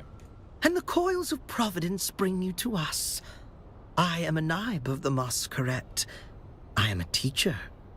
I am a recruiter. She's a cultist. We follow the holy premise of Shai Hulud, as interpreted by our Sayadina Nala. We honor the tyrant worm by spilling our water. I'm sorry, but wouldn't the Fremen see spilling the water as blasphemous? I understand your confusion. To the blind, sight must seem like insanity. But this is blindness that can be cured. In the meantime, can I be of help? I agree, Avalanche. Yeah, avoid the DD, just stick with the triple D. Looking for my friend, Tiga Skorda. Oh yes, a promising convert. Come to our learning center in the Udum. You will find your friend, and perhaps enlightenment. I think your friend is going to find a bullet to the chin. Okay, report back to Thufir Hawat. Oh, lots of back and forth on this one.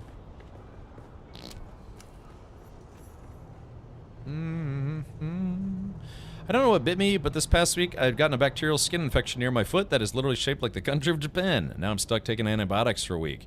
Kiranov, yeah, maybe it's MRSA. Maybe it is MRSA. I used to do a thing where it's like, yeah, I used to not kill the spiders in my house because, they eat other bugs and they kind of clean up. Webs are easy to clean up if you need to. Until one of the spiders broke the treaty and bit me on the ankle. And I still have a scar from that to this day. And it was definitely a spider bite. So from then on forward, I was like, well, you guys broke the treaty, the Accord of House Richard, and so now I extinguish with violence any spiders I find in my house. They broke the pact, the deal, so to speak. I'm the same with spiders in my house. Yeah, I mean, I used to just leave them alone, but now I can't. Because if they were, like I said, I still have a scar on my ankle to this day. It's just a little spot, but yeah, it was a bad spider bite. Bit me. I had a spider recently break the treaty, got me on the neck. Oh, really, Jagron? What, while you're sleeping, or just in general? Yeah, it's painful and itchy, which is the worst.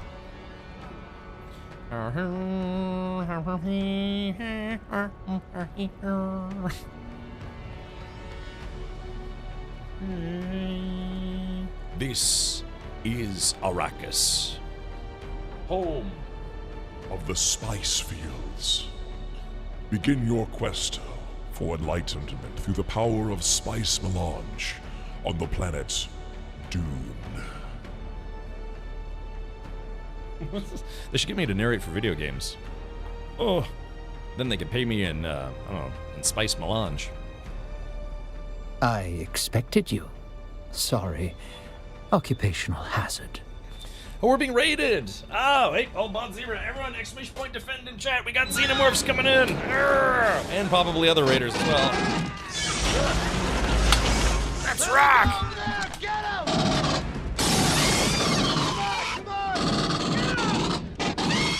All right.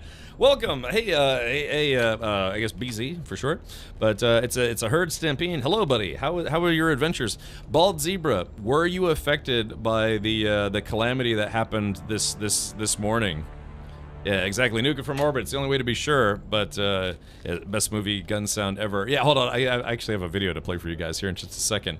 But yeah. So were you affected at all? We lost our entire guild base in the deep desert this morning because of Funcom's screw up. So I was not okay. Gotcha. Yeah. It was. I don't know if you heard about that, but I can imagine people were talking about it. But yeah, so Funcom screwed up, and after today's patch, some PvP points got moved around, and they put them right in the middle of where people's.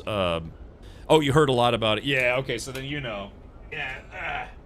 So here, I'll even do this for those who don't know what I'm talking about. If you maybe didn't catch it on either this stream or on Bald Zebra stream, it was this. So they admitted it was a mistake, but they accidentally, before the Coriolis storm was supposed to kind of rearrange the deep desert, they accidentally moved PvP points directly onto islands where people had a bunch of PvE bases. And so when a zone turns from PvE to PvP, anytime the storm comes by in the deep desert, it lowers everyone's shields, and it was a bloodbath. People's entire bases were destroyed, people's ships, carriers, our spice refiner was destroyed and stolen. And also, hey, Kept Me Rock, yeah. So, anyways, our thankfully we were able to get our carrier and our harvester out. Although players had destroyed half the harvester, the sand crawler. But yeah, so basically our base was just got plundered. And again, this is through no fault of our own. We did everything you're supposed to do. Thankfully, one of our members, Auroras, decided to get a head start on getting the mats out of the base. They did that last night, but yeah, this morning, yeah, it was this base and a bunch of other bases. It affected probably, I don't know, 1,000+ players. Yeah, their bases got ransacked. And bad news travels fast, so everyone logged in early, and it was a massacre. When I took this screenshot in particular, yeah, this is where ours was. So sector northwest of D6 was one of the ones that was hit by the mistake, and so a bunch of bases here got cleaned out, including ours.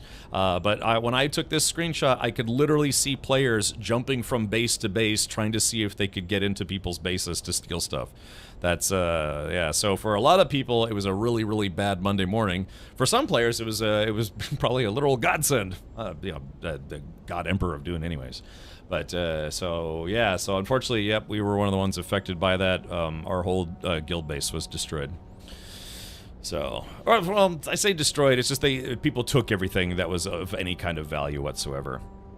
I gotta love that mentality, and they wonder why people stop playing. Yeah, we already have people in the guild that they decided to check out today. And I did actually say myself, because this was our push to do, tier 6 mats and everything, we could feasibly recover, but you just lose so much momentum when all of your stuff is gone. So that's why right now I'm continuing on the faction quest. I may stream the game tomorrow, although I did say, yeah, I'm kind of done as well, because at this point I think everyone who is actually working towards DD stuff, they're just kind of takes the wind out of your sails. So yeah, people destroyed all of our assault choppers today, and like I said, they just kind of broke part of our harvester. Our carrier surprisingly didn't have that much damage, but yeah, so yeah, demoralizing, disheartening, right? So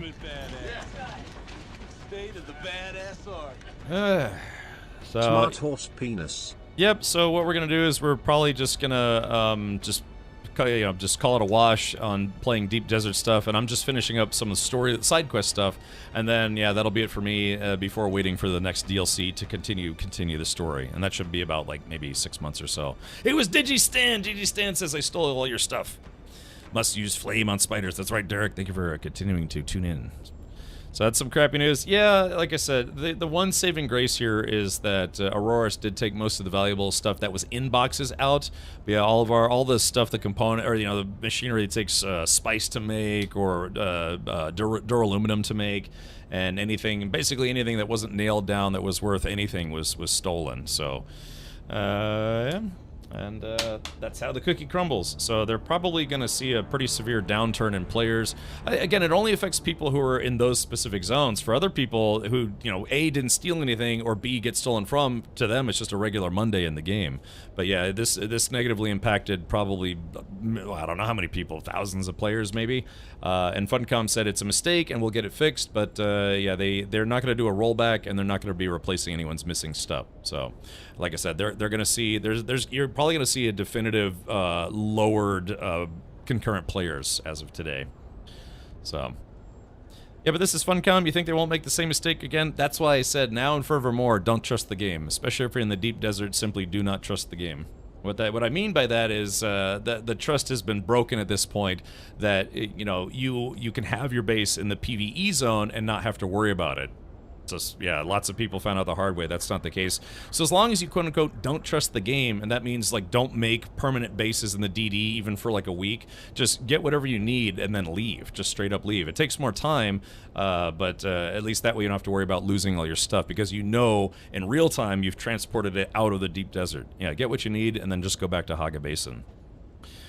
So how many times do you have to restart before the game folds? My big thing is that we're trying to figure out how we can keep our guild base, because we have one of the biggest bases on our server, but again, it's going to cost, every 2 weeks, it's like 16,000 Solari, and then that means someone has to keep logging in every 1 or 2 weeks to pay the base tax and to keep the generators running. Yep, I'm on Salty Path just from issues myself. Yeah, also, apparently the bug is still there where people will get stuff in the DD, try to go back to Haga Basin, next thing you know, their entire inventories are gone. I saw that a bunch today, too. There was one guy who said they lost like 3,000 Spice Melange. It just literally just disappeared when they changed zones. Oh yeah, lost that myself. Yeah, you know, I lost. The biggest thing I've lost so far is I just lost an ornithopter when the game crashed or kicked me back to menu or whatever. And so I was in the deep desert and a worm ate me because I was just there. But or no, I didn't lose my chopper, but. Anyways, so yeah, it's just the DD is a very dangerous place, and it's not just designed that way. It is just because of all the problems that the game has. So if you're thinking about getting into this game, please know that I actually really do like Dune Awakening. I think it's a very, very fun game. You might want to just stick to the story stuff, the side quests, Haga Basin content, what have you. The only reason really to go to the deep desert is if you want a harder challenge for fighting NPCs, because those are the hardest ones in the game, and of course if you want endgame mats to make endgame gear. If you're fine without any of that stuff, you never have to go to the DD. As far as I know, I don't think any story quests send you to the deep desert. There is some stuff that you can do. The ruse worked. I'm invited to the Masquerade Learning Center. There's some stuff that they, like challenges that they want you to do in the deep desert, you know, things to do, but you don't have to do them to quote unquote beat the game. So yeah, like I said, I was pretty upset this morning, but after a while I was like, you know what, I've put 200 hours in this game. I think I'm kind of about done until the next DLC comes out anyways. But yeah, some people in our guild were very, very upset by this because they spent a lot of time, you know, myself included, spent a lot of time, you know, working on endgame stuff. So yeah, all the story is up to tier 5. After that, if you just want to do deep desert stuff, you can. But I'm at this point, I'm kind of done with the deep desert myself. You were right. You did have to repeat that a few times. Who did the what now? Oh, that's okay. I'm used to it. An impressive performance and a tidy report. I appreciate that. Yes. So many field agents are sloppy with their documentation. Shall I take this undercover assignment further? I'm afraid there is no time to build a proper cover. Besides, I already have a hidden agent among the Masquerade. But Bald Zebra, yeah, I know probably want to get some chow, maybe hug your wife, that kind of thing. Yeah, please do. No, I appreciate you raiding the channel, and again, welcome everybody. Yeah, I don't mean to, you know, have a raid come in and be like, oh, you know, he's whining about today's problems. I'm just making people aware that, again, you know, now and probably forevermore, just don't trust the deep desert, and don't trust the game. Don't trust the game. I mean, Haga Basin's been okay. I haven't really had a lot of problems in Haga Basin at all. You know, a couple crashes to desktop, but nothing crazy. But yeah, there's just something about going to the deep desert where it just seems like the game has problems. One way or another, you're just going to experience problems with the game. All right, so what should I do? You'll do what you do best. Arr. Attack swiftly and directly, and obtain what information you can. It seems we're not the only ones after Skorda. Oh, really? I received word that he tried to get off-world before talking to Oslo, but was attacked by 2 mercenaries. He made a daring escape. Let's see. Fury says they should have rolled it back. It is their mistake. Again, this problem affected a lot of players. It did not affect the majority of players. So if they did a rollback, every single player who'd started playing this morning after that patch, you know, for 30 minutes or 3 hours, they would have lost all their progress. And then you have thousands more players complaining about that. So again, from a business standpoint, I understand, one, why they didn't do a rollback, because it would cause more headaches for the company. And then 2, I understand why they don't want to have a policy of reimbursing people for missing stuff, because that would just generate thousands upon thousands more tickets, and it would chew up a lot of man hours, constantly, like literally spending all day long just replacing people's stuff. So from a business standpoint, I get it. It doesn't mean I like it, but I get it. So yeah. Yeah, Scott, it's okay. You know, it's just stuff happens, and like I said, the biggest takeaway here is that you either accept it and keep playing what is an otherwise fun game, or B, accept it and stop playing the game because it's, you know, too much to bear. So, I mean, a whole lot of the story of Dune was founded on a major betrayal and deception. This is a bit on brand, regardless of how terrible it is. Trust no one, trust nothing. Yeah, don't even trust Funcom. no. I want to be kind here because Funcom did actually sponsor the channel for a few streams to play this game, but yeah, the policy of just not replacing anything is not the best. It'd be nice if they could fix that somehow, like some kind of automated.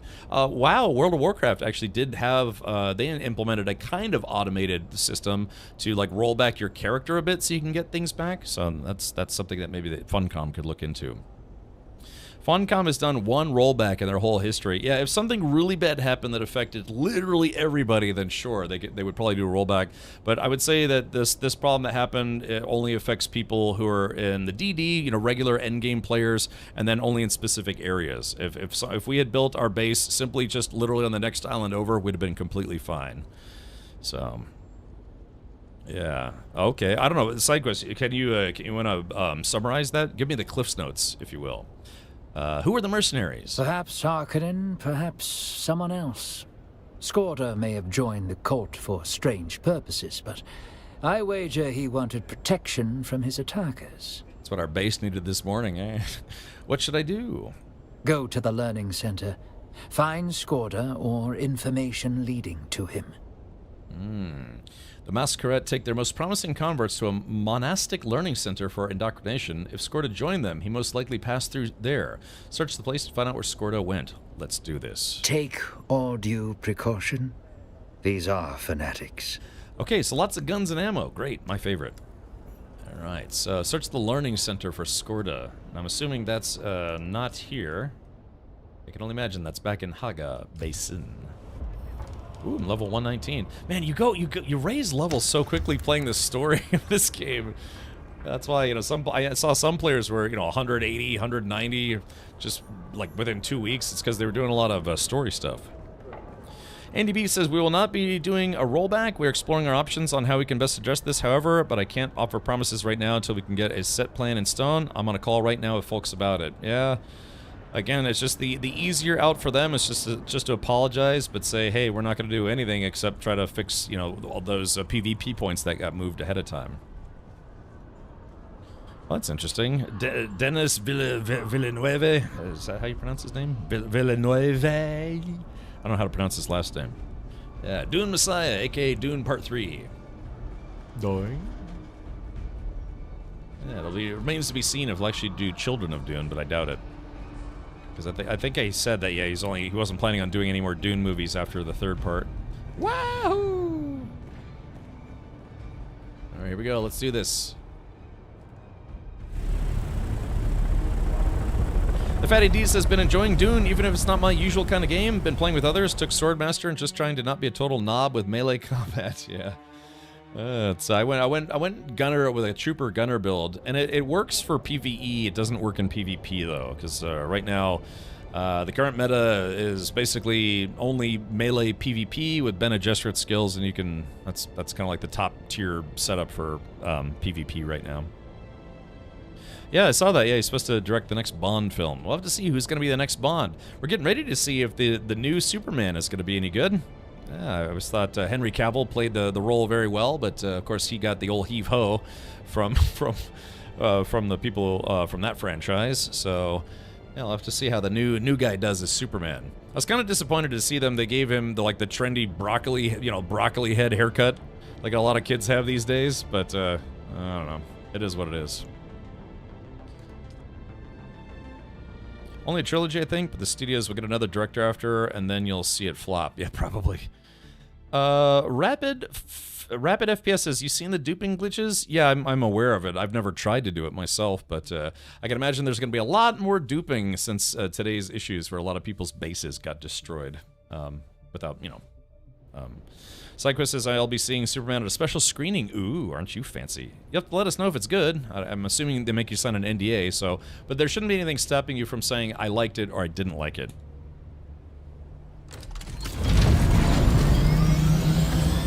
Let's see. Luxus Lux asks, will there be a patch on server restart today? Expect downtime? There was a patch this morning already. If anything, they might have a hotfix patch to try to fix some of the mistakes they made earlier today.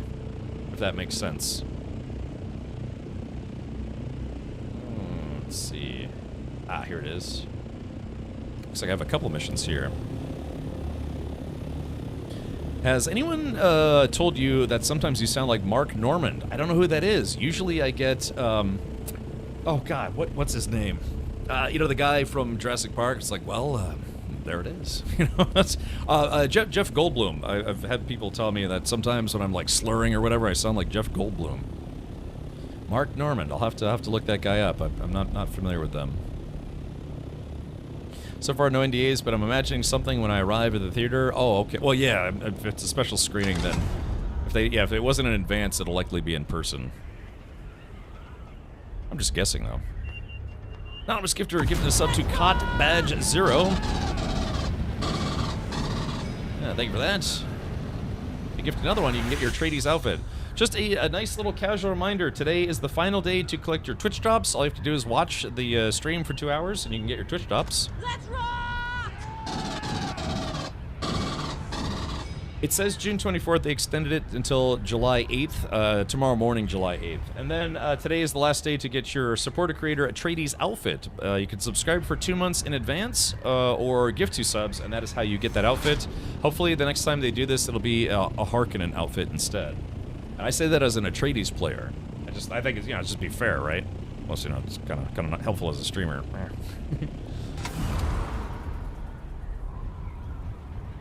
Alright, so we're gonna stealth our way into this place. Here we go. Alright. They'll be none the wiser that I'm here now.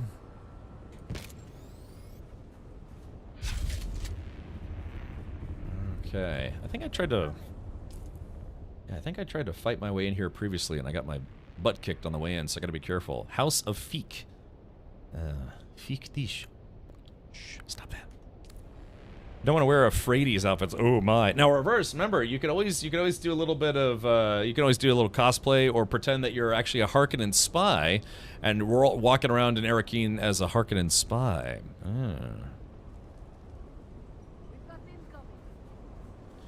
Okay, so I think I kind of gave away my position here, so we'll just go ahead and give them a gift right on the way in.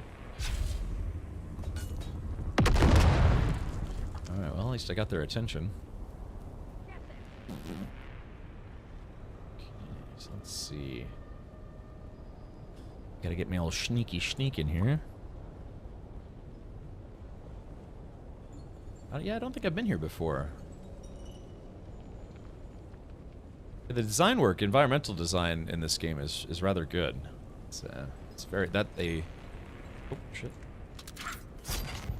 Hi. You come here often? Well, not anymore apparently. Let's see. Someone's here.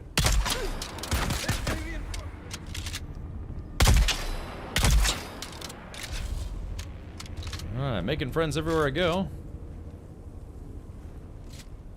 Good night. God damn, my poison didn't go through. Shit, missed. Oh, she dodged out of it. Nice. Oh, crap. Crap, crap, crap, crap.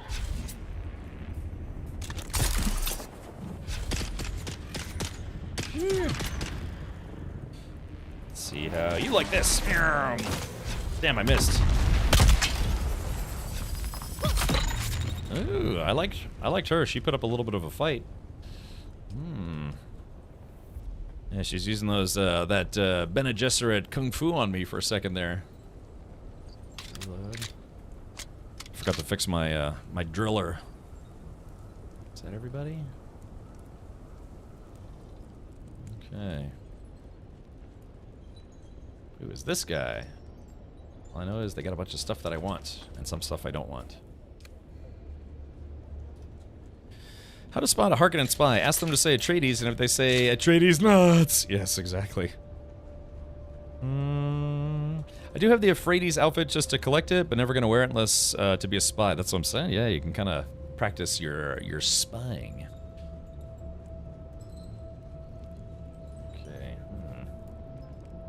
How do you slow fall like that so much? I have what's called a full suspensor belt. This is my opinion the best suspensor belt you have in the game. Some belts, they slow your falling. Some make it where you can jump a little higher. Some, they hold your position horizontally so you can do, you know, like you can shoot people. But I like this one because it works in every direction. So you can use it to boost yourself up, to slow your fall, kind of hover for a sec. But it is, I think it's what, aluminum tier or duraluminum tier? So it's either tier 4 or tier 5. I forget which tier. So it's not exactly like an early game thing.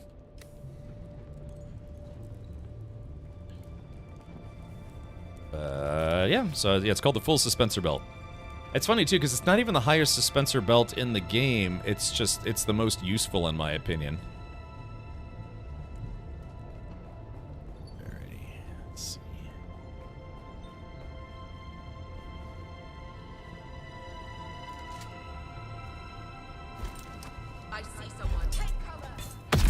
Ooh, Where is everybody?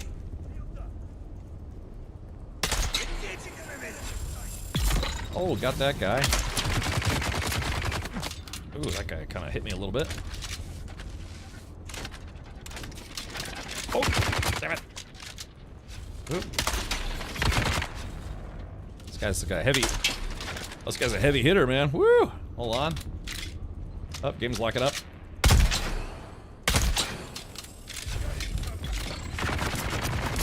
Woo! There we go. I had to throw a little dookie at him.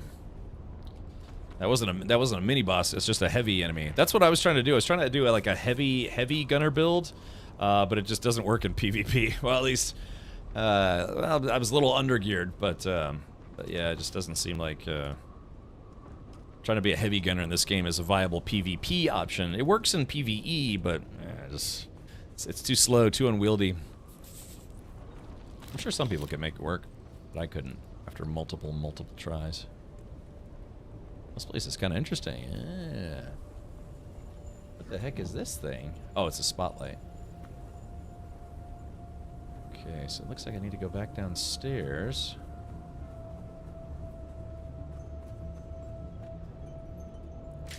Ember Wings is one of the best starter ones. Yeah, that's what I used at first, but then after I got this full suspensor, I stopped.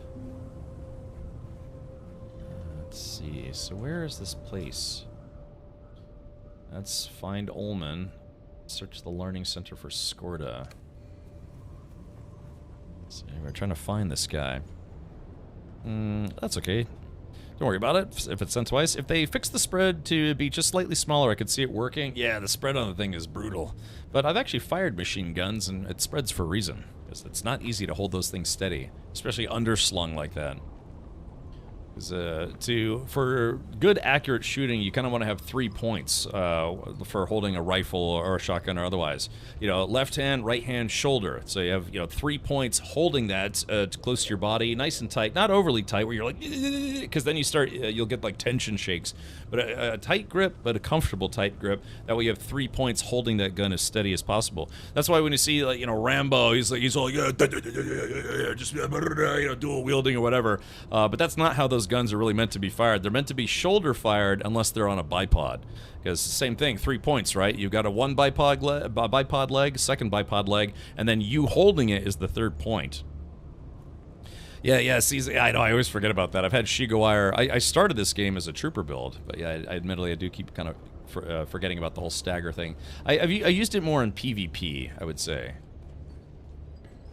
Yeah, for staggering jerks. That's a sniper. Ooh. Is that a sniper? It is a sniper. Good night, Mr. Sniper. Yeah, so I'm trying to figure out where this detention center is.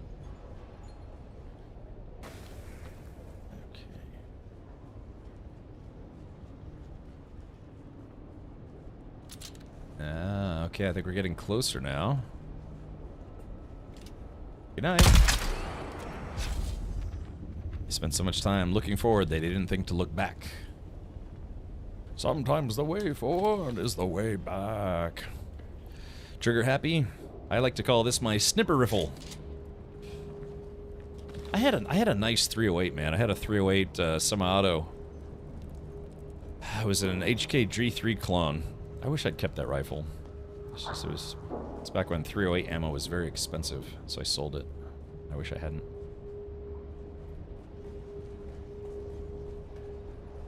Scum diddly bumba. Oh wait, let's see. Okay, so there is. Oop.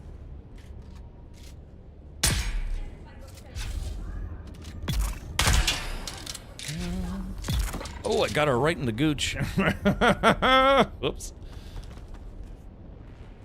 Alright, so there we go. There's the identification band. I've been banned from using this identification band.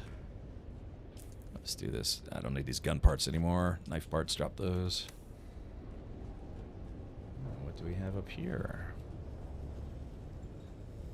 Any goodies up here? It's a whole lot of nothing up here. Okay. Game's starting to chug a little bit. Alright, so here we go. Okay. Oop. There's a heavy there. You can switch shoulders in this game, by the way. So if you're coming against another location, let's tag that heavy first.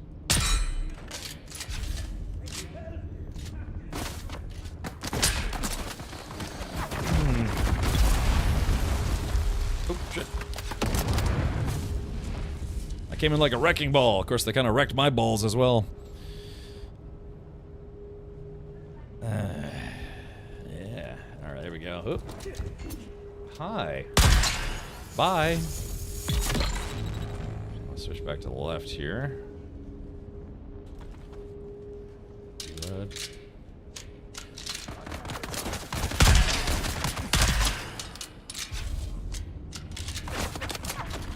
Oop. Oh, got me with the stink bomb. Shit. Got me with the stink bomb right as I was reloading there. Hi. Damn it, I'd literally just healed myself too. Ah, there it goes.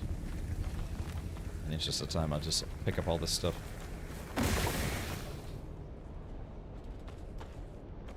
Alrighty. Okay, so where are we going here? These guys got lots of loot on them. Crinkle, crinkle. Alright, there we go. Pick up that. And there's this. This latest group of pilgrims includes many promising initiates. Truly many see the hand of God in the green growing things that flourish in the Udam. Those who show less zeal have regrettably been turned over to the adepts for more rigorous instruction. In particular, one recently recruited brother professed appropriate devotion and revealed to us his past as a house trooper. House trooper. When tested, he demonstrated superior fighting skills and indicated that he could be of use training our militant adepts.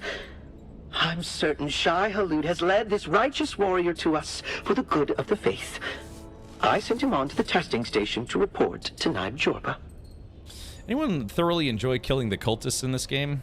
I know I do. Mess5, thank you so much for gifting 2 subs. I think, gosh, yeah, well, gosh, what is it, 50, we're up to 53 new subs today. Amazing.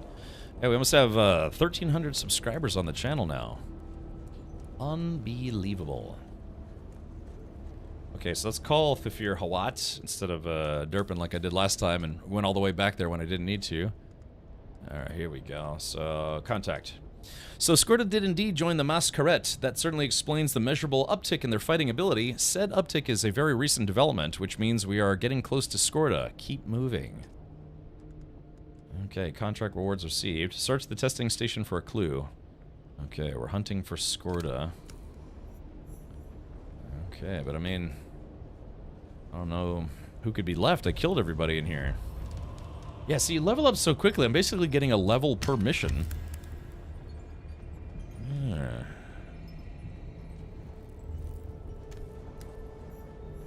Okay. Let the hunt continue for one Skorda. It's down that way. Maybe I shouldn't backtrack this way. What is a C-3PO doing this game? I don't know, yoga, maybe? How goes everything? I had to take a look at finances for personal reasons. So far, so good. like I said, our guild base got destroyed today, but it is what it is. All right, I think. Let's see, do I have to backtrack a little bit? Take a little sip here. Are you winning, son? More or less. Depends on how you look at it.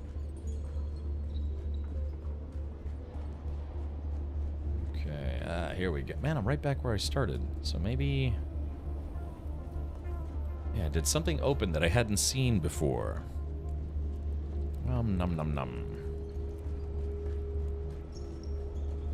So it says I have to go that way. Also says I have to go down. Let's take a look outside. Oh, yeah, we do have to leave. Okay. Alright, let me see if I can find a fast way out of here. Game's getting a little choppy right here. Is it the stream? So the stream's leveled out though, right? Looks like I was having some internet problems earlier, but it looks like everything is okay now. Hopefully. Robertag, thank you so much for the follow. Welcome.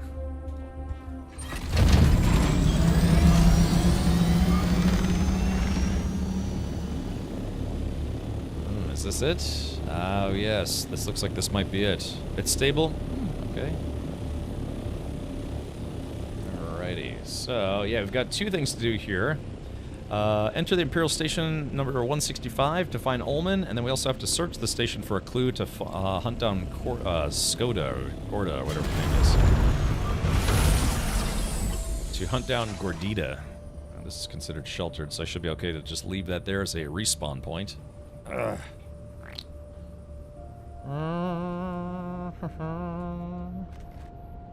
So, Pants, you got any more plans for the rest of the summer? Yeah, just... enjoying your free time before you stop having free time?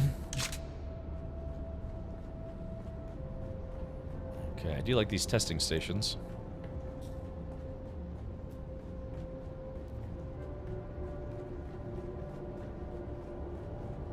Let's see. Shields up. Red alert.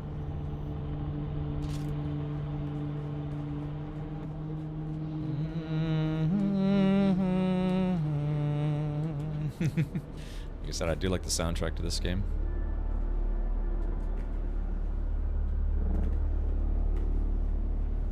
Okay. I don't think I've been in this one before. I like it. I like it already. Alright, so I'm assuming this is the loot room. You've entered Desert Botanical Testing Station number 163. I'm Dr. Wen Olmeca, Senior Plant Geneticist here at the... These old testing stations where they were trying to figure out how they could get sustainable plant life on Arrakis. Hopefully drunk threesome, so basically usual Monday. Not bad, not bad. Any women this time, though? That's the question. A little change of pace there, you know. Yeah, see these? Look at this. So these are little baby sandworms. I can see that's where they are, crawling around. They do get rather large, as of course people have probably noticed. Okay,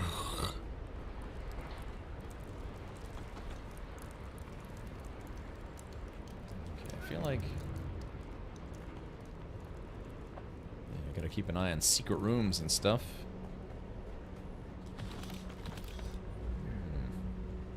Alas, no. Yes. Oh, yes. Oh, somebody might actually already be in here? It's possible, you know, just because you're in this place, it's not instant, so someone else could be, another player could be here. Show the people Sparky at Misaturl. I should, Zyphon, yeah. Greetings, Ignis. I send this note to let you know we have been fortunate in the face of worms and weather, and have found some items I'm certain will interest you. We should be arriving at your excellent oasis in a matter of 2 or 3 days. I hope you will be able to accommodate us in the usual fashion. Yes, here's the armband. The harm band. Ooh, big chest. Nice. Evil Droid, thank you for subscribing to Tier 1. Welcome. So if you haven't already collected your Atreides outfit, now that you've subscribed, all you have to do is gift another sub, and that is how you can get that outfit. But it's just purely optional if you're subscribing just to subscribe. That's also awesome. Power, once again. I am not interested in your revolution. Please stop trying to recruit me or my men. As for the business we discussed, it turns out I have some of the vehicle components you're looking for. I would be open to supplying them to you at the right price. I've added notes to your list. But first, I'm missing 2 of my crew, Silas and Enoch. They went missing near your territory and are long overdue. Some of our guys think you may have bewitched them with your subversive nonsense. But I said, that's impossible. You wouldn't be stupid enough to cross us like that. Would you? Would you? Would you? Worm not work, I'm tired. Oh, okay. And them lick the worm, it tastes like blue raspberry. Sure. Our farming corpses and happened upon a camp of 5 dudes fighting, ran them all over with my buggy, nice and quick farm. Yes, I've done that before. I've certainly done that before. Oh, thank you, Evil Droid. Yeah, enjoy your Atreides outfit. Technically it ends tomorrow, but basically this is the last night you can get it, unless they make it available in-game in a future patch. This looks like a station that I've done before, but I know I haven't been here. So I don't have the intel from this location, so I know I haven't been here. Just looks very similar to a previous one I was in. They probably just like take the parts and kind of make a few different ones.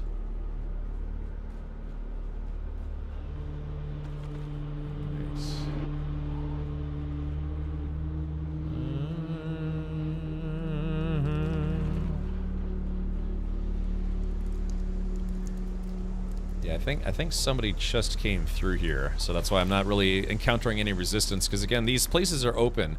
These are effectively dungeons, you know, like raids, not raids, but, you know, just like a dungeon. Oh, there they are, yep, that's... Is that them? Hold on, let's take a look. Yeah, that's a player, so... Because I recognize some of the room layout types, but this is a place I've never been to, so it's probably just like kind of a mishmash of different rooms and things. There are a fair bit of recycled room configs. Yeah, I remember this specific room layout, so that's kind of where I know to check everything, but, let's do this. Keep my water topped off. Let's see, let's do this. Sector weather alert. A large sandstorm is approaching. I'll play them the song of my people. I chose Chusuk for my backstory, so that's why I get the musician emote. Chusuk. Looks like they probably went to go take a bio break, if you know what I mean. Yeah, exactly. There's a storm coming.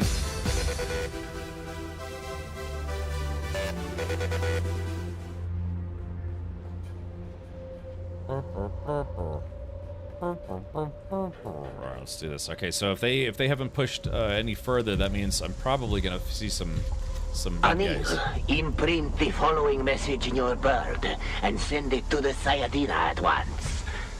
Revered Sayadina, we discovered one of the ancient testing stations brimming with water and occupied by scavengers. We have taken their water for Shai Hulud. I ask for your command regarding this sacred bounty. Naib Jorba. Guy Hulud. Yeah, this is actually a big one. I like it. Okay, so let's see. Now, if I go in that room, it's probably going to turn into a fight room. So let me go down first. I'll go down first, then you go down second.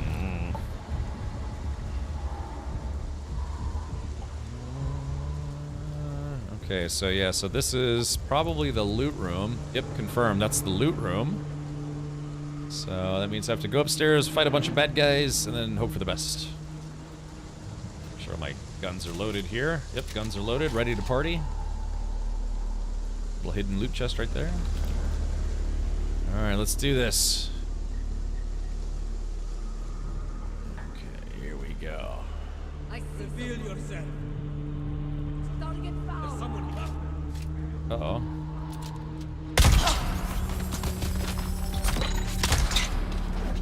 Oh, shit. Oh, they got me with those, Oh. Yep. Lots of melee guys. Lots of melee guys in here. Ow, ow, ow, ow.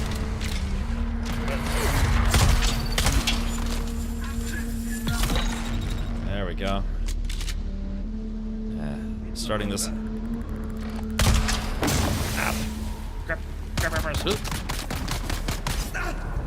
Stab that guy, then shoot him. Kill that guy in his own poison sector. Oh yeah, like I said, it gets a little tough when you have multiple melee folks when you're primarily a gunner, or have a, primarily a gunner build, but you still have options. Should have thrown a grenade is what I should have done. But I didn't remember to do so, so that's on me.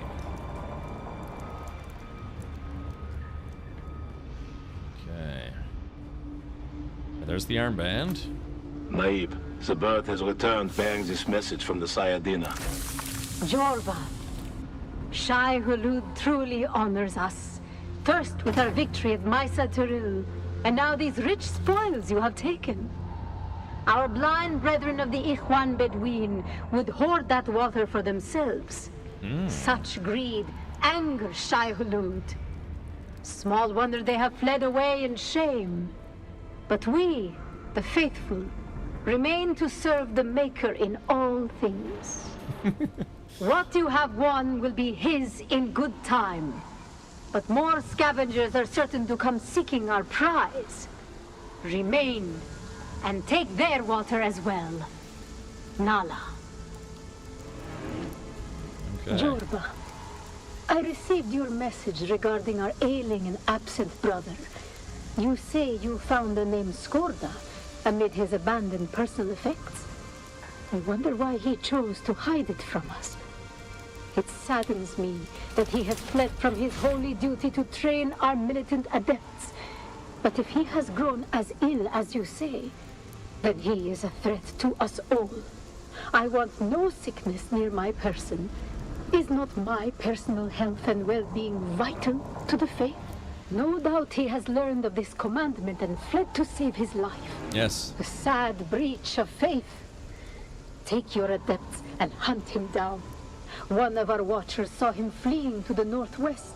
He cannot have gotten far in such a state. Find him, kill him, and burn the remains. Burn. Do not risk close contact.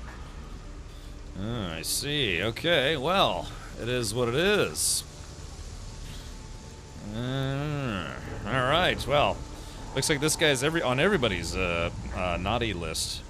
Yeah, it's kind of nice. I'm actually finishing 2 quest chains in one go, because I didn't come here previously when I got a different quest to be here. Nala is being rather rad lewd about this Shai Hulud. Yes. Reveal yourself. Oh shit! Is this a combat room? Oh. Oh, I didn't. I usually these when you fight your way through. Oh shit! Shit! Shit! Ow! Ow! Ow! Ow! Ow! Damn it!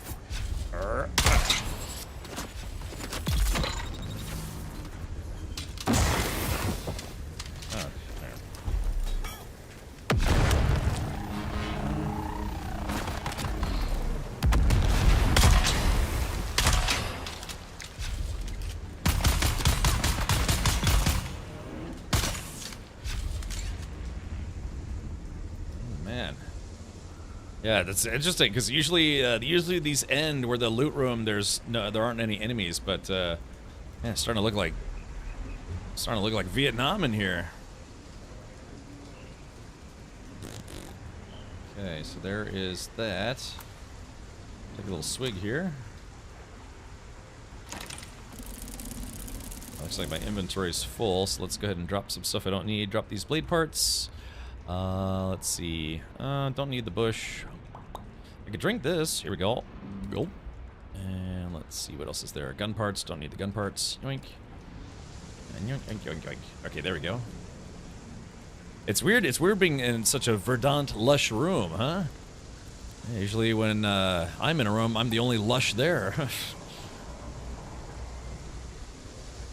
Yeah, so these are what these testing stations were trying to do. Now, I think, unless I'm wrong, I actually think I might have found a little bit of an error in one of the flavor text posts, because in the because this takes place in the year 10,000 something, but they said in some of the flavor text in, like, you know, the loading screen, they said testing stations were abandoned over 10,000 years ago. But it's like, well, wait a minute. But if this game, if the universe of Dune is only about 10,000 years old, period, how does that work? How far along were you with Planetologist? Let's take a look here. And maybe somebody can explain that to me. I am not very far at all. Wait, no, that's oh yeah, Planetologist. Well, I guess I have some points, but yeah, story-wise, I've only done tier 1. So yeah, because I believe this game takes place in the year like 10,199 or something like that. But again, the flavor text says that these testing stations were abandoned over 10,000 years ago. But how does that work? Because if humankind, I mean, I guess because they talk about old Terra. I'm assuming this is when they say old Terra, they talk about Earth. And then, you know, in the year 10,000, can you imagine how much society has progressed or regressed, depending on how you look at it, in just the last 100 years alone? So you figure in the year 10,000, So I don't know if that's a mistake or if there's something that I don't remember from the books, or like maybe humanity actually started before Earth and not started on Earth. Do you have a bucket on your head? It's just a. Cypher says, I thought it said 1,000, not 10,000. That's what I'm saying. I think either the flavor text is wrong, or there's something about the story that I don't remember. In the original Dune novel by Frank Herbert, the primary setting is around the year 10,191 AG after Guild, which corresponds to roughly 22,000 CE in our calendar, based on Dune Universe's timeline. Oh. So I guess after Guild was probably when they discovered interstellar travel using the spice, right? 22,000 CE. Okay, so so it's the year 10,191, but that's because the calendar had been updated. Kind of like how they kind of started a new calendar, you know, about 2,025 years ago. But again, then you have like the what is it? The Chinese calendar, the Aztec calendar. It's just, you know, we currently go by what is called the, I think, what's it called, the Julian calendar? Is that what our calendar is called? But yeah, around certain events of a proposed person. Girth, yes, exactly. It's not Earth, it's Girth. But yeah, so that was apparently a big enough event for them to decide to reset the calendar. You've entered Desert Botanical Testing Station number 163. I'm Dr. Wynn. I'm Dr. Derp. Just drinking all this water here.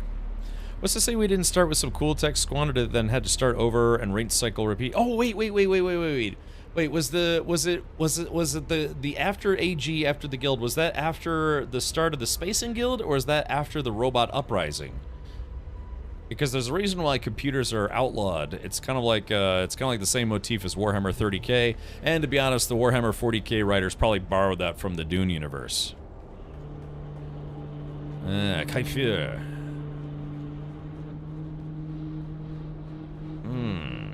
Maybe there's hidden loot?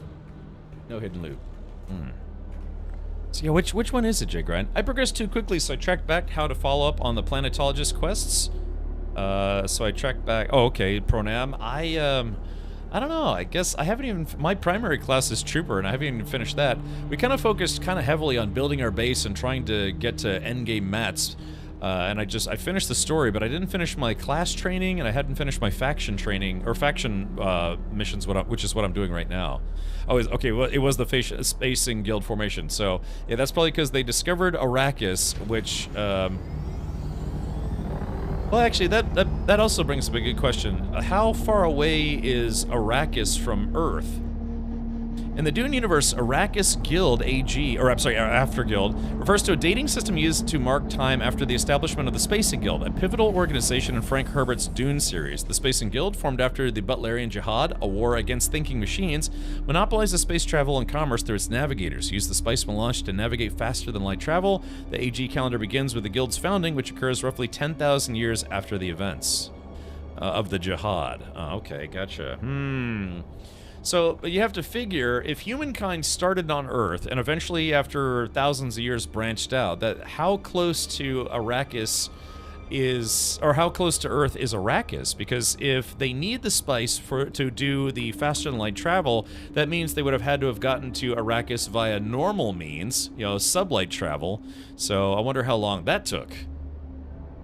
So yeah, you know what's oh man, now I kind of want to read almost like a Silmarillion of Dune's universe. There's nothing more nerdy than saying, I want to read the Silmarillion of the Dune universe. There's just literally nothing nerdier than that you could say. Because you're referencing one very popular book series, you know, kind of favored by for those who like fantasy stuff, and say, I want the reference encyclopedia book type thing for the Dune universe now. The prequels explain it all. Oh, it's 310 light years. Okay, I've only ever read the first 3 books. I know there's like 6 books that were written by Frank Herbert, and then there were more books written by his kid and some other dude. But so it's 310 light years. Oh, I see. Ooh, oh, sorry, I don't mean to yawn. Call Thufir Hawat. So then, yeah. So how did they get to Arrakis if we only had sublight travel? Unless there, well, a sublight, you know, sublight speed could be very, very fast. I mean, you're still talking, you know, even like 0.3 C is crazy fast. Alright, let's keep going here. Skorda keeps running, so we continue following. He is fast running out of places to hide. Oh, Arrakis is kind of big. Earth doesn't exist by the time Dune takes place. I guess it just, well, what happened to it? They did faster than light jumps, but they were very unsafe. Oh, okay. So what technology did they use for? Like, that makes it sound like this is some like college exam that I'm studying for. What did they use instead of being able to fold space? I'm assuming they had maybe like, so they had like light speed drives, but they weren't able to actually fold space. I don't know much of the lore at all, but my assumption was that they could do FTL, travel with the assistance of AI, but after they banned it, spice was the only way. Yeah, spice allows them to navigate safely across further distances. Okay, so they already had faster than light travel, but again, how... Well, I guess, so they created faster than light travel. At some point, as humanity expanded into the universe, they discovered Arrakis, they landed, they found the worms, they found the spice, they found the secret of the ooze, and then they were like, holy crap, if we eat enough of this stuff, we mutate, and we can actually... And then, you know, just next thing you know, you're in the other side of the galaxy. So yeah. Interesting. Because again, you know, in order to get to the spice, they would have had to have gone to Arrakis. And the Fremen were probably people who, you know, were born and grew up on Arrakis from the earliest pioneers and settlers of Arrakis, right? Maybe, you know, they brought a whole bunch of people to live on Arrakis to start mining the spice fields, and over time, generations, over 10,000 years, generations after generation, they didn't know anything other than Arrakis, right? Yeah, so maybe they considered all the people who came to Arrakis as outsiders, but technically, you know, just like people live in America, no one's from here except for Native Americans. But you know, like 99% of us, or give or take, we're not from this country, but we consider ourselves from Arrakis, aka America, maybe. So. Was travel by Spice Guild around pre-guild? The landmark may just mark when the guild monopolized its use, not when folding first became available. Yeah, well, I guess what Jay Grant posted, it was from the formation of the Spacing Guild. Zyphon says they used thinking machines to do faster than light travel before the Butlerian Jihad. So, yeah, so the thinking machines, aka robots, AI, whatever, I wonder what kind of engine they created. Did you complete Act 1 Fremen Bits? Does cover it a bit? I did, yeah. So it talked about how they went from planet to planet and all sorts of stuff. Well, I guess some of the people anyways. Humanity reached Dune, aka Arrakis, without spice, using less advanced pre-guild space travel technologies, likely involving slower or riskier methods. The spice melange was discovered only after Arrakis was settled, fundamentally changing space travel by enabling the Spacing Guild's precise navigation, which of course led to the formation of the Spacing Guild.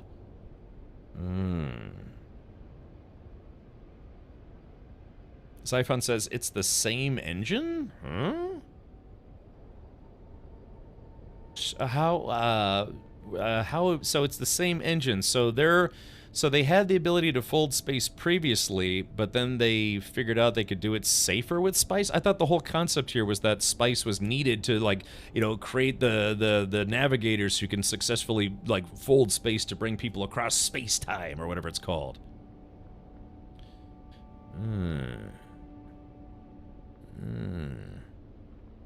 Really? I thought sand trouts were native to Arrakis. Now, admittedly, I haven't been reading the Codex as much as I should.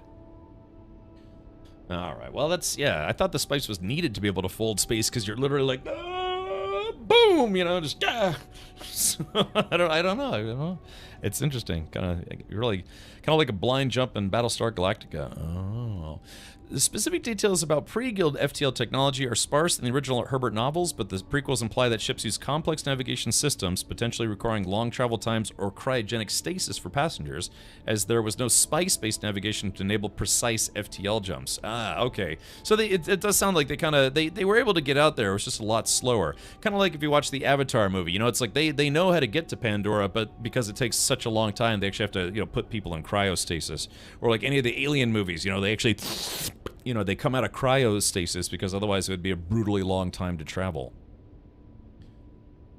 Trouts and worms aren't native? What? Sandworms aren't native to Arrakis? Really? Wow, you're just kind of blowing my mind with that statement. I thought that was the whole thing, is that they came here and the worms were native to Arrakis. So what is it, like they brought the sand trouts and the worm goodness, and then they thrived on Arrakis and then turned into mega worms that poop the spice that does the do? Really? It's, spice worms, or the sandworms aren't native to Arrakis? Man, you're right. I really actually kind of do need a Silmarillion for this. Or maybe I should actually bother reading all the codexes they have in the game. Which is, where is all that stuff? Research. Players, guilds, lands read. Yeah, where is the, I know there's a codex. Where is that bad boy? Tutorials, settings. They came in a box of fruits. Spice worms came after the Spice Girls. Yeah, I know they had worms, but I never knew they went to Arrakis with them. Yeah, okay, so planet was originally a water world. Yeah, it was lush before they got there. Oh, so it was the worms that destroyed Arrakis and turned it into the desert planet that it was, probably because they just ate everything, right? Arrakis used to be lush, but the worms destroyed it. That's why the rain on Arrakis is silly. Oh, so it was people jumping from planet to planet exploring, accidentally dropped off sand trout in the worm business, and they, after 10,000 years, the worms like ate everything, but then they realized that their fart poop is actually good stuff. The Bene Gesserit brought the worms to Arrakis. Interesting. Man, okay. I mean, I have to be honest. I had no idea the sandworms were not native to Arrakis. This is why you always declare fruits and vegetables. Yes. The worms eat everything until they found out about Weight Watchers. Now they just eat people, and I guess they probably evolved to be able to eat metal and other things. Because yeah, from what I understand, the big sandworms of Arrakis, that's why they eat buildings and vehicles, literally anything except for rock, because they can actually process this. In the sequels, the Onyxian created sandworms that could thrive in water. These were introduced to a water world, and they created a more potent version of spice called Ultra Spice. Yeah, hold on. Also, thank you for the gifted subs. Sorry, Sec Clarion, thank you so much for gifting subs. And to an anonymous gifter, thanks as well. Yeah. Pretty soon, let's see, what is it? And then, I was going to play the over 9,000. Yeah, you have Ultra Spice, then Infinite Spice. How do you get the Twitch drops? Raw Shift, you simply watch any Dune Awakening channel that has Twitch drops enabled. I know it says the June 24th, but they extended it to July 8th. Tonight is the last night you can get them. The program ends at, I think, 10 a.m. tomorrow morning, U.S. Eastern Time, I think. Sandworms don't eat food. There isn't anything on Arrakis that would feed them. They use a chemical process to generate energy. Sorry. Well, they use a chemical process to generate energy, but then I'm assuming they eat stuff like, you know, I mean, why eat anything at that point? Of like, no, I'm not hungry. I'm just being a dick eating your spaceships. So, I will not be live Raw Shift. I've been live for 5 hours already. So. Maybe we could try to raid someone who's streaming Dune Arrakis after this. Luxus, thank you for gifting 2 subs. All right, here, let me keep going here. Optional, catch up with the hunting party northwest of Misa Tirul. Okay, let's do this. It's funny that this says it's optional.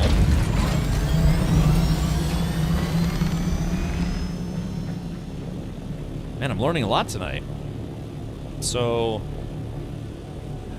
it's been a long time since I read the sequels. I thought they attempted to make hybrid worms, but the spice wouldn't produce properly. Yeah, the other side was just Old Spice. Smells great. Alright, Skorda's last stand. Looks like we don't have that far to go. It's interesting that this mission is listed as optional. Maybe I have to kill them. I kill them before they can get to Skorda, huh? Okay.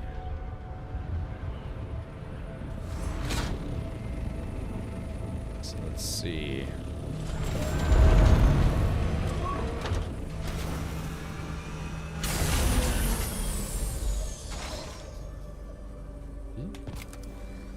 Okay, wait a minute.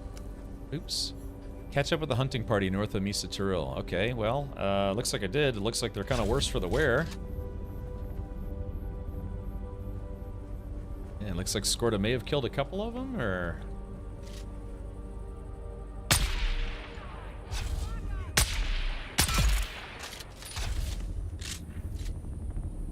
smile. So let's see. Okay, so that was the... So it says I gotta go up.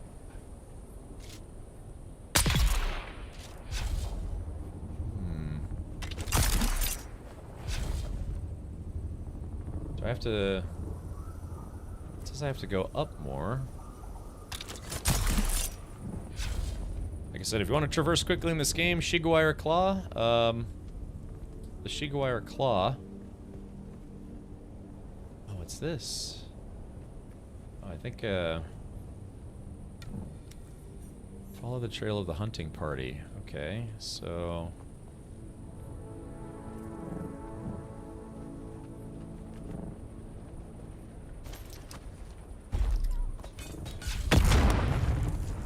Oscaret Camp. Okay, find Skorda.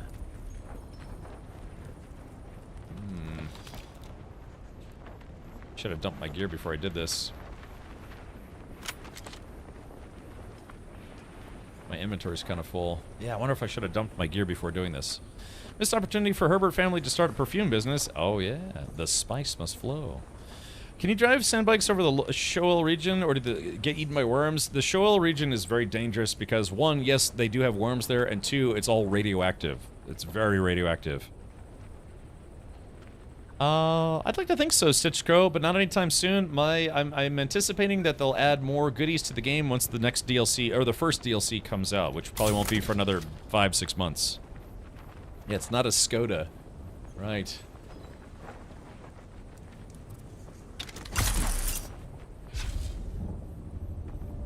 Okay, so yeah, damn. Things my inventory's full. Should I dump my inventory before I try to finish this quest? Because I'll probably also get some loot. I think I will, actually. Yeah, when I say dump my loot, I mean just drop it off at our guild base, then come right back out here. So yeah, let's do that first. I'm hoping miniguns were the scan where the scan. Yeah, exactly. I mean, we if you look at some of the other vehicles, some of the other vehicles have, I think, like a nose gun. There's a nose cannon, and then different guns instead of just rockets.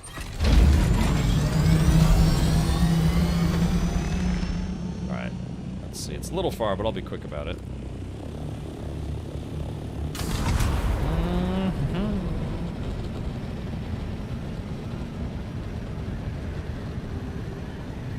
Loot for mission will hold until you have space. Oh yeah, didn't they I think they mentioned that in the patch today, didn't they? Oh, whoops, damn it.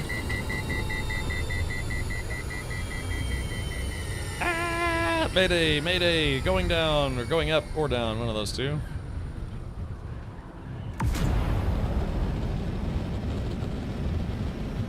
Mayday, mayday. Hope they had a t-shirt cannon and water gun so I could soak hot chicks and shoot them t-shirts. Yeah. Wet still soup contest. Alright, thank you for the hype train. Appreciate that, everyone. It's nice to have the support. Yeah, it had this might be the most subs we've had. Our second most that we've had since we started streaming Dune. In one day, I mean. Yeah, almost dead. Damn it. I almost made it.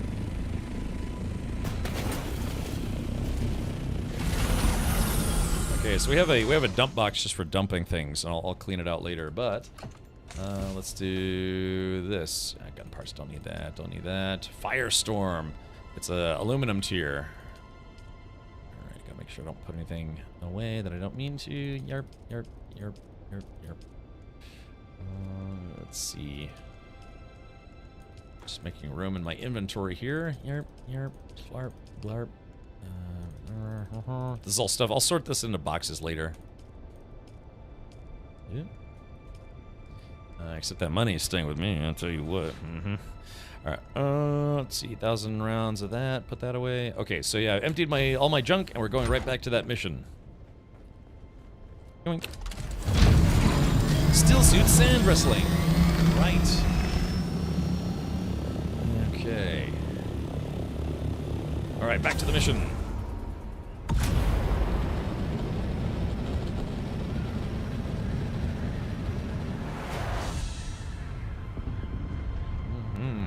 Yeah, these scout choppers make it very quick as long as you have the booster.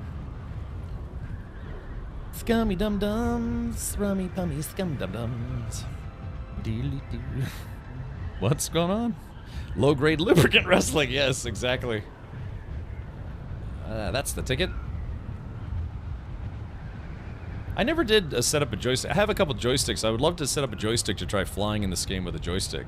The game doesn't have formal joystick support, but you can use what's called VJoy, or a virtual joystick program, to convince the game that you're actually playing with a controller, instead of, yeah, you can basically map a joystick to make the game or your computer think that you're actually using a controller, not a joystick. I think there's a problem. I think there's a program actually just called VJoy, if I'm not mistaken.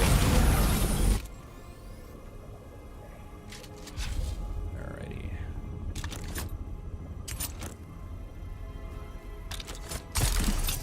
Damn it, I did that wrong. Okay, let's see.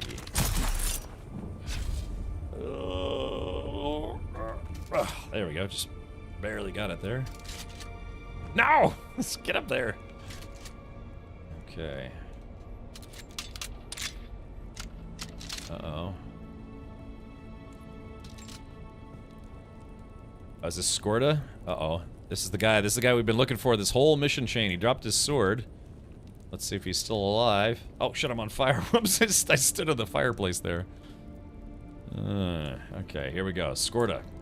Well, who the hell sent you? Captain Tika Skorda, Thifir Hawat sent me to find you. Oh, isn't that flattering? Do a bow, a curtsy. Don't think I can manage either. Oh, but hell with it. I'm dying. I'll tell you anything you want to know. What is the bad spice exactly? Oh, nice tune. Thank you for gifting 2 subs. Sorry, I just stood up to stretch my legs here. Oh. Thank you for gifting 2 subs. Enjoy your outfit. Yeah, it is the last chance to get your outfits. Alrighty, here we go. Don't rightly know. We found it on X, something they whipped up. We took it as spoils.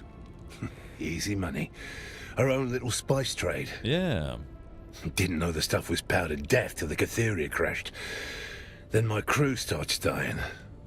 One by one. Where's the rest of the bad spice? The Catheria getting shot down complicated things. When it crashed, I had to leave my post to recover one of the containers. Sold it to the Sandflies. Whoops. Had to leave my sick mates behind. Tried to get off-world with what I'd earned by selling the bad spice from the Catheria to the Sandflies. But I got ambushed by mercenaries. I evaded them and hid by joining the Masquerette, playing the part of a good little convert. Then I got sick. And Nala and Jorba turned on me. I fled, and this is where I fell. I'll never get off Arrakis. That's it? That's all you know? Nothing useful? I know 1 or 2 more secrets. Real bangers. But maybe I'll just die with them while you watch me all helpless. You have a duty to the Atreides. You can redeem yourself before death. Give your secrets to the Harkonnen and take revenge on the Atreides. I say, screw the great houses. Tell me, and I'll stick it to them. I watched Katrina die like this. She wondered why you betrayed her. Oh, let's go with that one first. Katrina wasn't supposed to get hurt. Just fly the goods to the surface. Easy. But it all got mucked up by the houses and their blasted wars. Yeah. I couldn't save Katrina. In the end, though, she started to understand the real truth. Bpez asks, where does the outfit go in-game? It's a customization for your social clothing. So if you start the game, you'll get your prison outfit, which you may still have, right? It's the, you know, the prisoner outfit, the Mala outfit. It's literally the very first outfit in the game. You can turn that outfit into the Atreides outfit with the customization. So what you have to do is you do have to create a Funcom account. So you can type an exclamation point drops. That'll bring you to accounts.funcom.com. You start an account, log in, and then you link your Twitch account to your Funcom account, and then the customization will be in-game. I'll show this to you where the customization section once I finish with this guy. So don't let me forget. Alright, what's the real truth? It doesn't matter whether this house or that house wins. Dukes, barons, emperors. It doesn't matter who rules. The rest of us suffer. The Atreides and Harkonnen have fought for 10,000 years. Stars will burn out before these royal bastards stop their self-indulgent puppet show.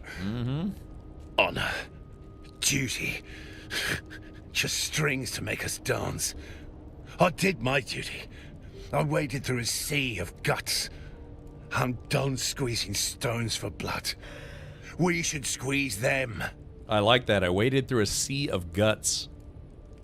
That's it then? You'll keep your secrets despite the universe? No. I'll tell if it'll help stop this sickness. But when it's over, ask yourself if what you get from the houses is worth what they exploit from you. Yeah. The Delphus and the Euphoria were shot down into the shale. Now you know. That's not a win. It's a curse. You'll draw their attention now. Who are they? Dunno. So far up it'd give you a nosebleed to know. Don't know who they are, but they scare the shit out of me. Now do us a favor and leave. You think nothing would scare a person who knows they're about to die? Oh, you found it. Okay, good, good. So, yeah. Don't know who they are, but yeah, the words of a dying man saying that affection scares them, even though they know they're dying. That's, maybe I would take them seriously at that point, because it's like, dude, you are literally dying. You're like, I know, but they scare me. I don't know, weird. Okay, so this guy's, yeah, they're the bad spice. It basically melts people from the inside out. So if you eat it or even get exposed to it, yeah, it's almost like radiation poisoning, but it's like radiation on steroids. It's kind of like spice Ebola in a way. All right, here we go. Let's do this. Okay, talk to Hawat.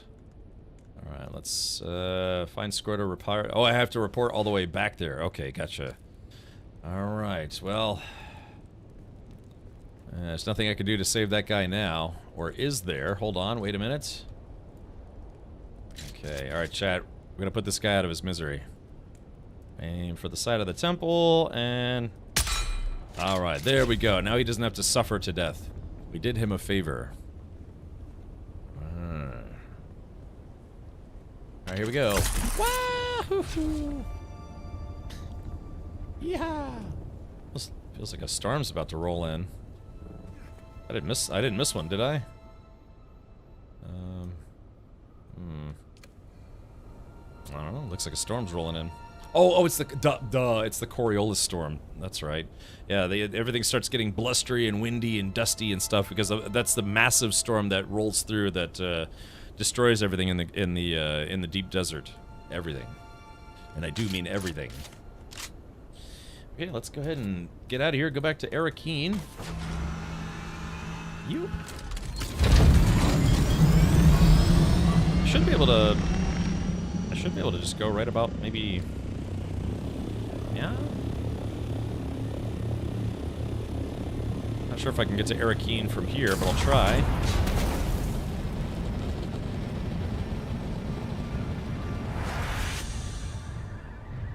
Yep, there we go. World map. Clunk, clunk, clunk.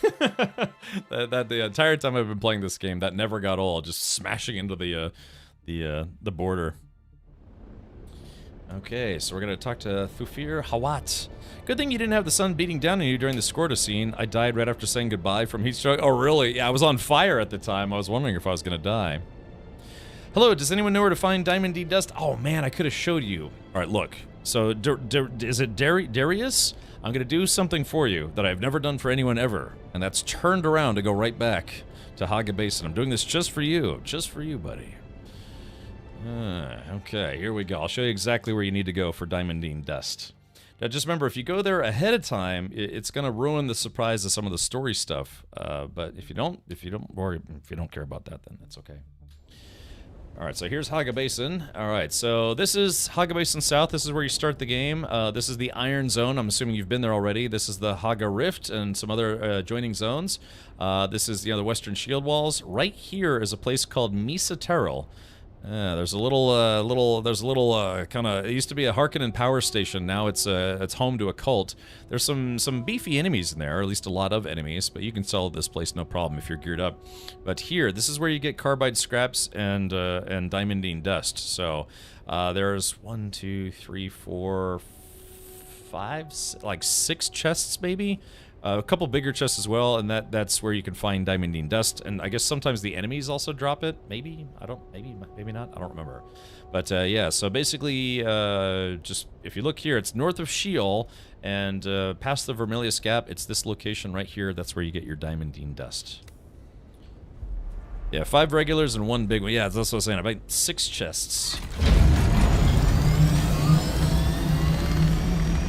Oh, that's right, and yeah, I forgot. There's a secret guy on top. Yeah, there's. If you here, you're going to see a very, very tall tower. It doesn't show up here, but there's a very tall tower. Go to the very top of it. There's actually a hidden body up there that also has more of that stuff. Yeah, sure thing, Darius. Enjoy your diamondine dust collecting. Remember, there are some pretty beefy enemies there. A lot of enemies, and also about 4 snipers. Yeah, I think there's 4 or 5 snipers, so gotta watch out for those guys as well. Clunk. Yeah, I almost forgot about the secret guy. Yeah, B-Pass, good call, good call. Oh gosh, here we go. Alright, now I'm going to Erekine. There's nothing you can do to stop me. But wait, there's more. Nope. I also like playing around with poison. Yeah, they got, there are heavy enemies there, enemies that shoot poison bullets, snipers. There is kind of a quote-unquote boss lady there, sort of, maybe.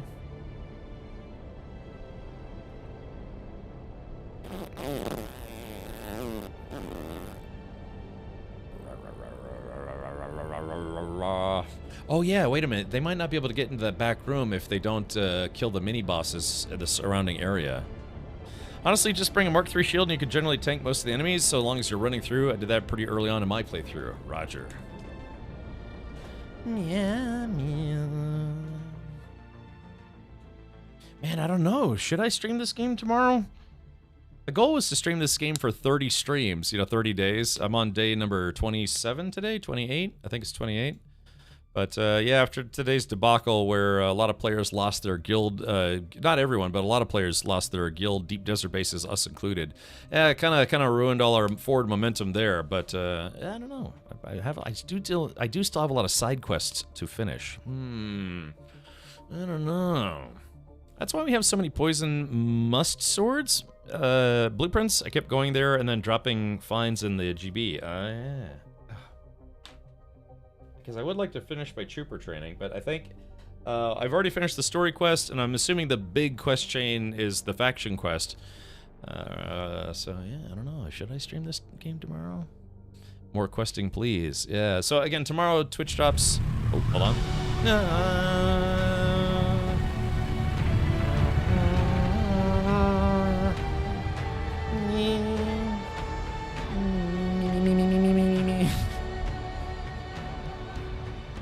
Alright, let's do this. Let's talk to Thufir Hawat. Thufir Hawat? Yeah, Twitch drops end tomorrow morning. And who knows, maybe they'll shock everybody and they'll be like, hey, surprise, we're gonna also have the Harkonnen suit that's gonna start tomorrow. And they'll be like, oh, well, here goes another 30 days. It's fun to watch the questing too. I know. I just, I don't know. I've been, I'm torn. Because they're all of the class trainer quests that I haven't done. Just not. I mean, I've done some of them, but not really a lot of them. I really wish they would give this game additional camera controls. That would be nice. Maybe allow it in Haga Basin, but turn it off in the deep desert since it's a PvP zone. I expected you. Sorry. Occupational hazard. Skorda admitted the bad spice was in the cargo of 2 additional ships. Your report is both fascinating and alarming. Both of those ships were shot down in the same ambushed convoy as the Catheria. What's our next move? Recovering the remaining tainted spice containers is vital. Those containers likely lie in the irradiated, wreckage-strewn wastes of the shale. Oh, shale. So not Sheol, but shale. Okay. Shall I fetch them? It won't be easy. The land is a radioactive hell. Furthermore, the Harkonnen are already on the trail and have taken one of the ships. Ruh-roh. The Emperor declared the region off-limits in the War of Assassins. Neither side can risk a direct confrontation. That's where you come in. Ooh. Find and infiltrate the Harkonnen-held ship. Recover the bad spice. Consider it done. Alright, that means I have to go back to the guild base to get a radiation suit. There's another element at play. No, it's too early for such wild speculation. Too many potential third parties. Never mind. Good luck. Okay, goodbye.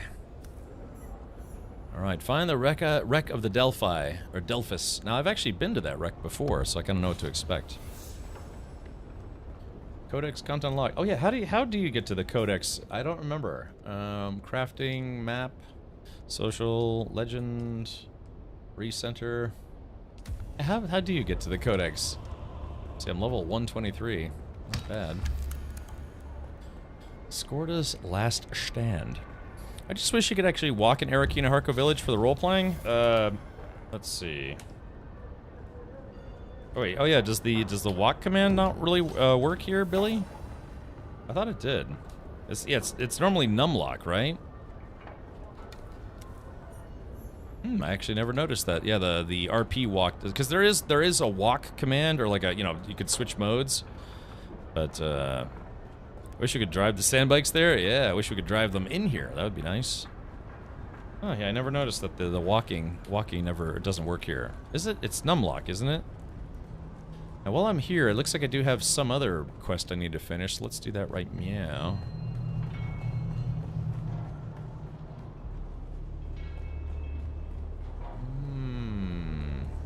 Yeah, we're down in the dregs of Arakeen.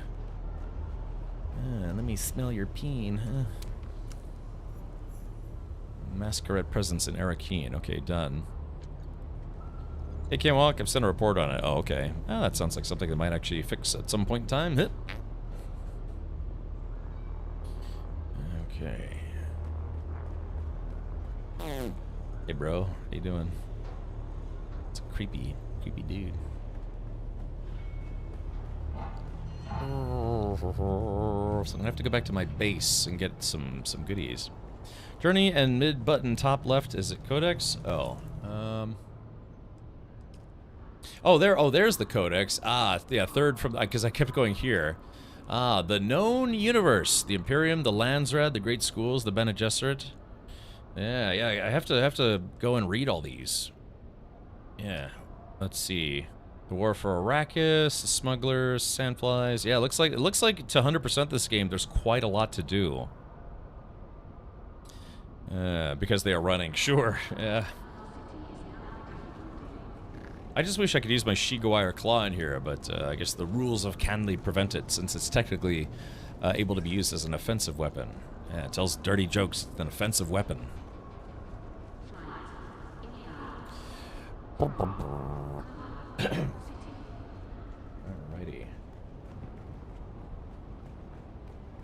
Alright, right, so again, shout out to everyone watching on YouTube. Just a quick plug again, if you have a YouTube account and would like to subscribe, type an exclamation point YouTube. I'm trying to get to 1,000 subscribers so I can become a YouTube partner again. And remember, subscribing is just basically following in YouTube. I'm sure they really regret that terminology. Subscribing everywhere else is like, like having a paid subscription, but on YouTube, subscribing is just, following a channel, essentially. But yeah, if you wouldn't mind giving old Ricky Poo a subscribe, yeah, I'm getting close to 700 subscribers, just a few hundred more. Then I'll actually be able to, work towards becoming a YouTube partner. I used to be a YouTube partner, but they do this thing where if you don't upload content within, I don't know, years, they remove your YouTube partnership, which they did with me because I went really hard into Twitch, but I kind of left my YouTube channel behind. Also, I deleted a lot of old content that I had on it because it wasn't very relevant anymore. In a way, but yeah, feel free to throw your old buddy pal. Remember, every time you subscribe, an angel gets its wings, and a sandworm eats another dude. Daisy May, thank you for the tier 1 sub. Appreciate that. Welcome aboard.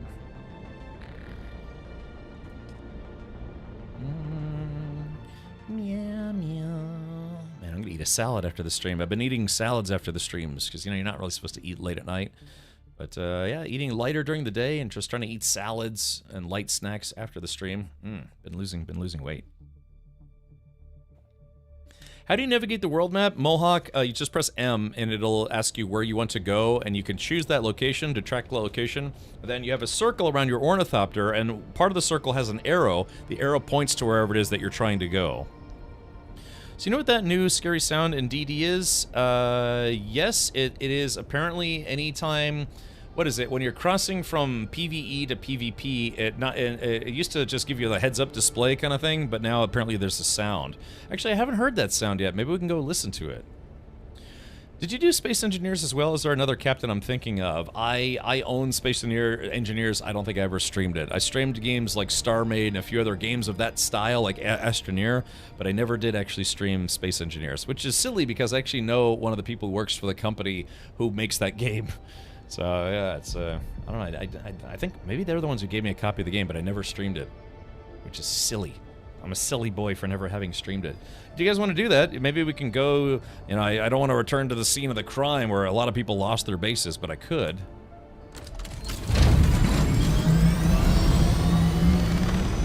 Let's see. Yeah, we're actually close, so yeah, let's go do that. I want to hear that new sound and see how creepy it is. I'm trying to think of who it could be. I used to know a lot of streamers. Well, I still do. I used to, but I also used to as well. Maybe Captain Flint? There was Captain Flint. He used to stream a lot of space games. I'm trying to think of other... I'd say Captain Burks, but he doesn't stream Space Engineers either. He just streams SC. I was actually surprised the sound wasn't super annoying loud. Maybe they learned from the ornithopters. They still need to fix the ornithopter sound levels. They said they patched it in a previous patch, but they made it worse. Boggles the mind. And here we go. Clunk. Yeah, so Mohawk, if you watch for a second, I'll show you how you navigate in the deep desert. I've kind of got it memorized at this point, but sometimes you get missions out in the middle of the overland. All right, so this is Haga Basin. If you press M, you're gonna have a bunch of different places you can go to. Try to ignore a couple of these. Those are story missions. But we're going to the deep desert, so I'll click on deep desert and press spacebar. That tracks the location. Now tracking deep desert. And then, as you can see, there's a little arrow on my ship, so if I fly around, the arrow points in one direction, and that is what's going to tell me where I need to go to get to the deep desert. They had their sound tech, Deaf Gary, working on it. Yeah, no shit, right? I mean, God, it's deafeningly loud. And again, they specifically said they addressed it in the patch notes, but they made it even louder. Severdo, thank you for gifting 2 subs. It's very kind of you. Okay. So yeah, if you guys, I wonder how the island's looking. Now, a lot of people probably dismantled their bases because the Coriolis storm is coming. But yeah, when I logged in, I think maybe a third to half of the bases where our base got destroyed. Well, find Ullman. Those deranged mass cultists slaughtered everyone who came to the testing station for the water contained in their bodies. How revolting. How barbarous. How could anyone do such a thing? Oh. That almost certainly explains the disappearance of poor Ullman and his crew. What a pity. He was a good man, a reliable partner for many years. Nothing like the half-savage scavengers you find these days. You must have risked a lot to learn his fate. I'm indebted to you.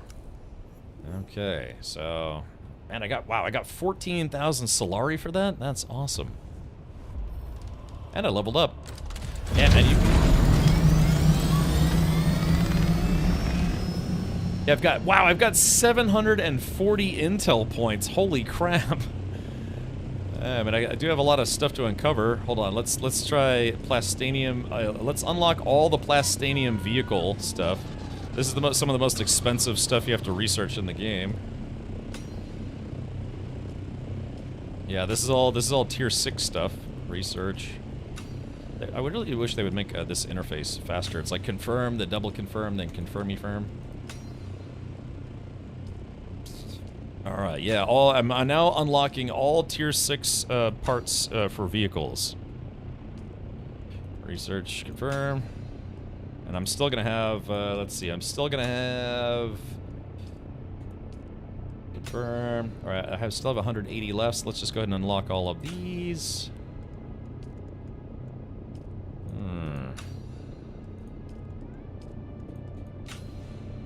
Okay, alrighty, so 90. There we go, Sandbike Mark IV. Going back and just unlocking all the stuff I never bothered to unlock because other people in the guild had unlocked it. Alright, I got 10 points left. Let's go back to weapons and unlock the Slaver Scout. Yeah, I don't know, I never unlocked a whole bunch of stuff because usually guild members were ahead of me and, you know, it would just give me goodies. And then at some point I'm gonna have to burn through these 22 skill points. Luxus says, I got 1,000 intel. Yeah, man, I mean, sometimes, you know, I just... I don't know. Alright, let's do this. So, yeah, when we cross over into the PvP zone, it's supposed to make a sound now, if I'm not mistaken. E5... Yeah, D6. This is where our old guild base was. I can show you. Again, if you hadn't heard today, Funcom accidentally put a bunch of PvP hotspots right where people were putting their PvE bases in the deep desert, and a lot of people lost their bases today from, you know, just, I don't know, griefers or thieves or people just stealing everything. So, I'm level 160, 137 hours in. I've yet to see the deep desert. Thank you for showing this. Oh, really? Okay, sure.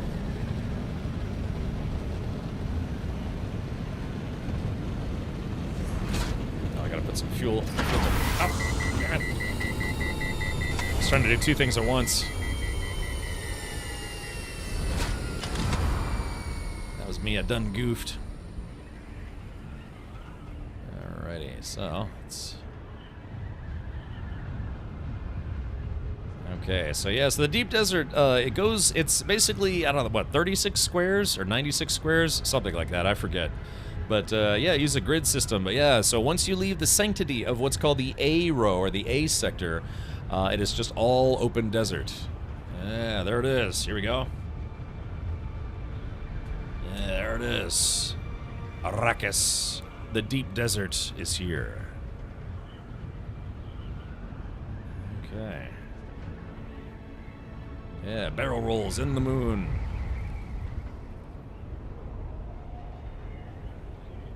Okay. So, in fact, the reason why there's this blurry area is because I covered up global chat, because you know how people are in global chat, just all sorts of stuff. Yeah, you like that, Stinky? Whee! I think I have over 2,500 intel. I'm hoarding them in case I need them in the DLC. Have you unlocked everything already, Billy? Or you just only unlocked the stuff that you specifically know you liked and then you're going to save it? Because, yeah, if you can get basically infinite intel in this game, right? You keep doing the DD stations over and over again. Because I believe, what is it? The ones in Haga Basin, you can only get intel from them once. But I believe you can get them multiple times from the bases out in the deep desert, I think. If I remember correctly. Only stuff I knew I needed, Roger. Okay. Yeah, I mean, I tried disruptors in the early game, and disruptors in early game are pretty terrible, but I've heard that endgame disruptors, like tier 6 disruptors, are actually really good. Yeah, 30 per station per week, something like that, right, so yeah. I think I've unlocked almost everything at this point, so... I guess we could go through it.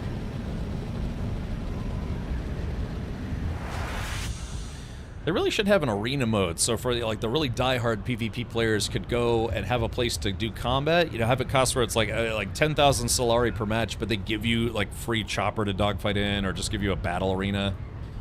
You know, really give people a place where they can just, you know, do PvP without having to constantly fly around the desert looking for any. Oh. Well, that wasn't the crossing the border sound.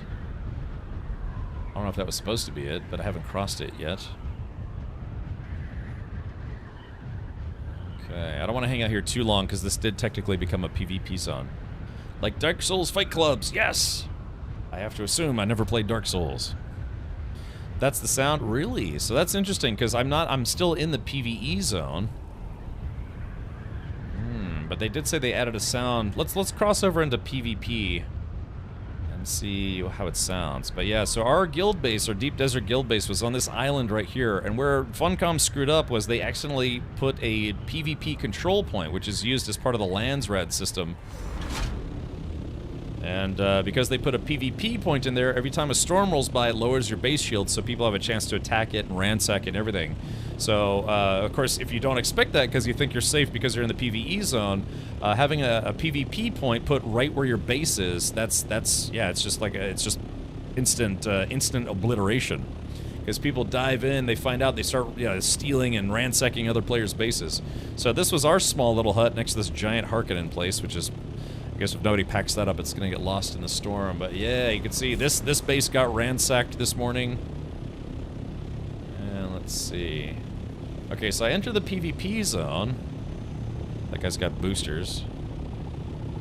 So yeah, so this is where they put the PvP control point. There was a base right here, but I guess it got taken apart.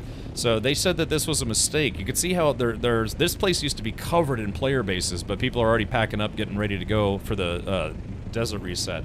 But again, what happened was they mistakenly put one of these here, which effectively made this entire area a PvP zone, which means that anytime the storm came, people could start attacking the base. Uh-oh. I think that guy had boosters. But, anyways... I don't know who this is, but they're very friendly. So that's what happened today. Was just Funcom messed up, and they again, this control point. If it moved tomorrow, then no one would have a reason to complain because they knew the rules. But they did it a day too early. It happened when they dropped the patch this morning, instead of tomorrow like they were supposed to. Shodan Zorp, thank you so much for gifting a sub. If you gift another one. That's the sound the worms make during the storms. Yeah, let's actually go into the actual PvP zone here and see if we can hear the new sound. Okay, so you know the drill. So again, the Deep Desert is 50-50. It's 50% full-time PvP, 50% full-time PvE, except the PvE zone has pockets. Weather alert. A large sandstorm is approaching. It does have pockets. It has pockets of PvP, if that makes sense. Alright, so looks like, yeah, the zone change also, they changed it from 5 seconds all the way up to 30 seconds. So the whole thing was people were jumping across the line, you know, back and forth to, like, camping the line. Both PvE and PvP players for various reasons, but they made it where it's 30 seconds now. So let's see. Okay, so that's back to PvP. So now you can chase people out of the PvP zone into the PvE zone. Yeah, you might catch up with some people. Okay, so we're in E6, and halfway through, we're going to enter the PvP zone.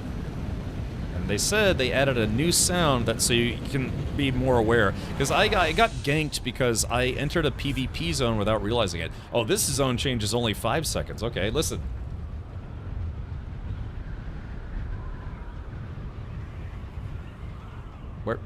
Where was the sound? Did you guys hear anything, or...? I kind of heard like a little swoosh kind of sound, but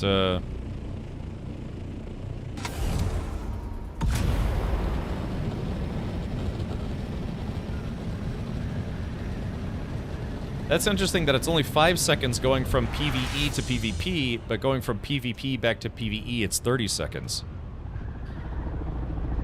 Uh-oh. Okay. What models for my brand new Assault Thopter besides cargo? Thrusters. Yeah, I think you can use thrusters and cargo, but you can't use thrusters and rocket pods. Okay, so here's the zone change. It was a different kind of silence, yes. Where was the earth-shattering kaboom? Correct.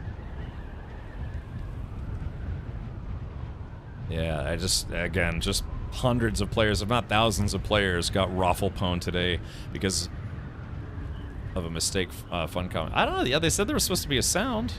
I don't hear no sound. I hear nothing. Well, let's do this real quick. Let's see. Let's see. Okay, hold on. Deep Desert, Plastanium, spawn rate. Yeah, added a new audio alert for the PvP zone change. I didn't hear anything. Of course, again, they said they lowered the sound of ornithopters, and they didn't do that. In fact, they made them louder. Hey, Sip, welcome. So, I didn't hear anything. Let's try this. Let's go down to the PvP control point, see if we hear anything. Oh, I heard, yeah, okay, so what, I did hear it. So here's the problem is, because ornithopters are really loud, a lot of players end up turning down the sounds.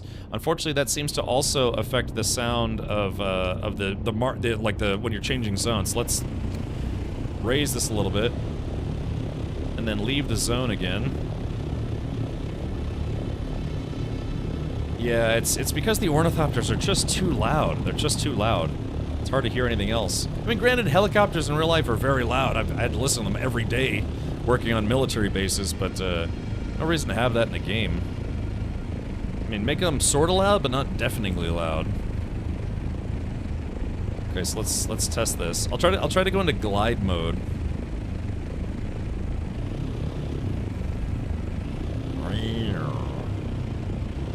3, 2, 1. Okay. Okay, so I'm gonna glide into the PvP zone.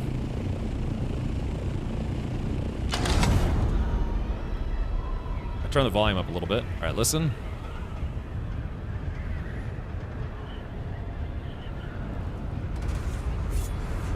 Yeah, it's I can hear it. Yeah, it's kind of like a dug-a-dung and then like a sword slashing kind of sound, but yeah, it really needs to be louder.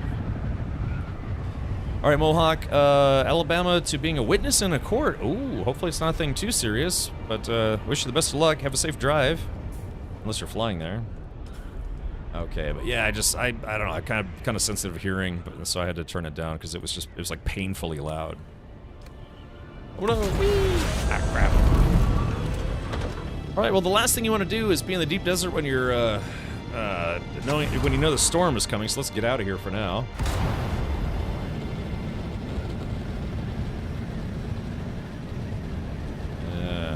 So, like I said, at this point for me, I really have no reason to come back to the deep desert, so that's a shame. I mean, I could try to solo one of the stations. That might be an interesting challenge, but otherwise, yeah, I'm just kind of disappointed by how Funcom has done the deep desert overall. They could have saved so many people so many headaches if they had just done split servers for PvP players and PvE players. That would have solved so many headaches with the game. For people on both sides, you know, it would be people who only want PvP would have appeased them. People who only want PvE could have appeased them. But my number one guess is probably the reason why they weren't willing to do that is because they were afraid of low pop on PvP servers. That would be my guess. But I think it was always their design from the get-go to have it be where most of the game is PvE until you get to the deep desert, and then it's PvP, so people can fight for the stuff they want. I think they underestimated how many people simply just don't want that.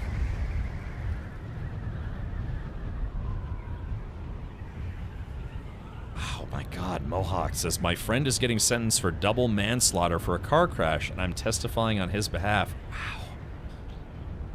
God, I mean, I would ask more questions, but I feel like that's probably kind of personal, right? I know it's your friend, but still, I mean, was it...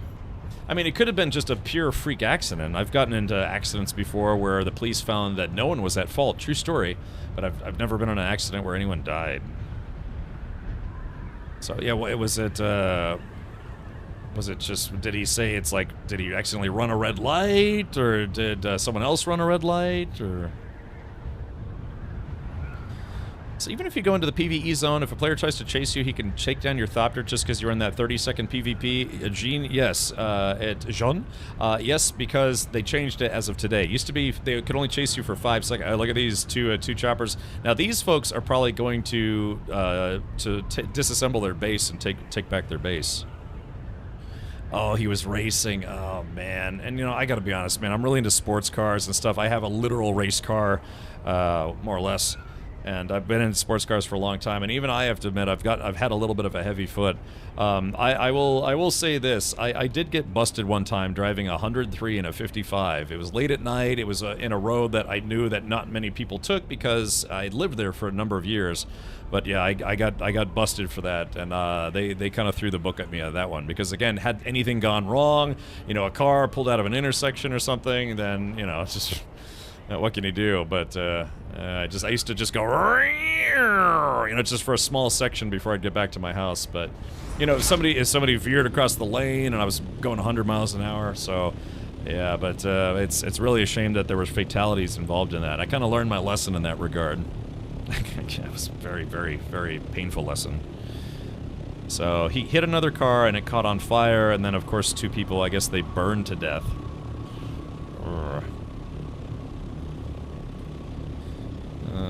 I doubt they could fill more than 2 worlds with PvP only. I don't know. I mean, maybe. I would roll a character on a PvP server. Again, you can have a private server or even Haga Basin is PvP enabled if you want.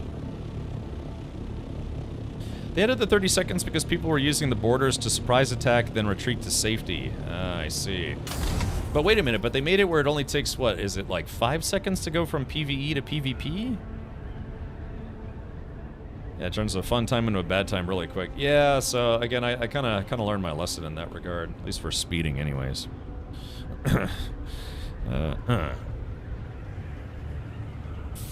Yep, he never even got a parking ticket prior. Did he ever say how fast he was going?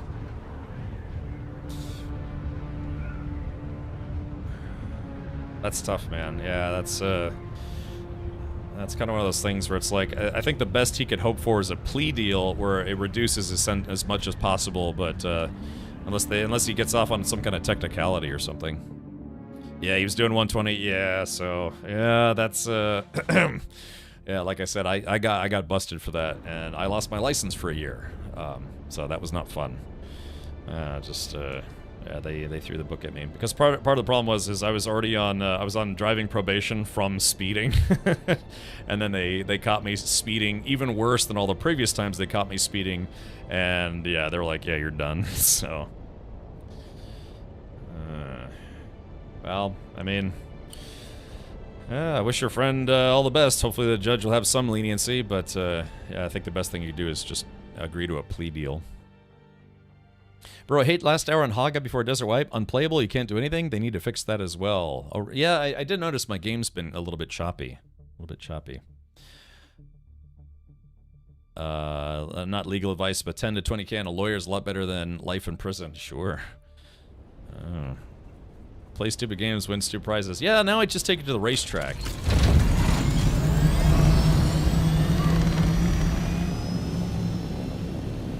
They do have racetracks, just it's kind of expensive. There's a racetrack literally 20 minutes from my house, like a road course where you can drive as fast as you can without, you know, killing yourself. But it's $500 per day, so it is expensive. You're like, oh man, you know, I could just kind of drive fast on the highway for free, but it's like, yeah, but then you have stuff like that. So $500 compared to potentially spending 20 years in prison or worse, not being around anymore. It's an easy choice. So. Yeah, believe me, trust me when I say it's like I'm not speaking because I'm scolding or really someone to look up to in that regard, but I can just tell you from experience that yeah, it's stiff penalties for a reason. Go to Germany. In German highways, you can run just as fast as you want. I've actually driven on the Autobahn, and that's exactly right.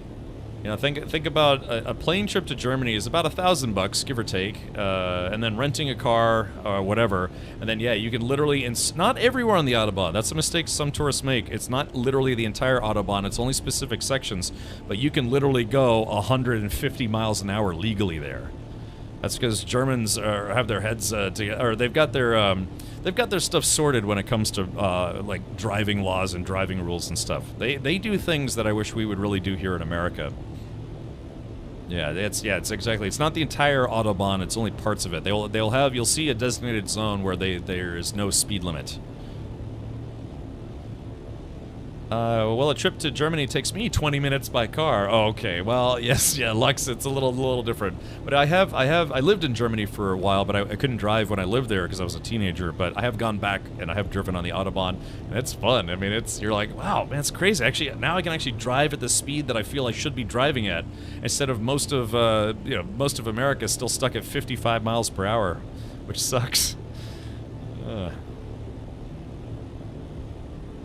So, yeah, I hope to... In fact, I'm actually hoping to go back to Germany later this year, if I can, to go drive on the Nürburgring for the first time.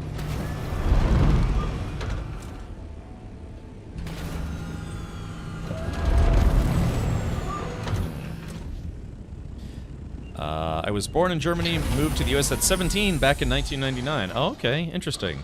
Mohawk, that's interesting to know. My mother is from Germany. She's sie kommt aus Mainz, just outside of Frankfurt. Kaylin, thank you so much for subscribing. So yeah, like I said, I kind of fought the law and the law won. So yeah, and in a manner of speaking, I kind of learned my lesson, at least for speeding and stuff. Yeah, it's just not worth it. Yeah. You get, oh,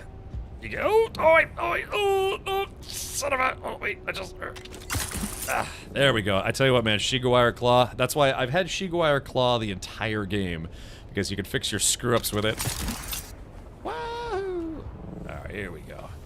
Alrighty, so... made a few road trips to U.S. as well, and speed limit sucks. Florida is kind of nice because a lot of the highways here are at least 70, but most of the U.S. is still stuck at 55, and it's been that way for like 60 years. They just won't raise the speed limits in a lot of places. Connex's Nürburgring is fun. I go there once or twice a year to play with my M4. Ah, Connex. I had a M2 competition, but I sold it because I'm kind of a Corvette guy, and I decided after a few BMWs I want to go back to a Corvette. So, Braunschweig, otherwise known as Brunswick. Interesting. Okay. Orlando has cutthroat traffic. Yeah, it's they actually widened portions of I-4, so it is getting better. But it's still not great. Yeah, it's not great. Oh, yeah, thank you to Zephyrus Meritar, Abysnian, Thomas Fike, and Arg Scott, well, for following and hanging out and all sorts of stuff. So thank you for that on YouTube. All right, well, chat, it is now 10:13. It's a little past the hour. Oh, I'm being raided. Oh no, I was literally just saying I was about to end for today. Yeah, the spice mustn't flow.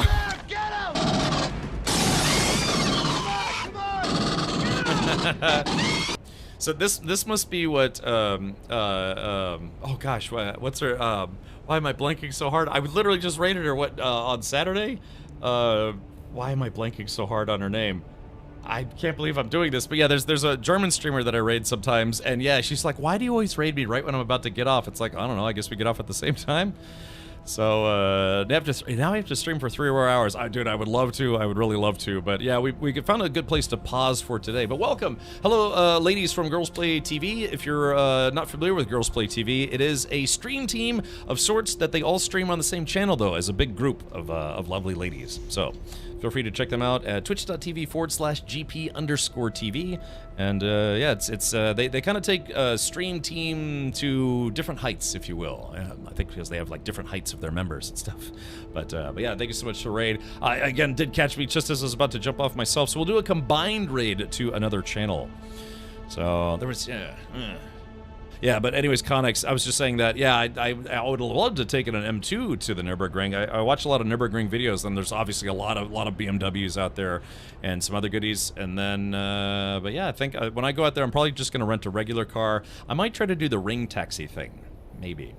They're pretty neat. We kind of like them. Yeah. So hopefully I'll get to see some of the ladies from Girls Play again at TwitchCon this year.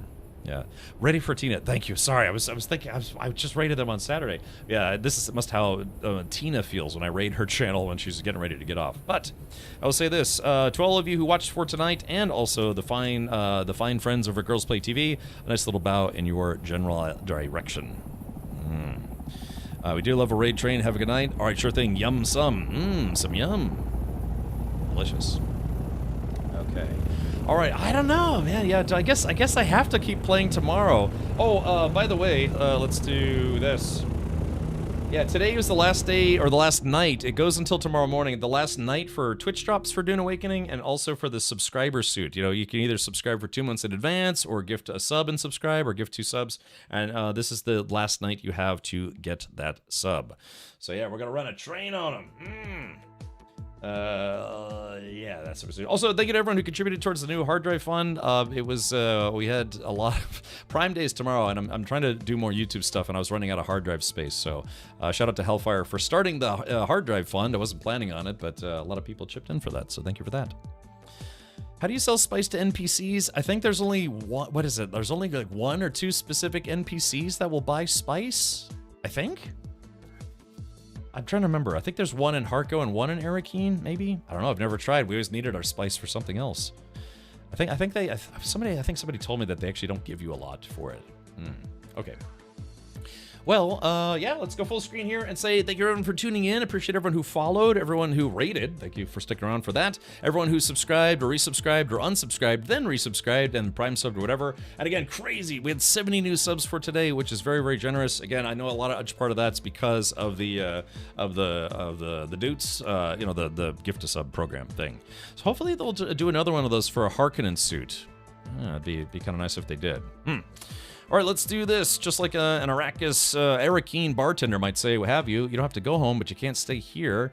Let's do this. Hey, why don't we'll go raid someone who is streaming some more Dune Awakening right now. I guess we were talking about German streamers and being in the Autobahn and all sorts of stuff. So why don't we go raid a lady from Girls Play TV to another lady's stream right here. Let's go raid Bella Curie. She has been doing some Bene Gesserit cosplay and wearing, you know, like outfits and goodies and things. So I think we'll go ahead and raid her. And I think this is really going to, I think it's really going to make her an A. Shh, don't tell her ahead of time. Some people say it's like, hey, we're going to stream now. Raid now. So yeah, let's raid Bella Curie. And so for those of you still trying to get those drops last minute, you know, these guys right here, she'll be, no, she's also leaving. Or hold on, we got to pay it forward here. Hold on, let's raid. Maybe I shouldn't, huh? Because if she's about to jump off, she'd probably feel a little self-conscious about it. I don't know, gosh. Maybe if we yell at her, maybe if we ask her how long she's only been live for 2 hours. Maybe if we yell at her and say, hey, you can't leave just yet. Yeah, let's do this. All right. Yeah, maybe if we're quick, we can convince her to stay on for at least maybe another like 30 minutes or something like that. But all right, feel free to jump in there. If you are a subscriber here, please do use your Rad Raid emotes. You can simply copy and paste that line that I had right there and fill her chat with a bunch of orange weirdness and things. But yeah, we might be able to convince her to stick around for just a little while extra. So, all right, well, that's going to do it for me. I'll be back tomorrow. I'll probably be streaming more Dune Awakening, even though I said I was maybe thinking about, you know, trying something new tomorrow. Zach Crow, thank you for subscribing at Tier 1. That's very kind of you, buddy. Yeah, maybe she has to drop some kids off at the pool. All right, take care. Have fun with Bella Curie, and hopefully, like I said, we can convince her to stick around for just a wee bit longer. Good night, everybody. See you tomorrow.